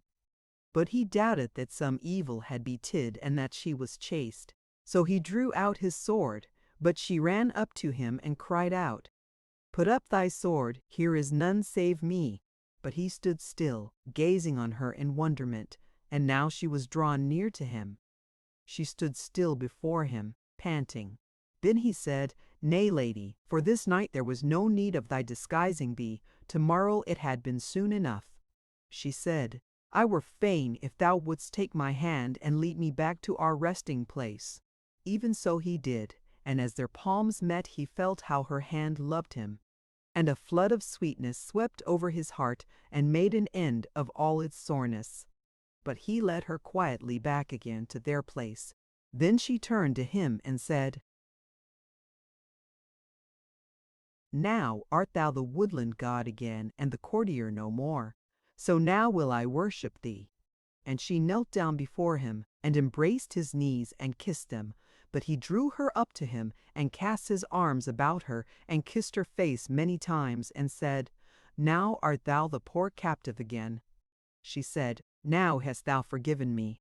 But I will tell thee that my wilfulness and folly was not all utterly feigned, though when I was about it I longed for thee to break it down with the fierceness of a man, and bid me look to it how helpless I was, and thou how strong in my only defense. Not utterly feigned it was, for I will say it, that I was grieved to the heart when I bethought me of Meadhamstead, and the seat of my fathers. What sayest thou then? Shalt thou be ever a woodman in these thickets, and a follower of Jack of the Toss? If so thou wilt, it is well. He took her by the shoulders, and bent her backwards to kiss her, and held her up above the earth in his arms, waving her this way and that, till she felt how little and light she was in his grasp, though she was no puny woman. Then he set her on her feet again, and laughed in her face, and said, Sweetling, let tomorrow bring counsel. But now let it all be. Thou hast said it, thou art weary. So now will I dight thee a bed of our mantles, and thou shalt lie thee down, and I shall watch thee as thou badest me. Therewith he went about and plucked armfuls of the young bracken, and made a bed wide and soft, and spread the mantles thereover. But she stood a while looking on him. Then she said, Dost thou think to punish me for my wilful folly, and to shame me by making me speak to thee? Nay, he said, it is not so. She said, I am not shamed in that I say to thee, if thou watch this night, I will watch by thee, and if I lie down to rest this night, thou shalt lie by me. For my foemen have given me to thee, and now shalt thou give thyself to me. So he drew near to her shyly, like unto one who hath been forgiven. And there was their bridal bed, and naught but the oak boughs betwixt them and the bare heavens. Chapter 23. They fall in with friends. Now awoke Goldilind when the morning was young and fresh, and she drew the mantle up over her shoulders. And as she did so, but half awake, she deemed she heard other sounds than the singing of the black birds and throstles about the edge of the thicket, and she turned her eyes toward the oak trees and the hazel thicket, and saw at once, three of mankind coming on foot over the greensward toward her. She was afraid, so that she durst not put out a hand to awaken Christopher, but sat gazing on those three as they came toward her. So accordingly she saw that there was a woman with them, and she took heart somewhat thereat. And she noted that one of the men was short-haired and dark-haired, falling about his shoulder, and as she put out her hand and laid it on Christopher's shoulder, the red-haired one looked toward a moment under the sharp of head to shone, was on their side, and then set off, running, giving the crew up to build their vertical even therewith leapt up.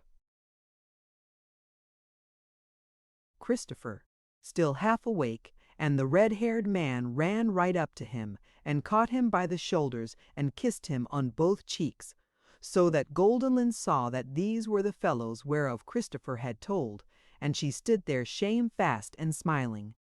Presently came up the others, to wit, Gilbert and Joanna, and they also kissed and embraced Christopher, and all they were as full of joy as might be. Then came Joanna to Goldilind and said, I wot not who this may be, brother, yet meseems she will be someone who is dear to thee, wherefore is she my sister. And therewith she kissed Goldilind, and she was kind, and sweet of flesh, and goodly of body, and Goldilind rejoiced in her. Joanna made much of her, and said to her, Here is to do, whereas two men have broken into a lady's chamber. Come, sister, let us to the thicket, and I will be thy tiring maid, and while these others tell their tales we shall tell ours. And she took her hand, and they went into the hazels, but the two new-come men seemed to find it hard to keep their eyes off Goldilind till the hazels had hidden her. Then turned David to Christopher and said, Thy pardon, little king, that we await thee so early, but we wotted not that thou hadst been amongst the wood-women, and, sooth to say, my lad, we had little ease till we found thee, after we came home and saw all those hoof-marks yonder. Yea, said Gilbert, if we had lost thee, we had been finely holpen up, for we could neither have gone back to the Tofts, nor into the kingdom, for I think my father would have hanged us, if we had come back with a by the way, Christopher is slain. But tell us, lad, what hath befallen thee with yonder sweetling? Yea, tell us, said David, and sit down here betwixt us, with thy back to the hazel thicket, or we shall get no tale out of thee, tush. Man, Joanna will bring her back, and that right soon, I hope. Christopher laughed and sat down between them, and told all how it had gone with him, and of Goldilind, who she was. The others hearkened heedfully, and Gilbert said, With all thou hast told us, brother, it is clear we shall find it hard to dwell in Littledale. So soon as thy loveling hath rested her at our house, we must go our ways to the Tofts, and take counsel of our father. Christopher yea said this, and therewithal was come Joanna leading Goldilind duly arrayed, yet still in her green gown, for she would none other, fresh blushing, and all lovely, and David and Christopher did obeisance before her as to a great lady. But she hailed them as brothers, merrily and kindly, and bade them kiss her, and they kissed her cheek, but shyly, and especially David. Thereafter they broke their fast under the oak trees, and spent a merry hour, and then departed, the two women riding the horses, the others afoot. So came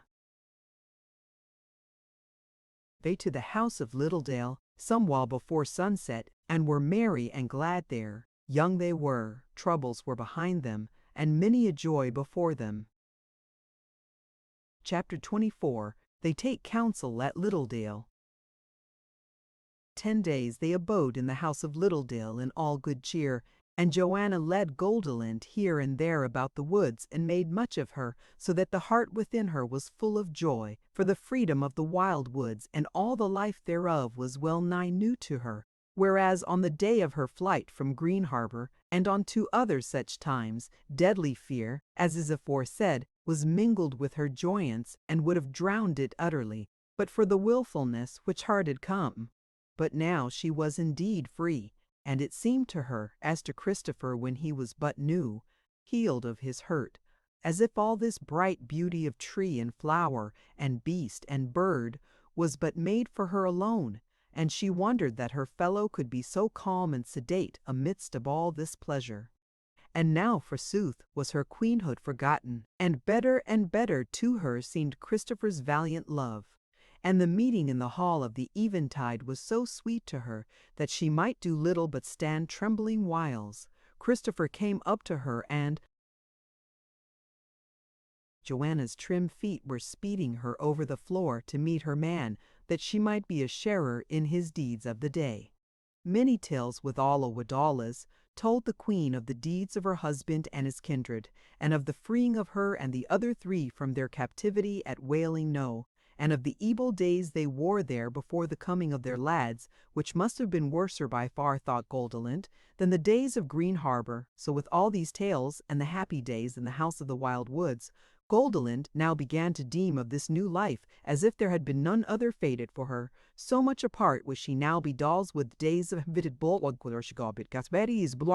But when the last of those 10 days was wearing to an end, and those 5 were sitting happy in the hall, albeit David sat somewhat pensive, now staring at Goldilind's beauty, now rising from his seat to pace the floor restlessly, Gilbert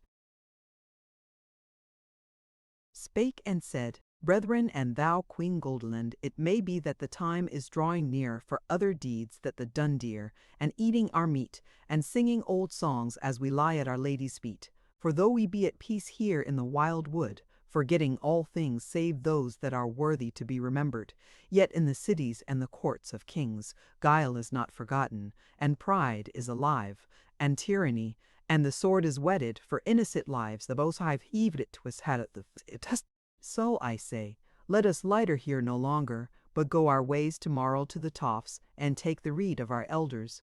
How say ye, brethren?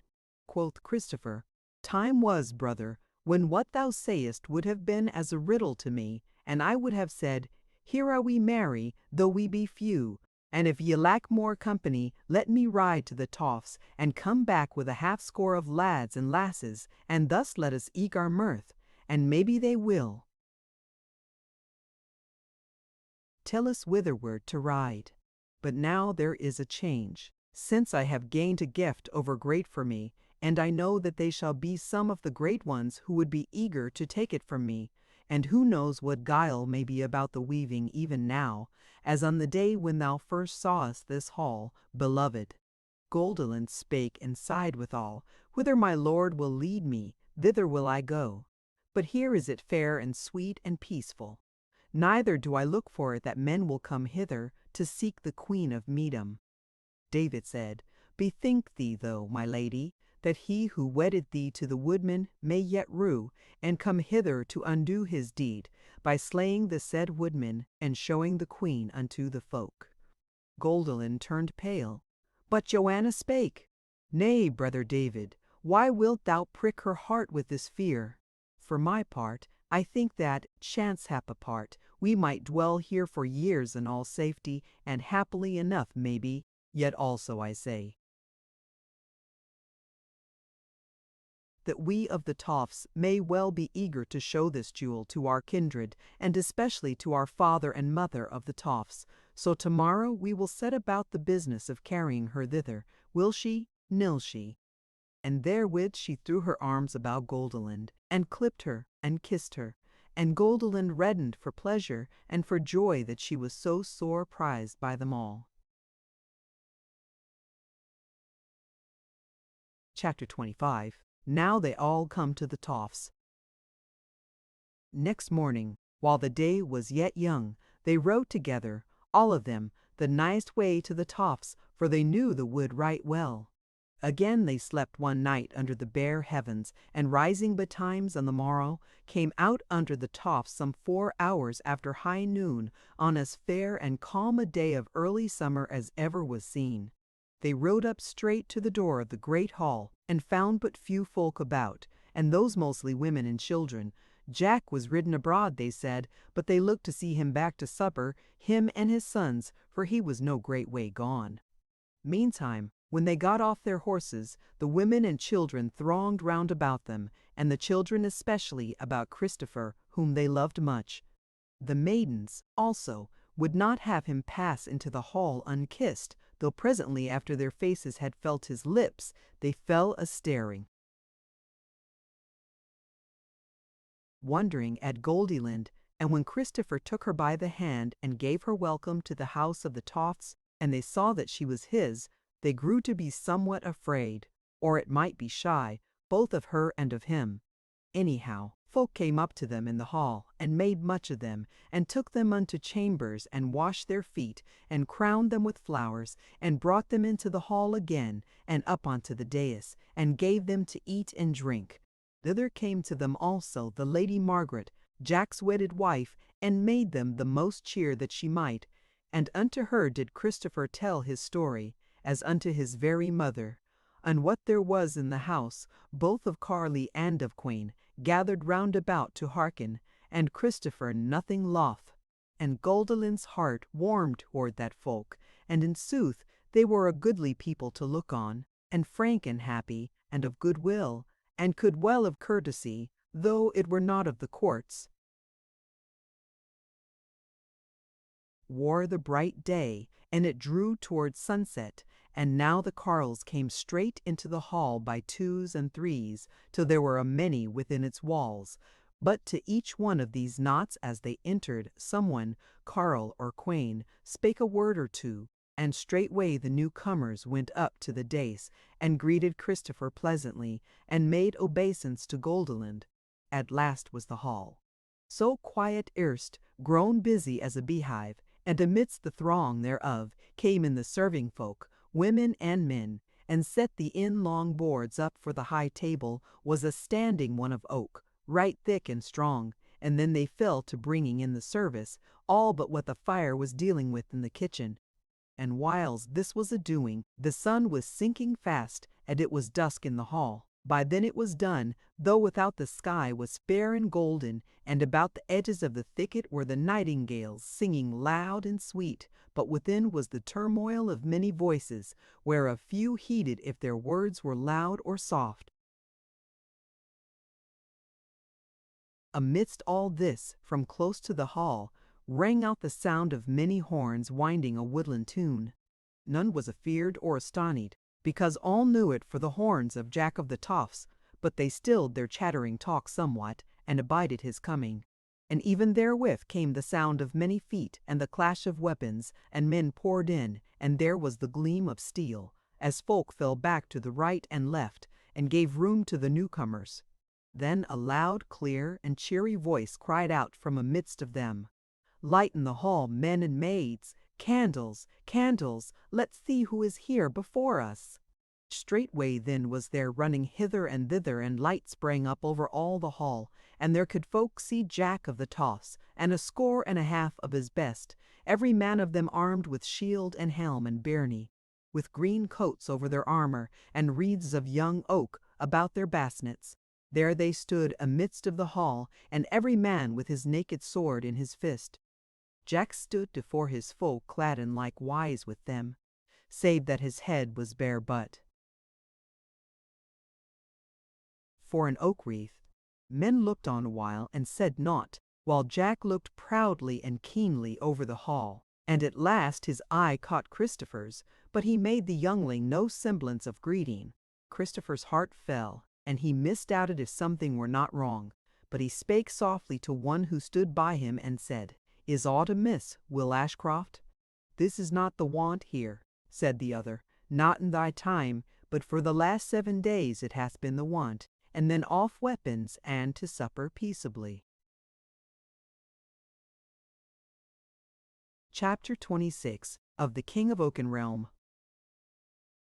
Even therewith, and while the last word had but come to Christopher's ears, rang out the voice of Jack of the Tofts again, louder and clearer than before, and he said, "Men in this hall, I bear you tidings. The King of Oakenrealm is amongst us tonight." Then, forsooth, was the noise and the turmoil, and cries and shouts and clatter and fists raised in air and weapons caught down from the wall, and the glitter of spear points and gleam of fallow blades. For the name of Rolf, King of Oakenrealm, was to those woodmen as the name of the great devil of hell, so much was he their unfriend and their dastard. But Jack raised up his hand and cried, "Silence ye! Blow up, horns, the hunt's up!" Blared out the horns then, strong and fierce, under the hall roof. And when they were done, there was more silence in the hall than in the summer night without. Only the voice of the swords could not be utterly still, but yet tinkled and rang as hard came against hard here and there in the hush. Again spake Jack, "Let no man speak, let no man move from his place. I see the king, ye shall see him."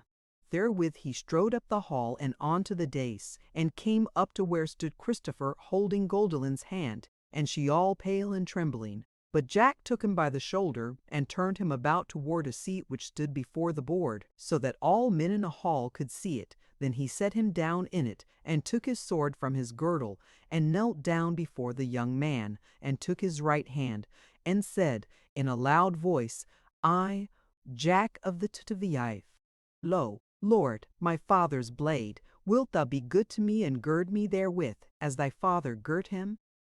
Now when Christopher heard him, at first he deemed that all this was some sport or play done for his pastime and the pleasure of the hall folk in all kindness and honor. But when he looked in the eyes of him, and saw him fierce and eager and true, he knew well it was no jest. And as the shouts of men went up from the hall and beat against the roof, him seemed that he remembered, as in a dream, folk talking anigh him when he was too little to understand, of a king and his son, and a mighty man turned thief and betrayer. Then his brow cleared and his eyes shone bright, and he leaned forward to Jack and girt him with the sword, and kissed his mouth, and said, "Thou art indeed my man and my thane and my ear, and I gird thee with thy sword as my father girded thy father."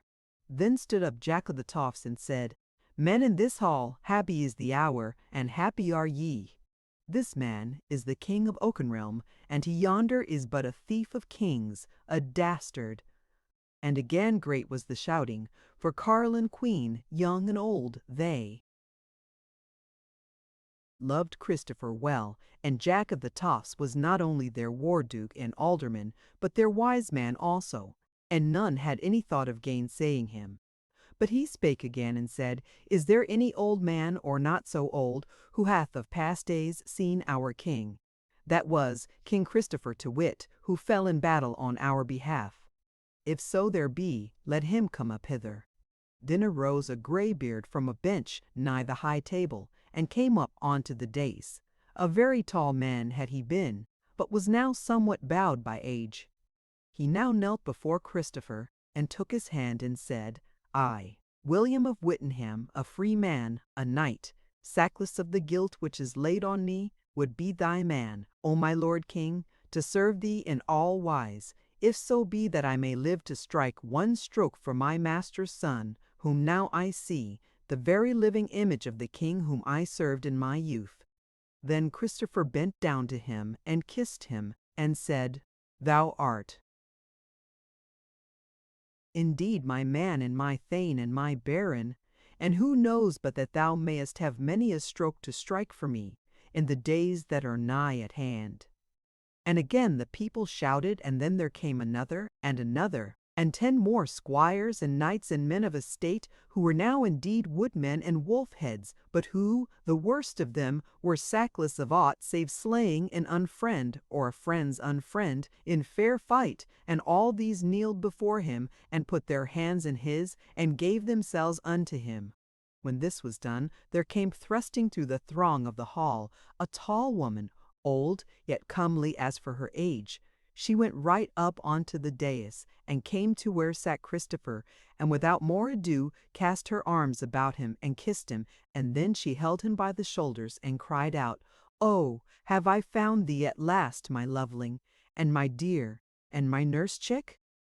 And thou grown so lovely, and yet so big, that I may never more hold thee aloft in mine arms, as once I was wont. Though high enough belike thou shalt be lifted, and I say praise be to God and to his hallows, that thou art grown so beauteous and mighty a man." Therewith she turned about toward the hall throng and said, Thou Duke of these woodmen, and all ye in this hall, I have been brought hither by one of you. And though I have well nigh died of joy because of the suddenness of this meeting, yet I thank him therefore. For who is this goodly and gracious young man save the king's son of Oakenrealm, Christopher that was, and that to my certain knowledge? For he is my fosterling and my milk child, and I took him from the hands of the midwife in the high house of Oakenham 21 years ago, and they took him from Oakenham, and me with him to the house of Lord Richard the Lean at Longholmes, and there we dwelt. But in a little while they took him away from Longholmes to Iworth, dat mine fader bit mod went out bedeb to made hoping to see this lovely child again, and now I see him, what he is, and again I thank God and all hallows therefore. Once more then was there stir and glad tumult in the hall. But Goldilind stood wondering, and fear entered into her soul, for she saw before her a time of turmoil and unpeace, and there seemed too much between her and the sweetness of her love. Withal it must be said, that for as little as she knew of courts and war hosts, she yet seemed to see lands without that hall, and hosts marching, and mighty walls glittering with spears, and the banners of a great king displayed. And Jack of the Toffs and his champions and good fellows seemed but a frail defence against all that, when once the hidden should be shown, and the scantiness of the woodland should cry on the abundance of the kingdom to bow down. Now she came round the board and stood beside Christopher, and he turned to her, and stood up and took her hand in such wise that she felt the caress of it, and joy filled her soul, as if she had been alone with him in the wild wood.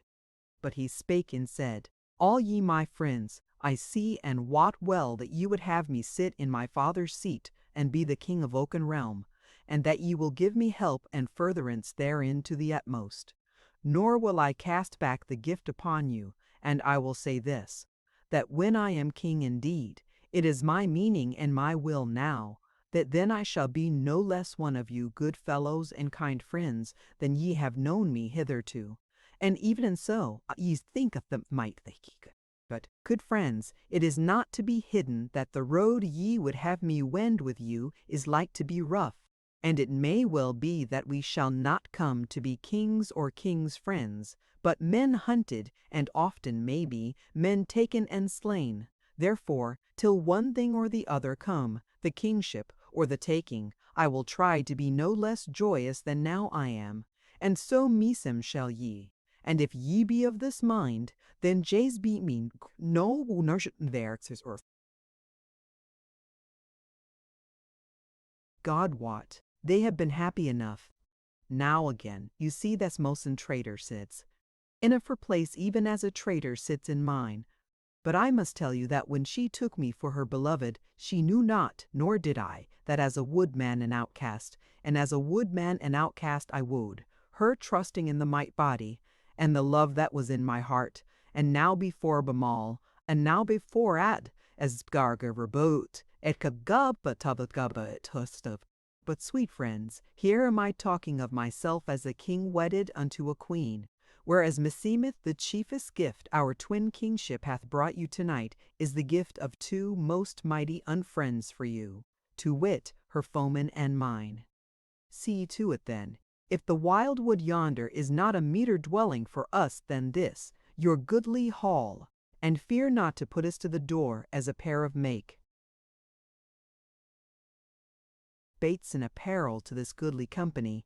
Lo you, the sky without has not yet lost all memory of the sun, and in a little while it will be yellowing again to the dawn.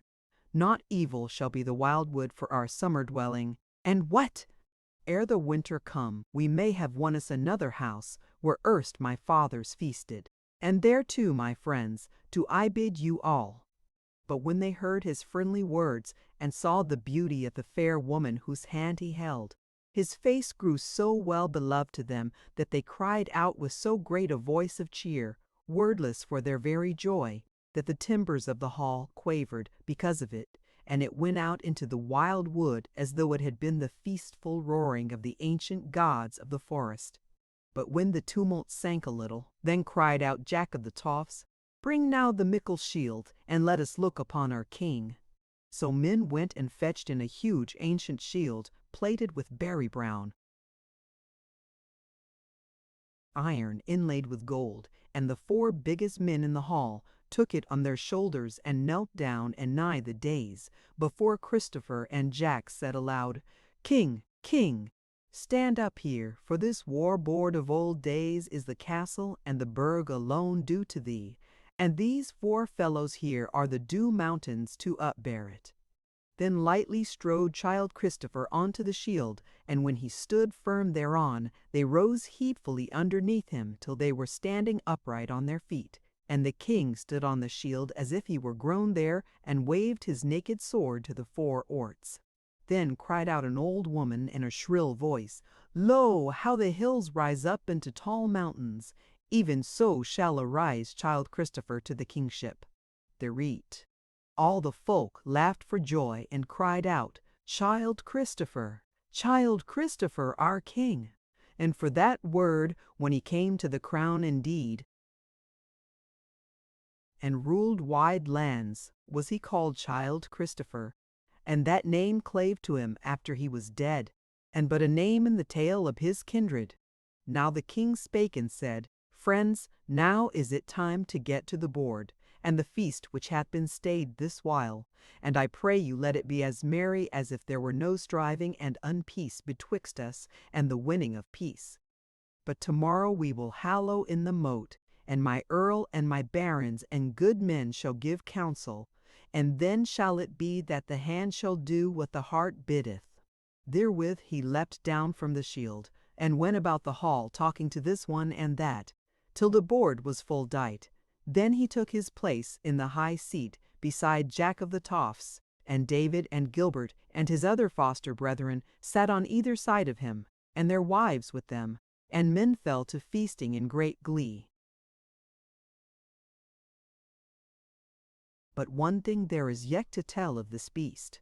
When men had drunk a cup or two, and drunk memories to good men dead, and healths to good men living, amidst this arose a grey-head carle from the lower end of the hall, and said, "Child Christopher, thy grace, that I may crave a boon of thee on this day of leal service."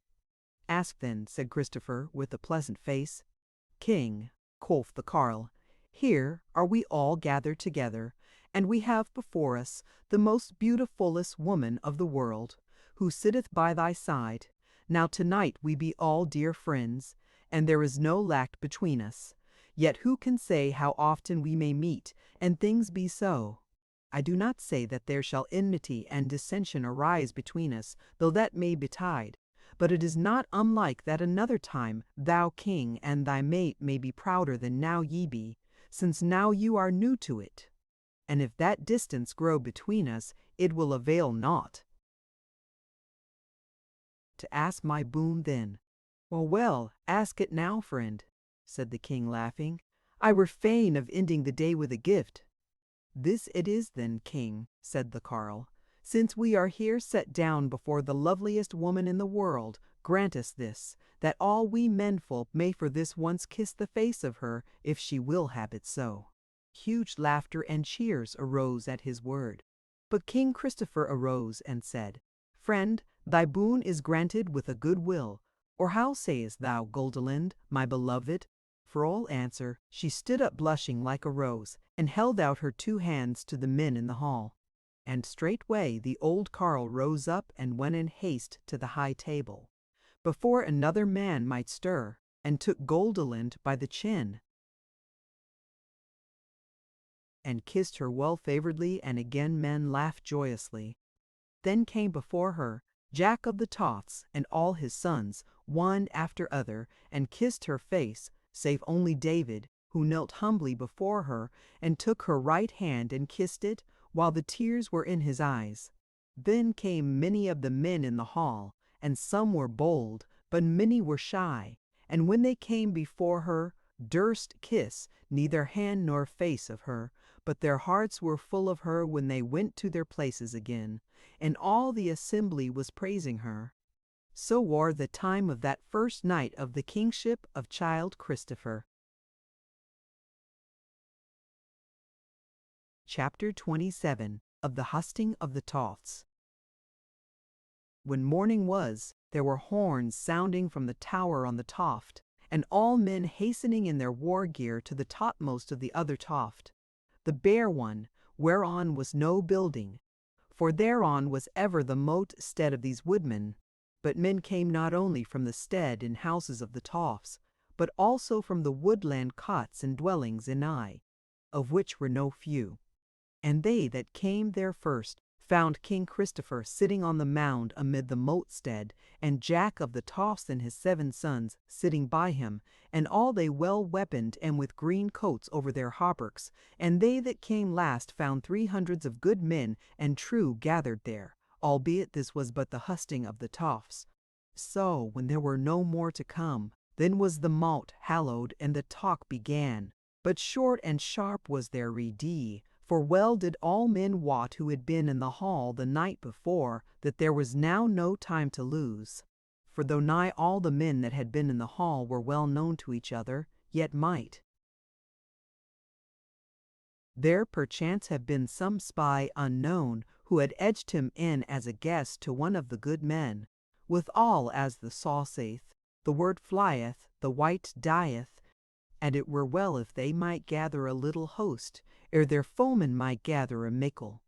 First therefore arose Jack of the Tofts, and began shortly to put forth the sooth that there was come the son of King Christopher the Old, and that now he was seeking to his kingdom, not for lust of power and gain, but that he might be the friend of good men and true, and uphold them and be by them upholden. And saith he, Look ye on the face of this man, and tell me where you shall find a friend friendlier than he, and more single-hearted. And therewith he laid his hand on Christopher's head, and the young man rose up, blushing like a maid. And thereafter a long time could no lord be heard for the tumult of gladness and the clashing of weapons. But when it was a little hushed, then spake Jack again, Now need no man say more to man on this matter, for ye call this curly-headed lad the king of Oakenrealm, even as some of ye did last night. Mighty was the shout of yea say that arose at that word, and when it was stilled, a grey head stood up and said, King Christopher, and thou our leader, whom we shall henceforth call Earl, it is now meet that we shear up the war arrow, and send it forth to whithersoever we deem our friends dwell, and that this be done at once, here in this moat, and that the hosting be after 3 nights' frist in the plain of Hazild, which all ye know, is 12 mile her to Offcape. All men yea said this, no one gainsaid it, and straightway was fire kindled in the bull slain, for the said elder had brought him thither. And the arrow was sheared and scorched and reddened, and the runners were fetched, and the word given them, and they were sped on their errand. It and is big, many stout fellows be here, and some wise and well ruled, and many wall Tom Nedis Iquans. Overwather is king now, and we all know him that when he cometh into the fray he is like to strike 3 strokes for 2 that any other winneth. But as to his lore of captainship, if he hath any he was born with it, as is like enough, seeing who was his father. Therefore we need a captain well proven, to bid us how to turbeth, tend toward the to escape bid. Now therefore, if anyone needeth a better captain than our kin father and war father Jack of the Tofts, he must needs go fetch him from otherwhere. How sayest thou, Christopher lad? Great cheer there was at the word, and laughter no little therewith. But Christopher stood up, and took Jack by the hand, and said, Now say I, that if none else follow this man into battle, yet will I. And if none else obey him to go backward or forward, to the right hand or to the left as he biddeth, yet will I. Thou, Wilfred, Wellhead, look to it that thou dost no less. But ye folk, what will ye herein? So they all, Yea, said Jack of the Tofts for captain. And forsooth they might do no less, for he was wary and wise, and had done many deeds, and seen no little of warfare. Then again arose a man of some 40 winters, strong built, and not ungoodly, but not merry of countenance. And he spake, King and war leader, I have a word to say. We be wending to battle, we carles, with spear in fist and sword by side, and if we die in the fray, of the day's work is it, but what do we with our kinswomen, as mothers and daughters and wives and she-friends, and the little ones they have borne us? For see ye, this warfare we are faring, maybe it shall not last long, and yet maybe it shall, and then may the foemen go about us and fall on this stead, if we leave them behind here with none to guard them, and if, on the other hand, we leave them men enough for their warding, then we minish our host overmuch. What do we then? Then spake Jack of the Tofts, this is well thought of by Howard of Whiteacre, and we must look to it. And, by my red, we shall have our women and little ones with us, and why not? For we shall then but be moving Tofstead as we move, and ever to some of us hath it been as a camp, rather than an house. Moreover, you know it, that our women be no useless and soft queens, who durst not lie under the oak boughs for a night or two, or wade a water over their ankles, but valiant they be, and kind and helpful. And many of them are there who can draw a bow with the best, and, it may be, push a spear if need were. How say ye, lads?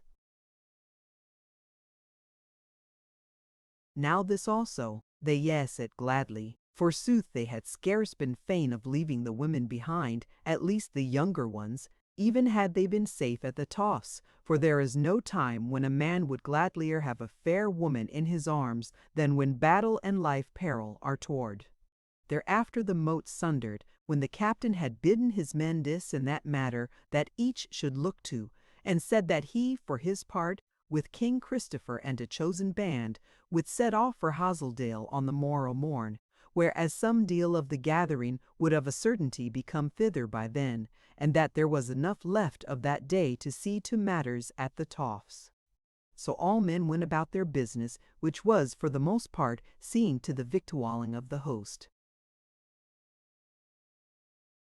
Chapter 28 of the Hosting in Hazeldale. On the morrow early was Jack of the Tofts dight for departure, with Christopher and David and Gilbert and 50 of his best men. But when they went out of the porch into the sweet morning, lo, there was Goldilind before them, clad in her green gown, and as fresh and dear as the early day itself. And Jack looked on her and said, And thou, my lady and queen, thou art dight as thou wouldst wend with us. Yea, she said, and why not? What sayest thou, King Christopher? Said the captain. Nay, said King Christopher, reddening, it is for thee to yea say or nay say, though true it is that I have bidden her farewell for 2 days' space. And the two stood looking on one another. But Jack laughed and said, Well then, so be it, but let us get to the way, or else.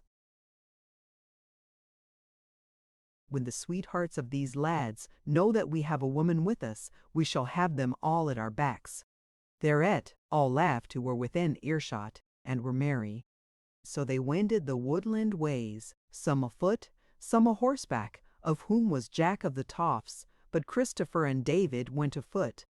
And Goldilind rode a fair white horse which the captain had gotten her. As they went, and King Christopher ever by Goldilind's right hand, and were merry and joyous, they two were alone in the woodland way. So Christopher took her hand and kissed it, and said, Sweetling, why dost thou tell me not of thy will to come along with us? Never had I balked thee. She looked at him, blushing as a rose, and said, Dear friend, I will tell thee. I knew that thou wouldst make our parting piteous sweet this morning, and of that I would not be balked. See then how rich I am, since I have both parted from thee and have thee. And therewith she louted down from her saddle, and they kissed together sweetly, and so thereafter wore the way. So came they to the plain of Hazeldale, which was a wide valley with a middling river winding about it, the wild wood at its back toward the Tofts, and in front, down land not wooded, save here and there a tree nigh a homestead or cot, for that way the land was builded for a space. Forsooth, it was not easy for the folk thereabout to live quietly, but if they were friends in some wise to Jack of the Tofts, So when the company of the Toffs came out into the dale about 3 hours after noon, it was no wonder to them to see men riding and going to and fro, and folk pitching tents and raising booths nigh to the cover of the wood. And when the coming of the Toft folk was seen, and the winding of their horns heard, there was many a glad cry raised in answer, and many an horn blown, and all men there came running together toward where now was stayed, Jack of the Toffs and Christopher and their men. Then Goldilind bade Christopher help her light down, so he took her in his arms, and was not over hasty in setting her down again. But when she stood by him, she looked over the sunny field darkened by the folk hastening over the greensward, and her eyes glittered and her cheek flushed, and she said, Lord King, be these some others of thy men? Yea, sweetling, said he, to live and die with me. She looked on him and said softly, Maybe it were an ill wish to wish that I were thou, yet if it might be for 1 hour. Said he, Shall it not be for more than 1 hour? Shall it not be for evermore, since we twain are become one? Nay, she said, this is but a word. I am but thine handmaid, and now I can scarce refrain my body from falling before thy feet. He laughed in her face for joy, and said, Abide a while, until these men have looked on thee, and then shalt thou see how thou wilt be a flame of war in their hearts that none shall withstand. Now were the dale dwellers all come together in their weapons, and they were glad of their king and his lubling, and stout men were they all, albeit some were old, and some scarce of man's age. So they were ranked and told over, and the tale of them was over 60 who had obeyed the war arrow, and more, they said, would come in every hour.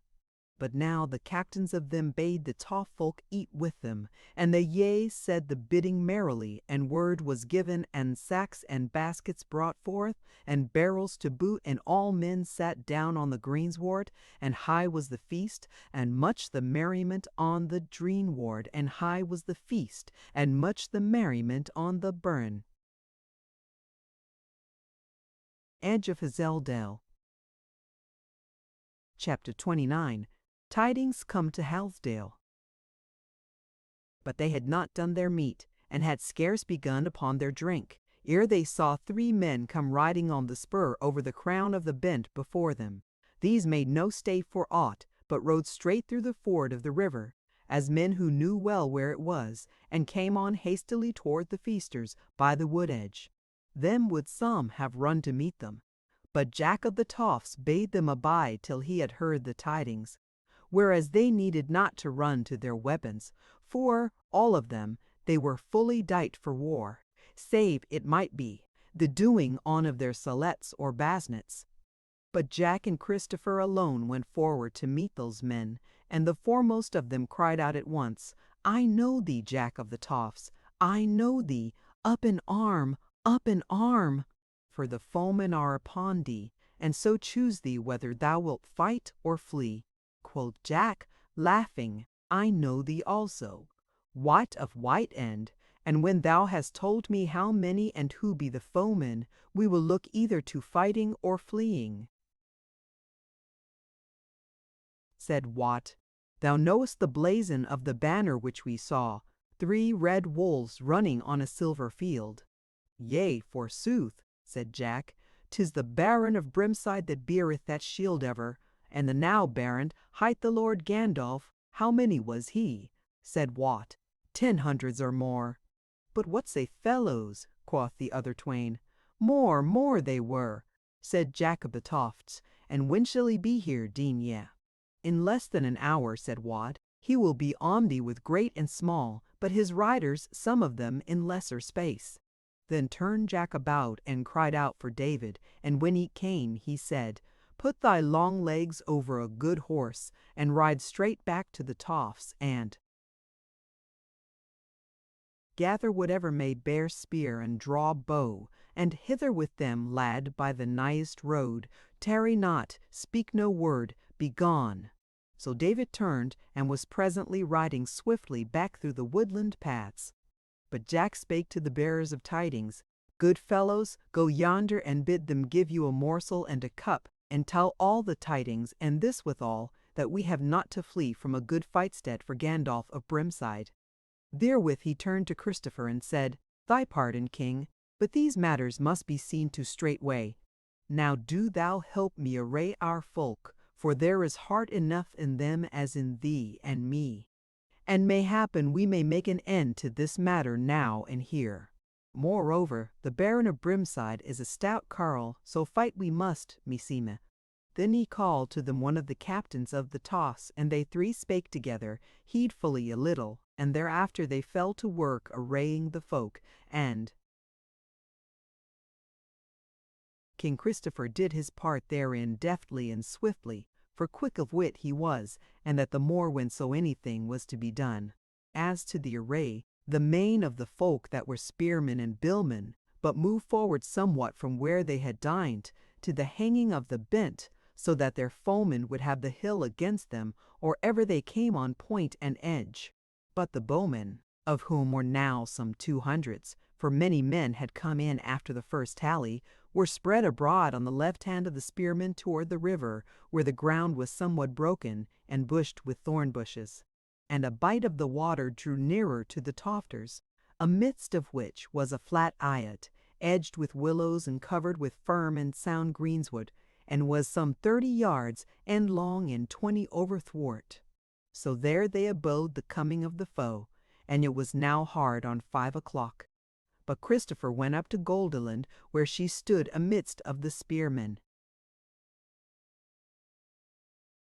hand turning over hand, and her feet wandering to and fro almost without her will. And when he came to her, she had much ado to refrain her from falling on his bosom and weeping there. But he cried to her gaily, Now, my lady and queen, thou shalt see a fair play toward even sooner than we looked for. And thine eyes shall follow me, if the battle be thronged, by this token, that amongst all these good men and true, I only wear a forgilded basnet with a crown about it. Oh, she said, if it were but over, and thou alive and free, I would pay for that, I deem, if I might by a sojourn in Green Harbor again. What? He said, that I might have to thrust myself into the peril of snatching thee forth again, and he laughed merrily. Nay, said he, this play must needs begin before it endeth, and by St. Nicholas I deem that today it beginneth well. But she put her hands before her face, and her shoulders were shaken with sobs. Alas, sweetling, said he, that my joy should be thy sorrow. But, I pray thee, take not these stout hearts for runaways. And oh, look, look! She looked up, wondering and timorous, but all about her the men sprang up and shouted, and tossed up bill and sword, and the echo of their cries came back from the bowmen on the left, and Christopher's sword came rattling out of the scabbard and went gleaming up aloft. Then words came into the cry of the folk, and Goldilind heard it, that they cried Child Christopher, King Christopher. Then over her head came a sound of flapping and rending as the evening wind beat about the face of the wood, and she heard full cry about her, The banner! The banner! Ho, for the woodwife of Oakenrealm.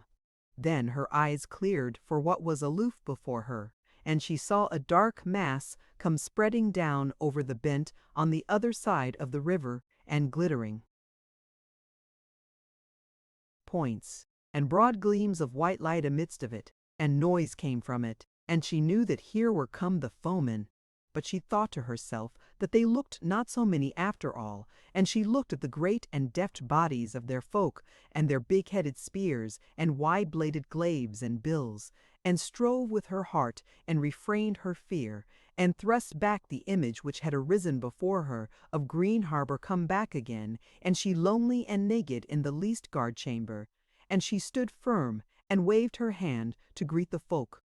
And lo! there was Christopher kneeling before her and kissing her hand, and great shouts arising about her of the Lady of Oakenrealm, the Lady of Meedham, for the lady, for the lady. Chapter 30 of the Field that was set in the home of Haledale. Now thither cometh Jack o' the Tofts, and spake to Christopher, See thou, lad Lord King, I should say, this looketh not like very present battle, for they be stayed halfway down the bent.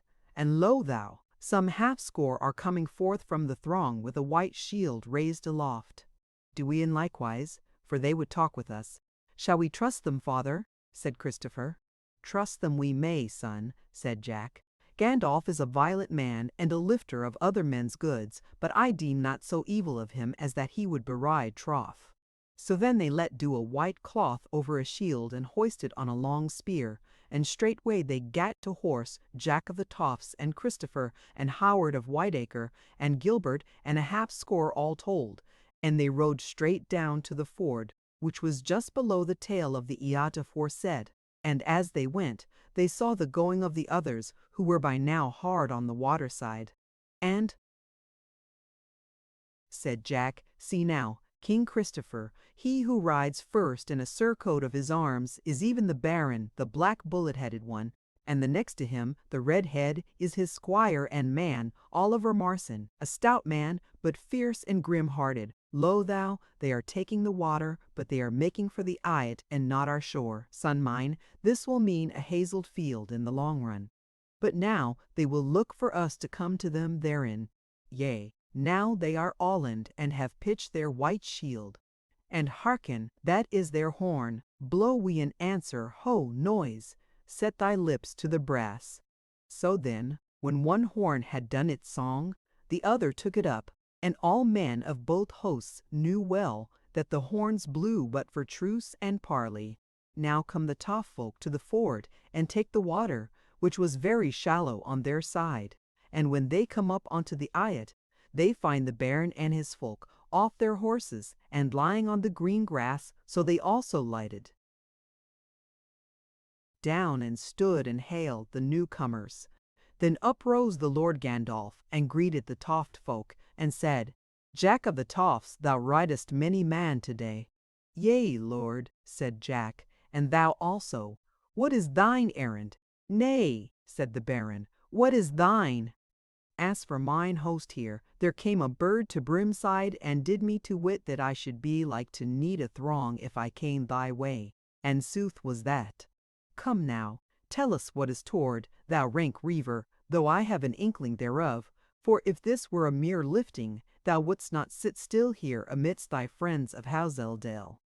Lord, said Jackal the Tofts, thou shalt hear mine errand, and then give heed to what thou wilt do. Look to the bent under the wood, and tell me, dost thou see the blazon of the banner under which be my men? That can I not, said the Lord Gandalf, but I have seen the banner of Oakenrealm, which beareth the wood-woman with loins garlanded with oak leaves, look much like to it at such a distance. Said Jack, it is not ill guessed. Yonder banner is the king's banner, and beareth on it the woman of Oakenrealm. The Lord bent his brows on him, and said, Forsooth, rank reaver, I wotted not that thou hadst King Rolf for thy guest. Quoth Jack of the Tofts, Forsooth, Lord, no such guest as the Earl Marshal Rolf would I have alive in my poorhouse. Well, Jack, said the big lord, grinning, read me the riddle, and then we shall see what is to be done, as thou sayest. Lord, said Jack, dost thou see this young man standing by me? Yea, said the other, he is big enough that I may see him better than thy banner if he but make old bones, as is scarce like. Since he is of thy flock, he shall one day make a pretty man. He is a gay rider now. What else is he? Quoth Jack of the Tofts. He is my king and thy king, and the all folks' king, and the king of Oakenrealm. And now hearken mine errand, it is to make all folk name him king.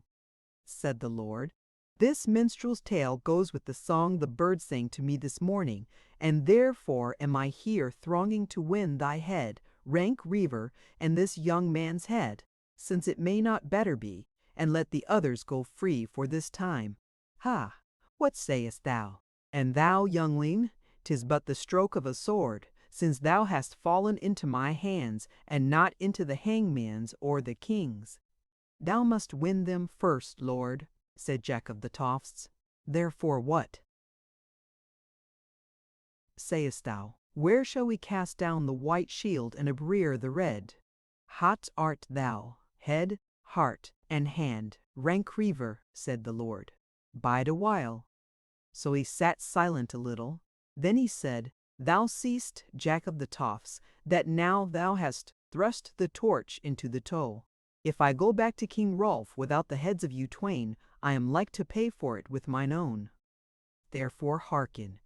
If we buckle together and fight presently, it is most like that I shall come to my above. But thou art so wily and stout that it is not unlike that thou, and perchance this luckless youngling, may slip through my fingers into the wood, and then it will avail me little with the king, that I have slain a few score nameless wolf-heads. So, look you, here is a fair field, hazelled by God. Let us too use it today, and fight to the death here. And then if thou win me, smite off my head, and let my men fight it out afterwards, as best they may without me, and 'tis like they will be beaten then. But if I win thee, then I win this youngling withal, and bear back both heads to my lord king, after I have scattered thy wolf heads and slain as many as I will, which shall surely befall, if thou be slain first. Then cried out Jack of the Toffs, Hail to thy word, stout heart. This is well offered, and I take it for myself and my lord king here. And all that stood by and heard gave a glad sound with their voices, and their armor rattled and rang as man turned to man to praise their captains. But now spake Christopher, Lord of Brimside, It is not wondrous, though thou set me aside as of no account, whereas thou deemest me no king or king's kindred. But thou, Lord Earl, who wert once Jack of the Toffs, I marvel at thee, that thou hast forgotten thy king so soon. Ye twain shall now wot that this is my quarrel, and that none but I shall take this battle upon him. Thou servant of Rolf, the traitor and murderer, hearken. I say that I am king of Oakenrealm, and the very son of King Christopher the Old, and that will I maintain with my body against every gainsayer. Thou, Lord of Brimside, wilt thou gainsay it? Then I say thou liest, and lo, here my glove. And he cast it down before the Lord. Again was there good rumour, and that from either side of the bystanders. But Jack of the Toffs stood up silent and stiff, and the Baron of Brimside laughed and said, Well, swain, if thou art weary of life, so let it be, as for me. But how sayest thou, Jack of the Toffs? Art thou content to give thine head away in this fashion, whereas thou hoddest that I shall presently slay this king of thine? Said Jack, The king of Oakenrealm must rule me as well as others of his liege men. He must fight if he will, and be slain if he will. Then suddenly he fell a-laughing, and beat his hand on his thigh till the armor rattled again, and then he cried out, Lord Gandalf, have a care, I bid thee. Where wilt thou please to be buried, lord?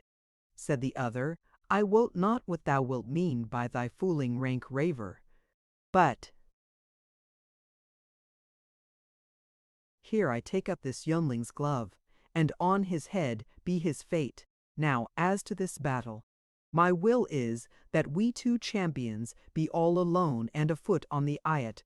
How say ye? Even so be it, said Jack.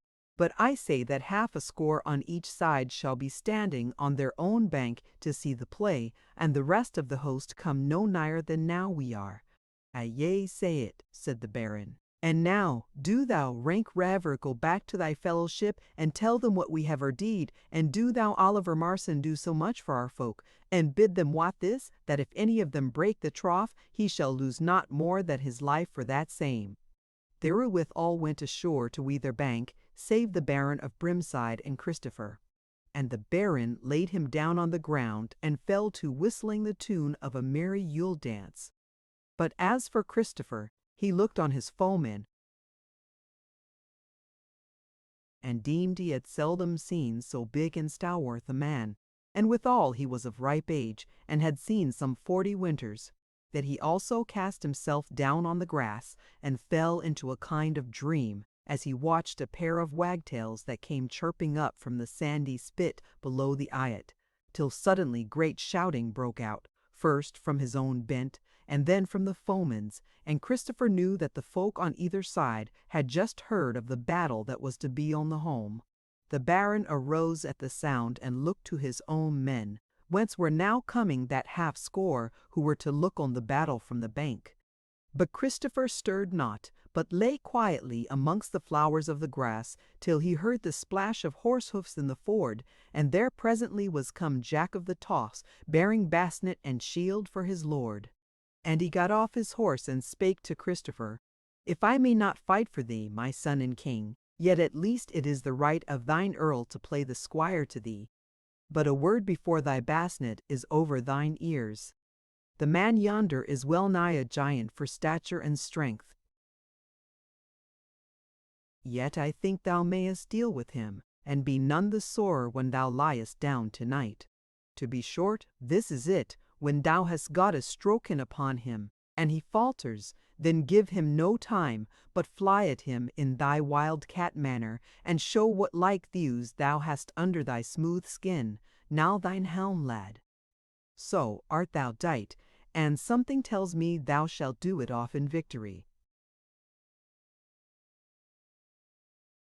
Chapter 31. The Battle on the Holm.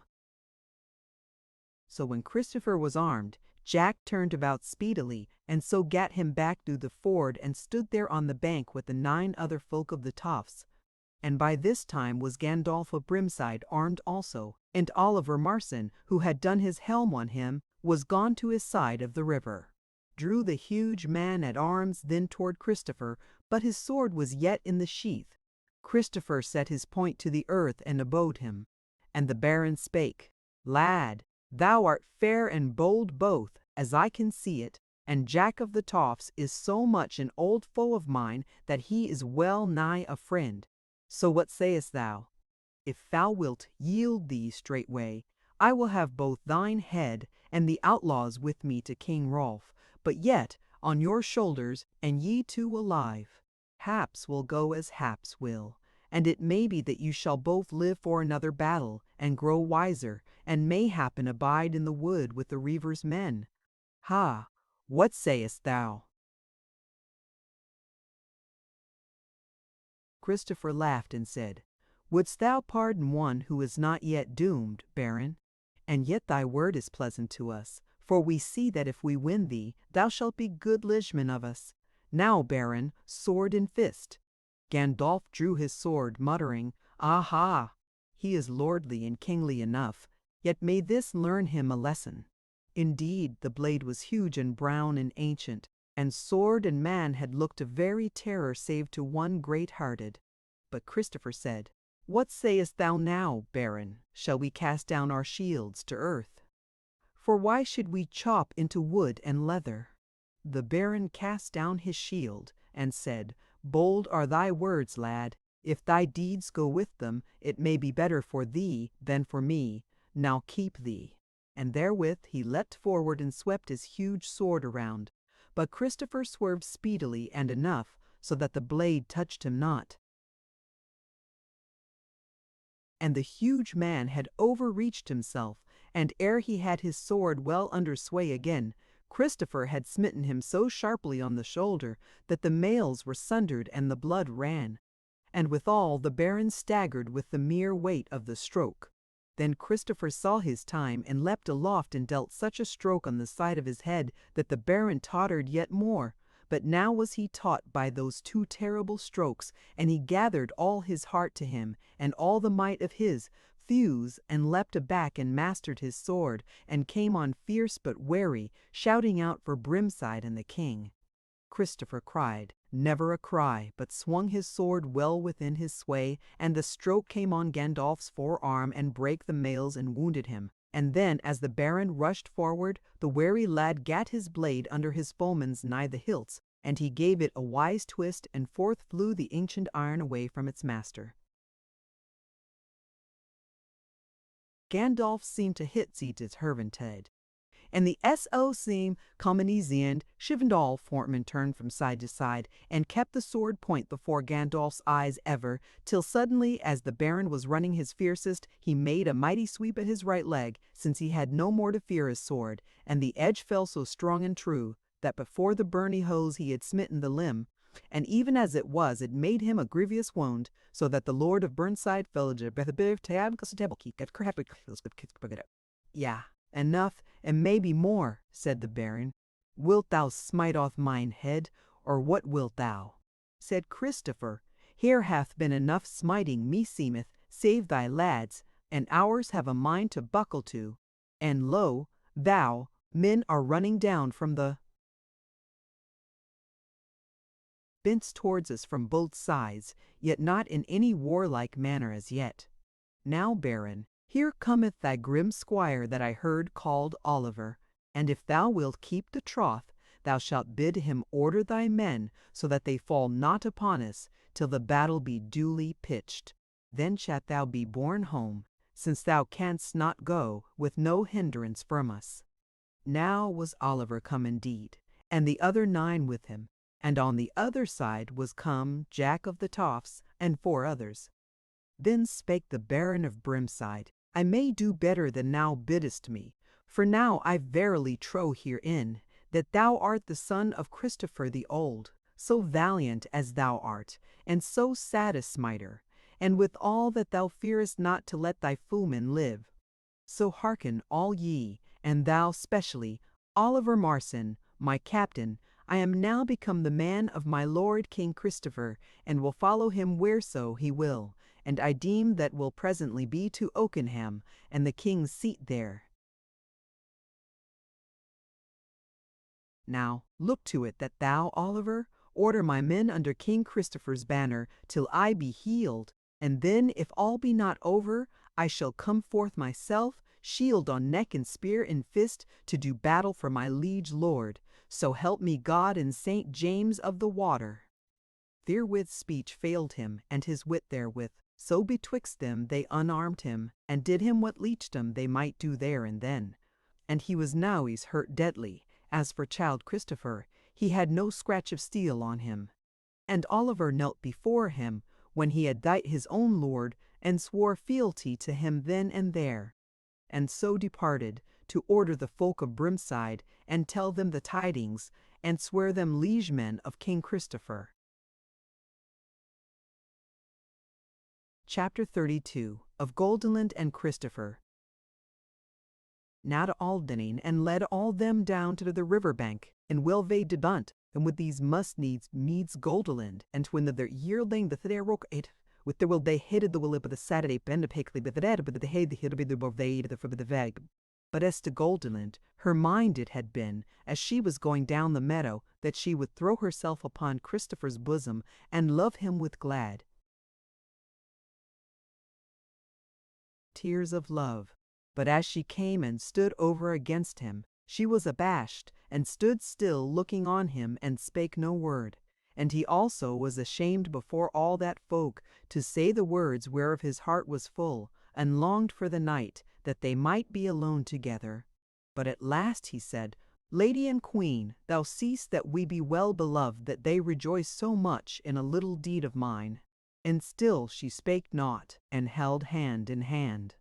But Jack of the Toff spake and said, By St. Hubert, the deed may be little, though there be men who would think no little of overcoming the biggest man and the fellest fighter of Oakenrealm. But at least great things shall come thereof. King, thy strokes of this day have won thee Oakenrealm, or no man I know in field, and many a mother's son have they saved from death. For look thou yonder over the river, Goldilind, my lady, and tell me what thou seest. She turned to him and said, Lord Earl, I see warriors a many. Yea, said Jack, and stout fellows be they for the more part, and hard had been the handplay had we met, ere they had turned their backs. But now, see thou, we shall win side by side toward Oakenrealm, for our Lord there hath won them to his friends. And doubt thou not that when they see him and thee and I, they shall be friends indeed. What, Dost thou weep for this? Or is it because he hath done the deed, and not thou? Or rather because thine heart is full for the love of him? She smiled kindly on Jack, but even therewith she felt 2 hands laid on her shoulders, and Christopher kissed her without any word. Chapter 33. A Council of Captains. The host comes to Broadleys and makes for Woodwall. That night, though there was some little coming and going between the Tofters and the Brimsiders, yet either flock slept on their own side of the river. Moreover, before the midst of the night, cometh David to the wood side, and had with him all men defensible of the Tofts and the houses thereabout, and most of the women also, many of whom bore spear or bow, so that now by the wood side, what with them of the Tofts and the folk who joined them there from the countryside, about Haledale, there were well I know to Tim beef. Betimes on the morrow was King Christopher afoot, and he and Jack and David and Gilbert, and they 12 in company, went down to the banner by the waterside, and to them presently came Oliver Marson and 10 other of the captains of Brimside, and did them to wit that the Baron were fain if they would come to his pavilion and hold counsel therein, for that he was not so sick but he might well speak his mind from where he lay. So thither they went all with good will, and the Baron greeted them friendly, and made what reverence he might to Christopher, and bade him say what was his mind and his will. But Christopher bade them who were his elders in battle to speak, and the Baron laughed outright and said, Meseemeth, Lord King, thou didst grow old yesterday at my costs, but since thou wilt have me to speak, I will even do so. And to make matters the shorter, I will say that I wot well what ye have to do, and that is, to fall upon the Earl Marshal's folk ere they fall upon yous. Now some folk deem we should fare to Brimside and have a hosting there, but I say nay, whereas it lieth out of the road to Oakenham, and thereby is our road, meseemeth, and it is but some 6 days' riding hence, save, as is most like, 2 of those days be days of battle. But if we go straight forward with banners displayed, each day's faring shall be a day of hosting and gathering. For I tell thee, Lord King, the fame of thee has by now gone far in this countryside. Wherefore I say no more, since I wax weary than this to the road this morning, and get we so far as Broadleys ere nightfall, for there we shall get both victual and folk. There was good cheer made at his word, so Christopher spake, Baron of Brimside, thou hast spoken, my very mind and will, and but if these lords and captains gainsay it, let us tarry no longer, but array all our folk in good order, and take tale of them. And so for Broadleys. What say ye, lords? None nay said it, so there was no more talk save as to the ordering of this or the other company, and it was so arted that the Brimside men should fare first at the head of the host with the banner of Brimside, and that then should go the mingled folk of the countryside, and lastly the folk of the Tofts with the banner of Oakenrealm, so that if the host came upon foemen, they might be for a cloud to hide the intent of their battles a while, till they might take their advantage. So went the captains to their companies, and the Tofters and their mates crossed the river to the men of Brimside, who gave them good cheer when they came amongst them.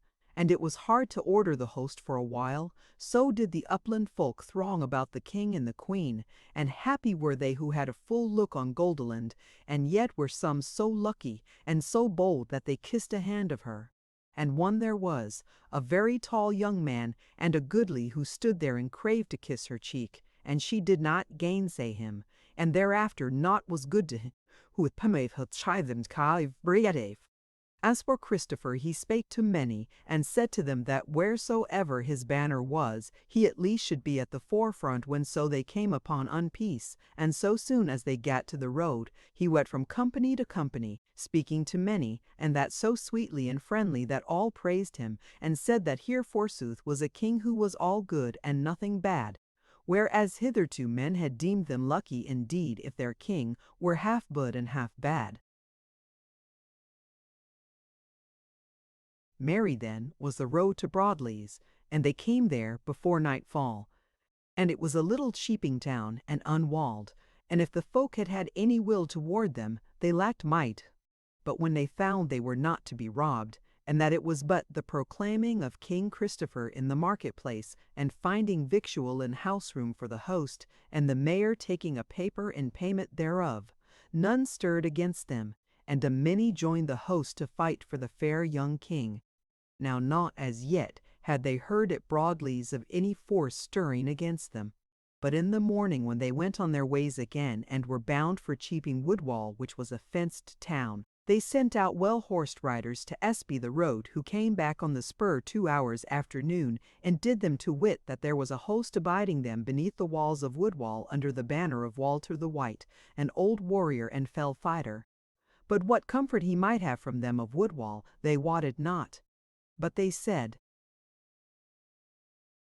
that the tidings of their coming had gone abroad, and many folk were abiding the issue of this battle ere they joined them to either host.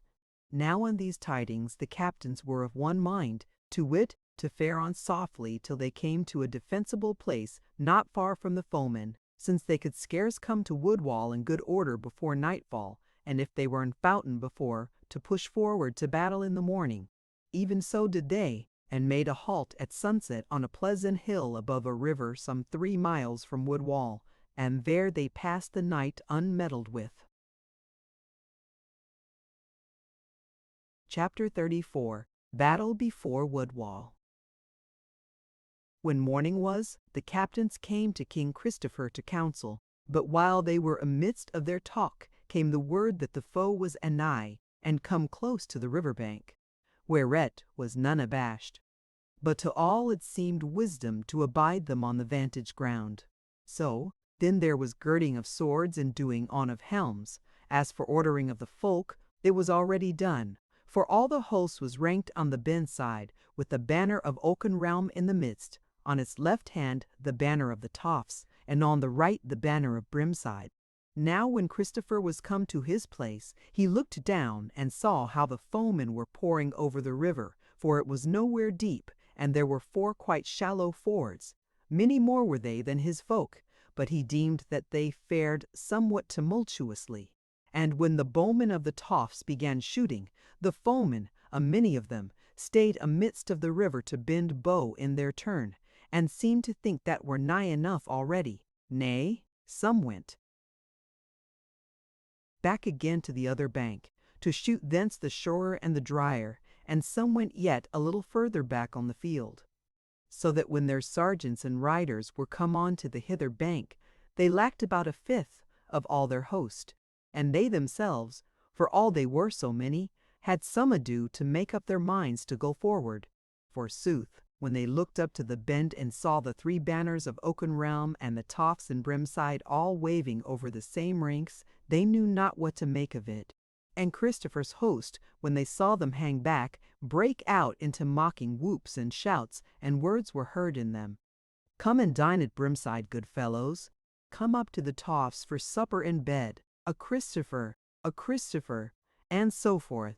Now all King Christopher's men were afoot, saving a band of the riders of Brimside, who bestrode strong and tall horses, and bore jack and sallet and spear, but no heavy armor.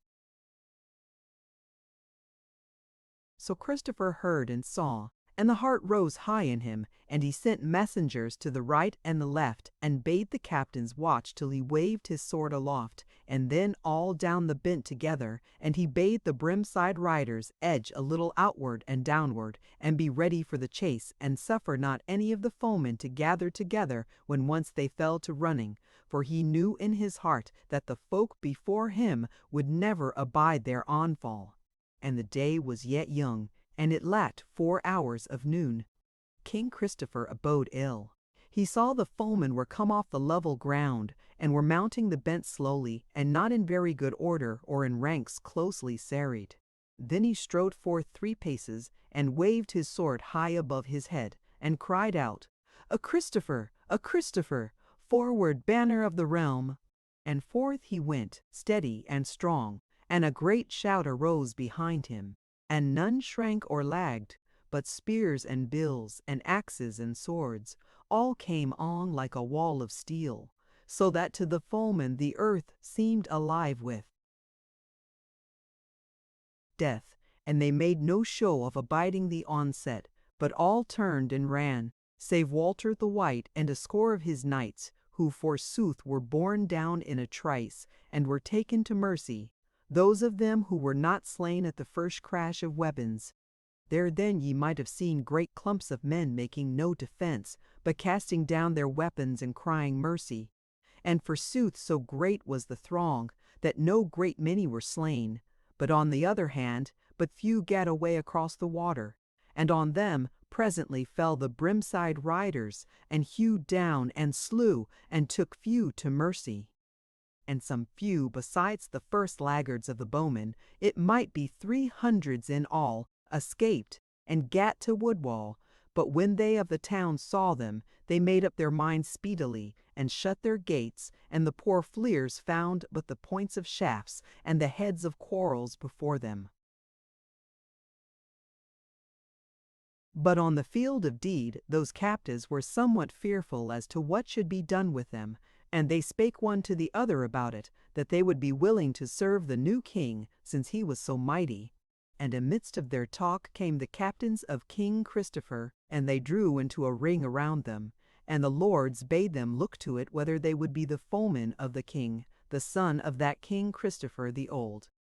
If so ye be, said they, ye may escape this time, but ye see how valiant a man he is, and how lucky withal, and happy shall they be, whom he calleth friends. Now what say ye? Will ye take up your weapons again, and be under the best of kings and a true one, or will you depart and take the chance of his wrath in the coming days? We say, how many of you will serve King Christopher? Then arose from them a mighty shout, all, one and all. Albeit some there were who slunk away and said naught, and none heeded them. So then all the sergeants and the common folk swore allegiance to King Christopher. But of the knights who were left alive, some said yea, and some nay, and these last were suffered to depart, but must needs ride unarmed. Now by the time all was done, and the new men had dined along with the rest of the host, and of the newcomers' tale had been taken, the day was wearing. So they set off for Woodwall, and on the way they met the mayor and aldermen thereof, who came before King Christopher, and knelt to him, and gave him the keys of their town. So he was gracious to them, and thanked them, and bade see to the victual and lodging of the host, and that all should be paid thereafter. And they said that they had seen to all this before they came forth of the town, and that if the Lord King would ride forth, he would find fair lodging in the good town. So King Christopher was pleased, and bade the burgesses ride beside him, and he talked merrily with them on the way, so that their hearts rejoiced over the kindness of their lord. So they came to the gate, and there the king made stay till Goldilind was fetched to him, so that they might ride into the good town side by side. And in the street was much people thronging, and the sun was scarce set, so that the folk could see their king and queen what they were. And they who were nighest unto them, they let their shouts die out, so were their hearts touched with the sight of them, and the love of their beauty. Thus rode they in triumph through the street till they were come to their lodging, which was great and goodly as for a cheaping town. And so the day was gone, and the night was come, and the council and the banquet were over. Then were the king and Goldilind together again, like any up-country lad and lass. But she stood before him and said, O thou king and mighty warrior, surely I ought to fear thee now. But it is not so sore as I desire thee. But yet it maketh both laughter and tears come to me when I think of the day we rode away from Green Harbor with thee, and I seem to myself a great lady, though I were unhappy, and though I loved thy body, I feared lest the churl's blood in thee might shame me perchance, and I was proud and unkind to thee, and I hurt thee sorely. And now I will say it, and confess, that somewhat I joyed to see thine anguish, for I knew that it meant thy love for me and thy desire to me. Lo now, wilt thou forgive me this, or wilt thou punish me, O Lord King? He laughed. Sweetling, he said. Meseemeth now all day long I have been fighting against raiment rather than men. No man withstood me in the battle, for that they feared the crown on my helm and the banner over my head. And when those good men of the town brought me the keys, how should I have known them from Burrell folk but for their scarlet gowns and fur hoods?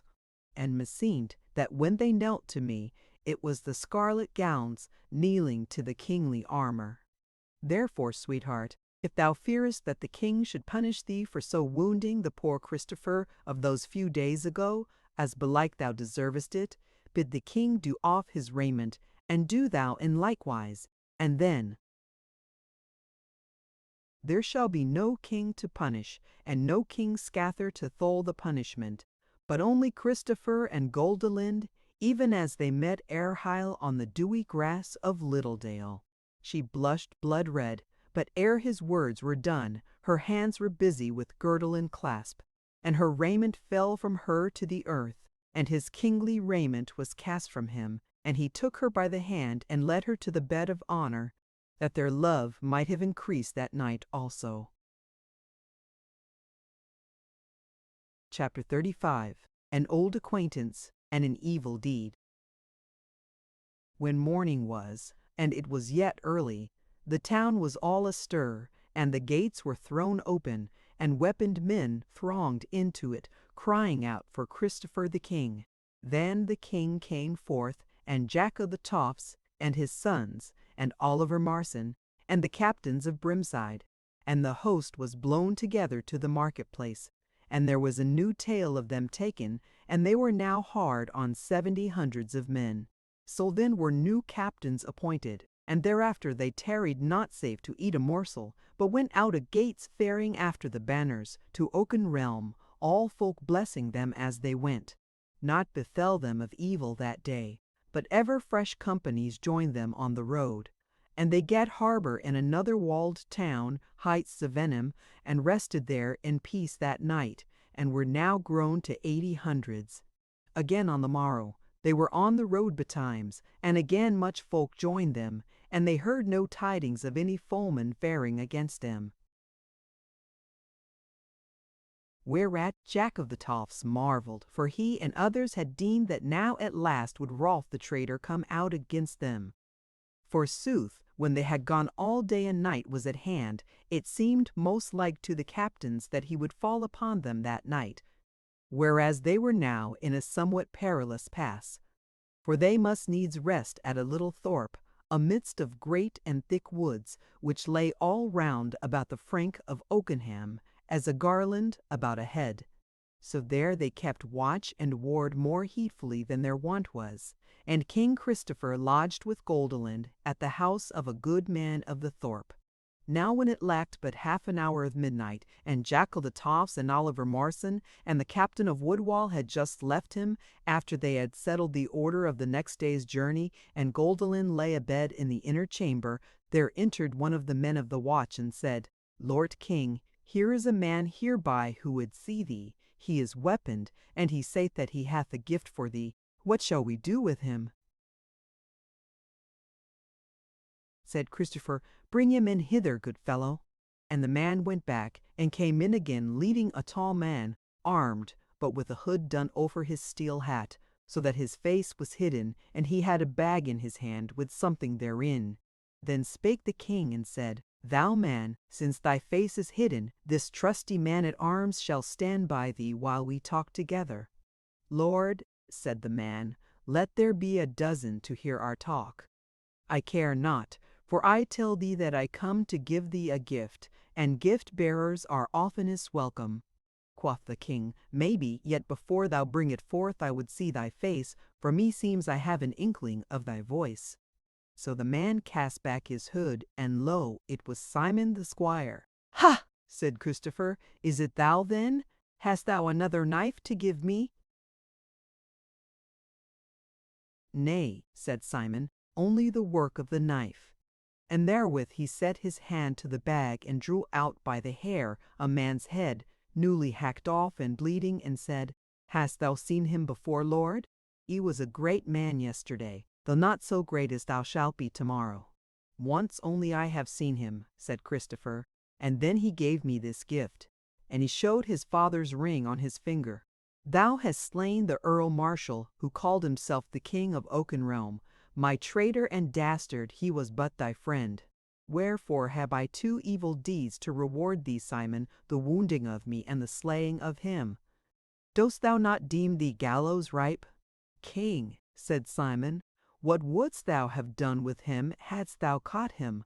Said Christopher, I had slain him, had I met him with a weapon in his fist, and if we had taken him, I had let the folk judge him.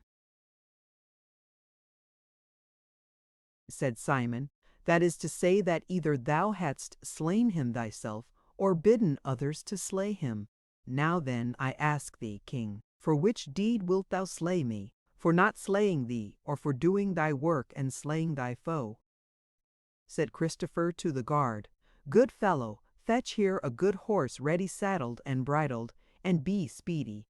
So the man went, and Christopher said to Simon, For the knife in my side, I forgive it thee, and as to the slaying of thy friend, it is not for me to take up the feud.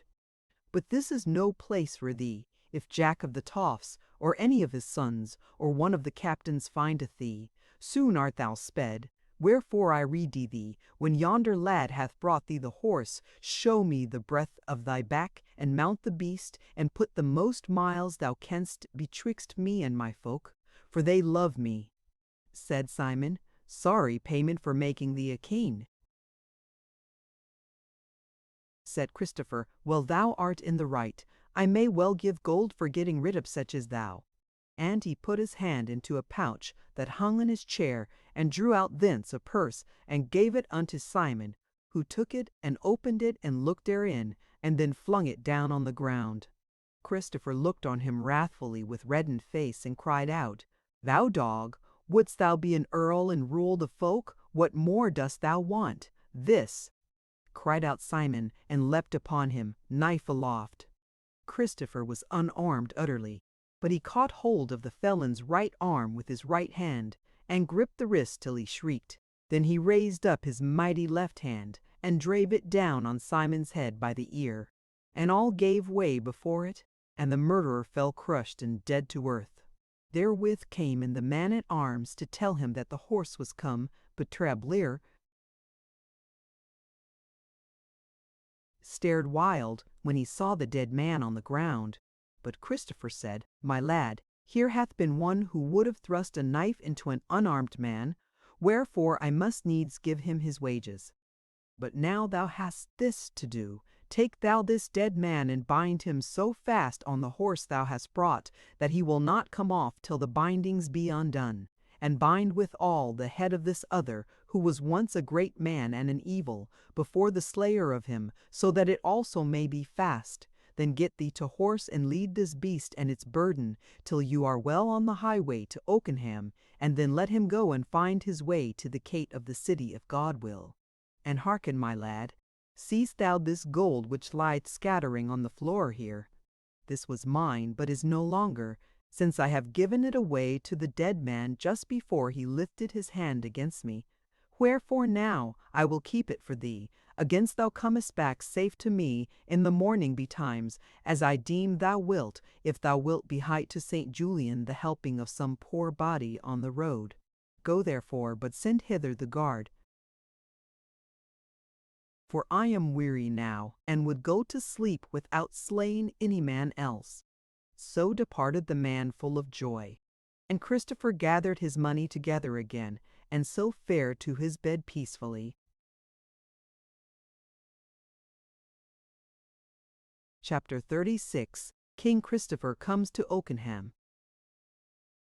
But on the morrow the first man who came to the king was the man-at-arms aforesaid, and he told that he had done the king's errand, and ridden a 5 miles on the road to Oakenham before he had left the horse with his felon load, and that he had found naught stirring all that way when he had passed through their own outguards, where folk knew him and let him go freely.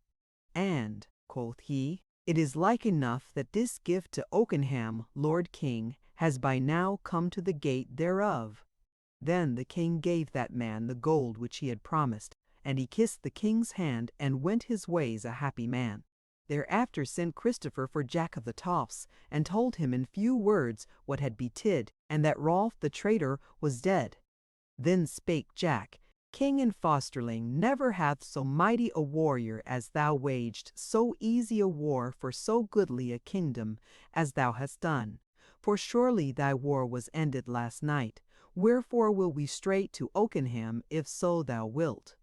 But if it be thy pleasure, I will send a chosen band of riders to wend on the spur thereto, and bid them get ready thy kingly house, and give word to the barons and the prelates, and the chiefs of the knighthood, and the mayor and the aldermen, and the masters of the crafts, to show themselves of what mind they be towards thee. But I doubt it not that they will deem of thee as thy father come back again and grown young once more.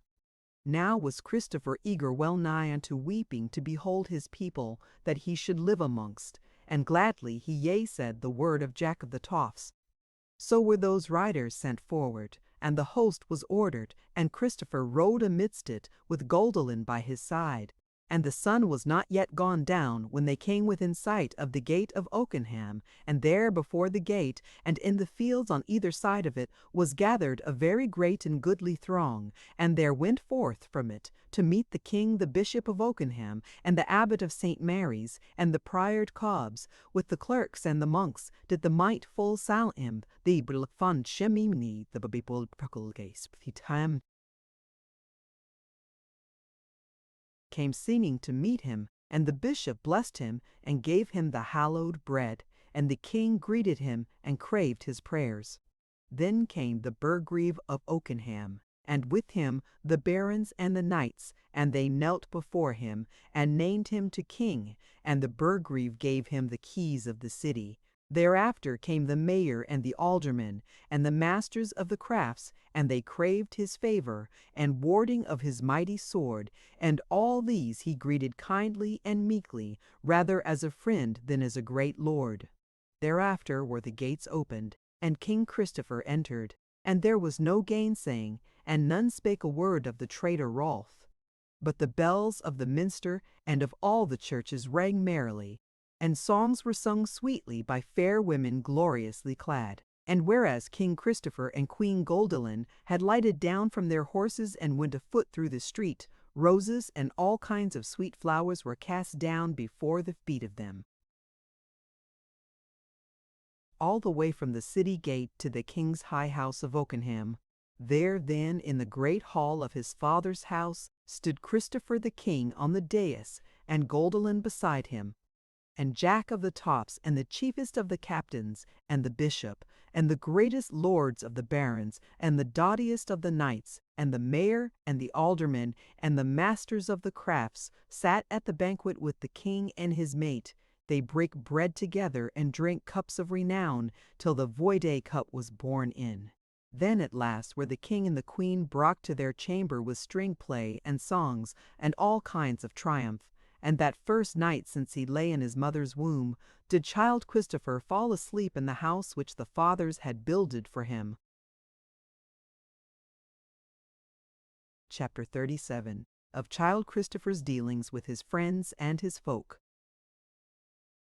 It was in the morning when King Christopher arose, and Goldilind stood before him in the kingly chamber that he clipped her, and kissed her, and said, This is the very chamber whence my father departed when he went to his last battle, and left my mother sickening with the coming birth of me.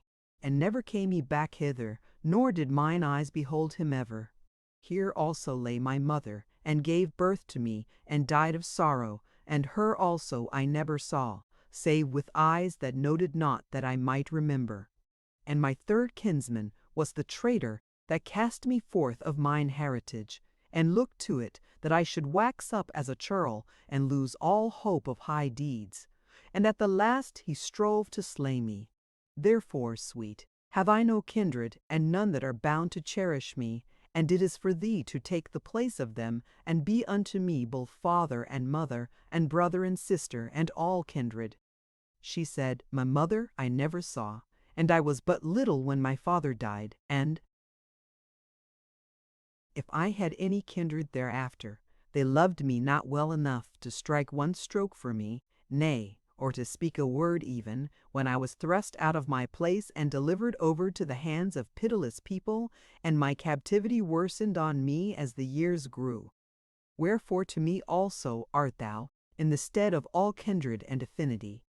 Now Christopher took counsel with Jack of the Toffs and the great men of the kingdom, and that same day, the first day of his kingship in Oakenham, was summoned a great mote of the whole folk, and in half a month was it holden, and thereat was Christopher taken to king with none gainsaying. Began now fair life for the people of Oakenrealm, for Jack of the Toffs abode about the king in Oakenham, and wise was his counsel, and there was no greed in him, and yet he wotted of greed and guile in others, and warned the king thereof when he saw it. And the tyrants were brought low, and no poor and simple man had need to thieve. As for Christopher, he loved better to give than to take, and the grief and sorrow of folk irked him sorely. It was to him as if he had gotten a wound when he saw so much as one unhappy face in a day. And all folk loved him, and the fame of him went abroad through the lands and the roads of travel, so that many were the wise and valiant folk that left their own land, and came into Oakenrealm to dwell there, because of the good peace and the kindliness that there abound. So that Oakenrealm, though Jack of the Toffs abode with the king at Oakenham, his sons went back to the Toffs, and Gilbert was deemed the head man of them. Folk gathered to them there, and the wilderness about them became builded in many places, and the Toffs grew into a goodly cheaping town, for those brethren looked to it that all roads in the woodlands should be safe and at peace, so that no chapman need to arm him or his folk, nay, a maiden might go to and fro on the woodland ways with a golden girdle about her, without so much as the crumpling of a lap of her gown, unless by her own will. As to David, at first Christopher bade him strongly to abide with him ever, for he loved him much. But David nay-said it, and would go home to the Toffs. And when the king pressed him sore, at last he said, Friend and fellow, I must now tell thee the very sooth, and then shalt thou suffer me to depart, though the sundering be but sorrow to me. For this it is, that I love thy lady and wife more than meet is, and here I find it hard to thole my desire and my grief, but down in the thicket, yonder amongst my brethren of the woods, and man and maid, and wife and babe, nay, the very deer of the forest, I shall become a man again, and be no more a peevish and grudging fool, and as the years wear, shall sorrow wear, and then, who knows but we may come together again. Then Christopher smiled kindly on him, and embraced him, but they spake no more of that matter, but sat talking a while, and then bade each other farewell, and David went his ways to the Toffs. But a few months thereafter, when a son had been born to Christopher, David came to Oakenrealm, but stayed there no longer than to greet the king, and do him to wit that he was bound for oversea to seek adventure. Many gifts the king gave him, and they sundered in all loving kindness, and the king said, Farewell, friend, I shall remember thee and thy kindness forever. But David said, By the roof in Littledale, and by the hearth thereof, thou shalt be ever in my mind.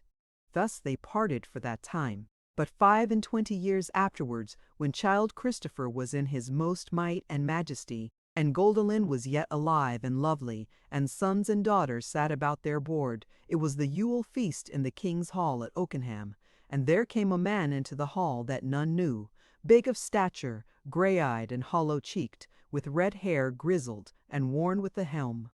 A weapon man, chieftain-like and warrior-like, and when the serving men asked him of his name, and whence, and whither, he said, I have come from overseas to look upon the king, and when he seeth me, he will know my name. Then he put them all aside, and would not be gainsayed, but strode up the hall to the high seat, and stood before the king, and said, Hail, little King Christopher! Hail, stout babe of the woodland!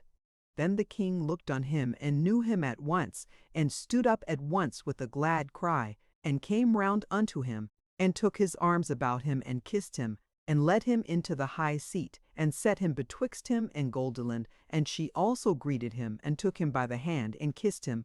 And Jack of the Toffs, now a very old man, but yet hale and stark, who sat on the left hand of the king, leaned toward him, and kissed him, and blessed him. For lo, it was David of the Tofts. Spake he now, and said, Christopher, this is now a happy day.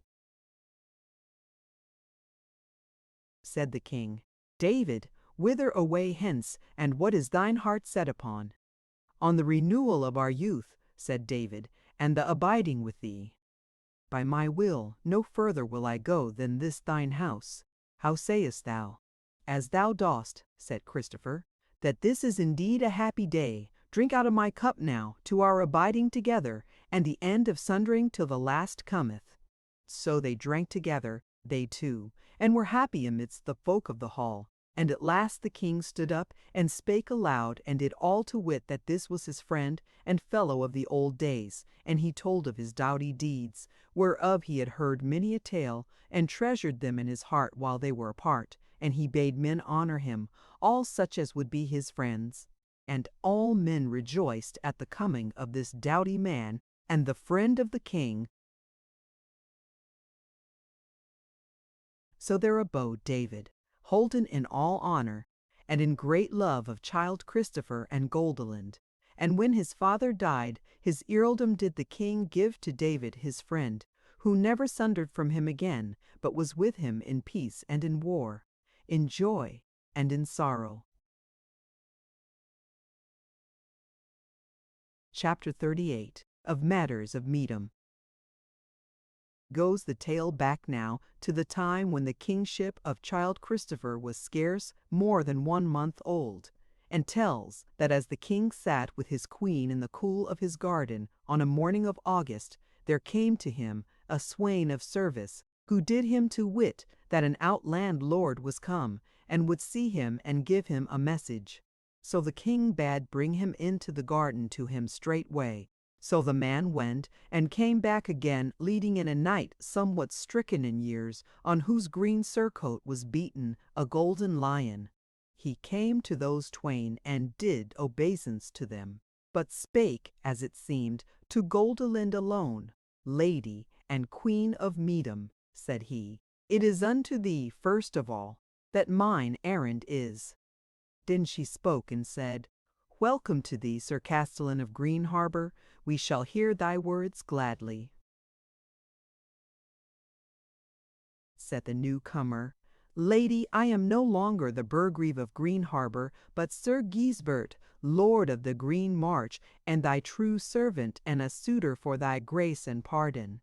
I pardon thee not, but thank thee for what thou didst of good to me, said Goldilind, and I think that now thine errand shall be friendly. Then turned the Green Knight to the king, and he said, Have I thy leave to speak, Lord King? And he smiled covertly. But Christopher looked on the face and coat armor of him, and called him to mind as the man who had stood betwixt him and present death that morning in the porch of the little Dale house. So he looked on him friendly, and said, My leave thou hast, Sir Knight, to speak fully and freely, and that the more as meseemeth I saw thee first when thou hadst weaponed men at thy back, and wert turning their staves away from my breast. Even so it is, Lord King, said the knight, and to say sooth, I fear thee less for thy kingship, than because I wot well that thou mayest lightly take me up by the small of my back and cast me over thy shoulder, if thou have a mind therefore. Christopher laughed at his word, and bade him sit down upon the green grass and tell his errand straightway. And the knight tarried not, but spake out, Queen of Meedom, I am a friend and fellow, and in some sort a servant to Earl Geoffrey, Regent of Meedom, whom thou knowest, and he hath put a word in my mouth, which is both short and easy for me to tell. All goes awry in Meedom now, and men are arming against each other, and will presently be warring. But if thou look to it, because all this is for lack of thee, but if thou wilt vouchsafe to come to Meedomstead, and sit on thy throne for a little while, commanding and forbidding, and if thou wilt appoint one of the lords for thine earl there, and others for thy captains, and governors and burgreaves, and so forth, Then if the people see thee and hear thee, the swords will go into their sheaths, and the tumbling spears will hang on the wall again, and we shall have peace and meedom, for all will do thy bidding. Wherefore, lady and queen, I beseech thee to come to us, and stave off the riot and ruin. What sayest thou? Goldilind made answer in a while, Sir Guisabert, true it is that I long to see my people, and to look once more on my father's house, and the place where he was born and died. But how know I but this is some wile of Earl Geoffrey, for he had not been abounding in trustiness toward us. But Sir Guisabert swore on his salvation that there was no guile therein, and they were undone save Goldilind came unto them. Then spake Christopher, Sir Knight, I am willing to pleasure my lady, who, as I can see, longeth to behold her own land and people. And also by thy voice and thy face I deem that thou art not lying unto me, and that no harm will befall the lady. Yet will I ask thee right out what thou and thy lord would think thereof, if she come into meedom accompanied, to wit, if I rode with her, and had 500 of good riders at my back, which ye have guesting for so many and such stark lads? The knight took up the word eagerly, and said, Wilt thou but come, dear lord, and bring 1,000 or more? Then the surer and the safer it would be for us. Said the king, smiling, Well, it shall be thought on, and meantime be thou merry with us. For indeed I deem of thee, that but for thy helping my life had been cast away that morning in Littledale. So they made much of the Meadham man for 3 days, and thereafter they rode into Meadham and to Meadhamstead, Christopher and Jack of the Toffs and Goldilind, in all honour and triumph, they and 700 of spears, and never were lords received with such joy and kindness as were they, but it were on the day when Christopher and his entered Oakenham.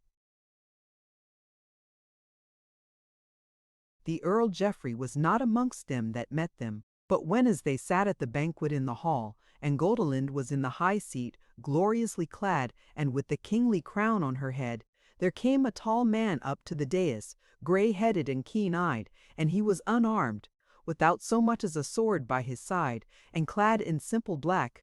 And he knelt before Goldilind, and laid his head on her lap, and spake, Lady and Queen, here is my head to do with as wilt. For I have been bade. She looked kindly on him, and raised him up, and then she turned to the chief of the serving men, and said, Fetch me a sword with its sheath and its girdle, and see that it be a good blade, and all well adorned, both sword and sheath and girdle. Even so it was done. And when she had the sword, she bade Sir Geoffrey kneel again before her, and she girt him with the said sword, and spake, Sir Geoffrey, all the wrong which thou didst to me, I forgive it thee and forget it. But wherein thou hast done well, I will remember it. For thou hast given me a mighty king to be my man, nay, the mightiest and the loveliest on earth. Wherefore I bless thee, and will make thee my earl to rule all Meedom under me, if so be the folk gainsay it not. Wherefore now let these folk fetch thee seemly garments, and array thee, and then come sit amongst us, and eat and drink on this high day. For a happy day it is, when once again I sit in my father's house, and see the faces of my folk that loveth me. She spake loud and clear, so that most folk in the hall heard her, and they rejoiced at her words. For Sir Geoffrey was no ill ruler, but wise and of great understanding, keen of wit and deft of word, and a mighty warrior withal, only they might not away with it that their lady and queen had become as alien to them. So when they heard her speak her will, they shouted for joy of the peace and good will that was to be. There then sat Geoffrey at the banquet, and Christopher smiled on him, and said, See now, Lord, if I have not done as thou badest when thou gavest me the treasure of Green Harbour, for I have brought the wolf heads to thy helping, and not to thy scathing. Do thou as much for me, and be thou a good earl to thy lady and mine, and then shalt thou yet live and die a happy man and my friend. Or else there shall be no else, Lord King, quoth Geoffrey. All men henceforth shall tell of me as a true man, so they were blithe and joyous together. But a 7 days thence was the almonds mote gathered to the woodside without Meadhamstead, and thronged it was, and there Goldilind stood up before all the folk, and named Sir Geoffrey for earl to rule the land under her, and none gainsayed it, for they knew him meet thereto. Then she named from the baronage and knighthood such men as she had been truly told were meet thereto to all the offices of the kingdom, and there was none whom she named, but was well pleasing to the folk, for she had taken counsel beforehand with all the wisest men of all degrees. As for herself, all loved and worshipped her, and this alone seemed hard unto them, that she must needs go back to Oaken realm in a few days. But when she heard them murmur thereat, she behight them, that once in every year she would come into Meedham and spend 1 whole month therein, and, were it possible, ever should that be the month of May. So when they heard that, they all praised her, and were the more content. This custom she kept ever thereafter, and she lay in with her second son in the city of Meadhamstead, so that he was born therein, and she named him to be king after her, to the great joy of that folk. And he grew up strong and well liking, and came to the kingship while his mother was yet alive, and was a good man and well beloved of his folk. Before she turned back with her man, she let seek out Aloys, and when she came before her, gave her gifts, and bade her come back with her to Oakenham and serve her there if she would.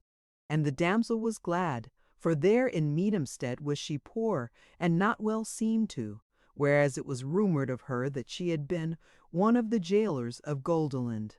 When they came back to Oakenham, there they met Gandalf, Baron of Brimside, now whole of his hurts, and the king greeted him kindly, and did well to him all his life, and found him ever a true man. Good thenceforward was the life of Childe Christopher and Goldilind, whiles indeed they happed on unpeace or other trouble, but never did fair love and good worship depart from them, either of each unto each, or of the whole folk unto them twain. To no man did Christopher mete out worse than his deserts, nay, to most far. Better he meted, no man he feared nor hated any save the tormentors of poor folk, and but a little while abided his hatred of those, for it cut short their lives, so that they were speedily done with and forgotten. And when he died a very old man, but 1 year after Goldilind his dear, no king that ever lived was so bewailed by his folk as was Childe Christopher. The end. Thank you for listening to this story. I hope you enjoyed the journey, the characters, and the world they carried with them. If you enjoyed this audiobook, please subscribe to the channel and leave a comment below.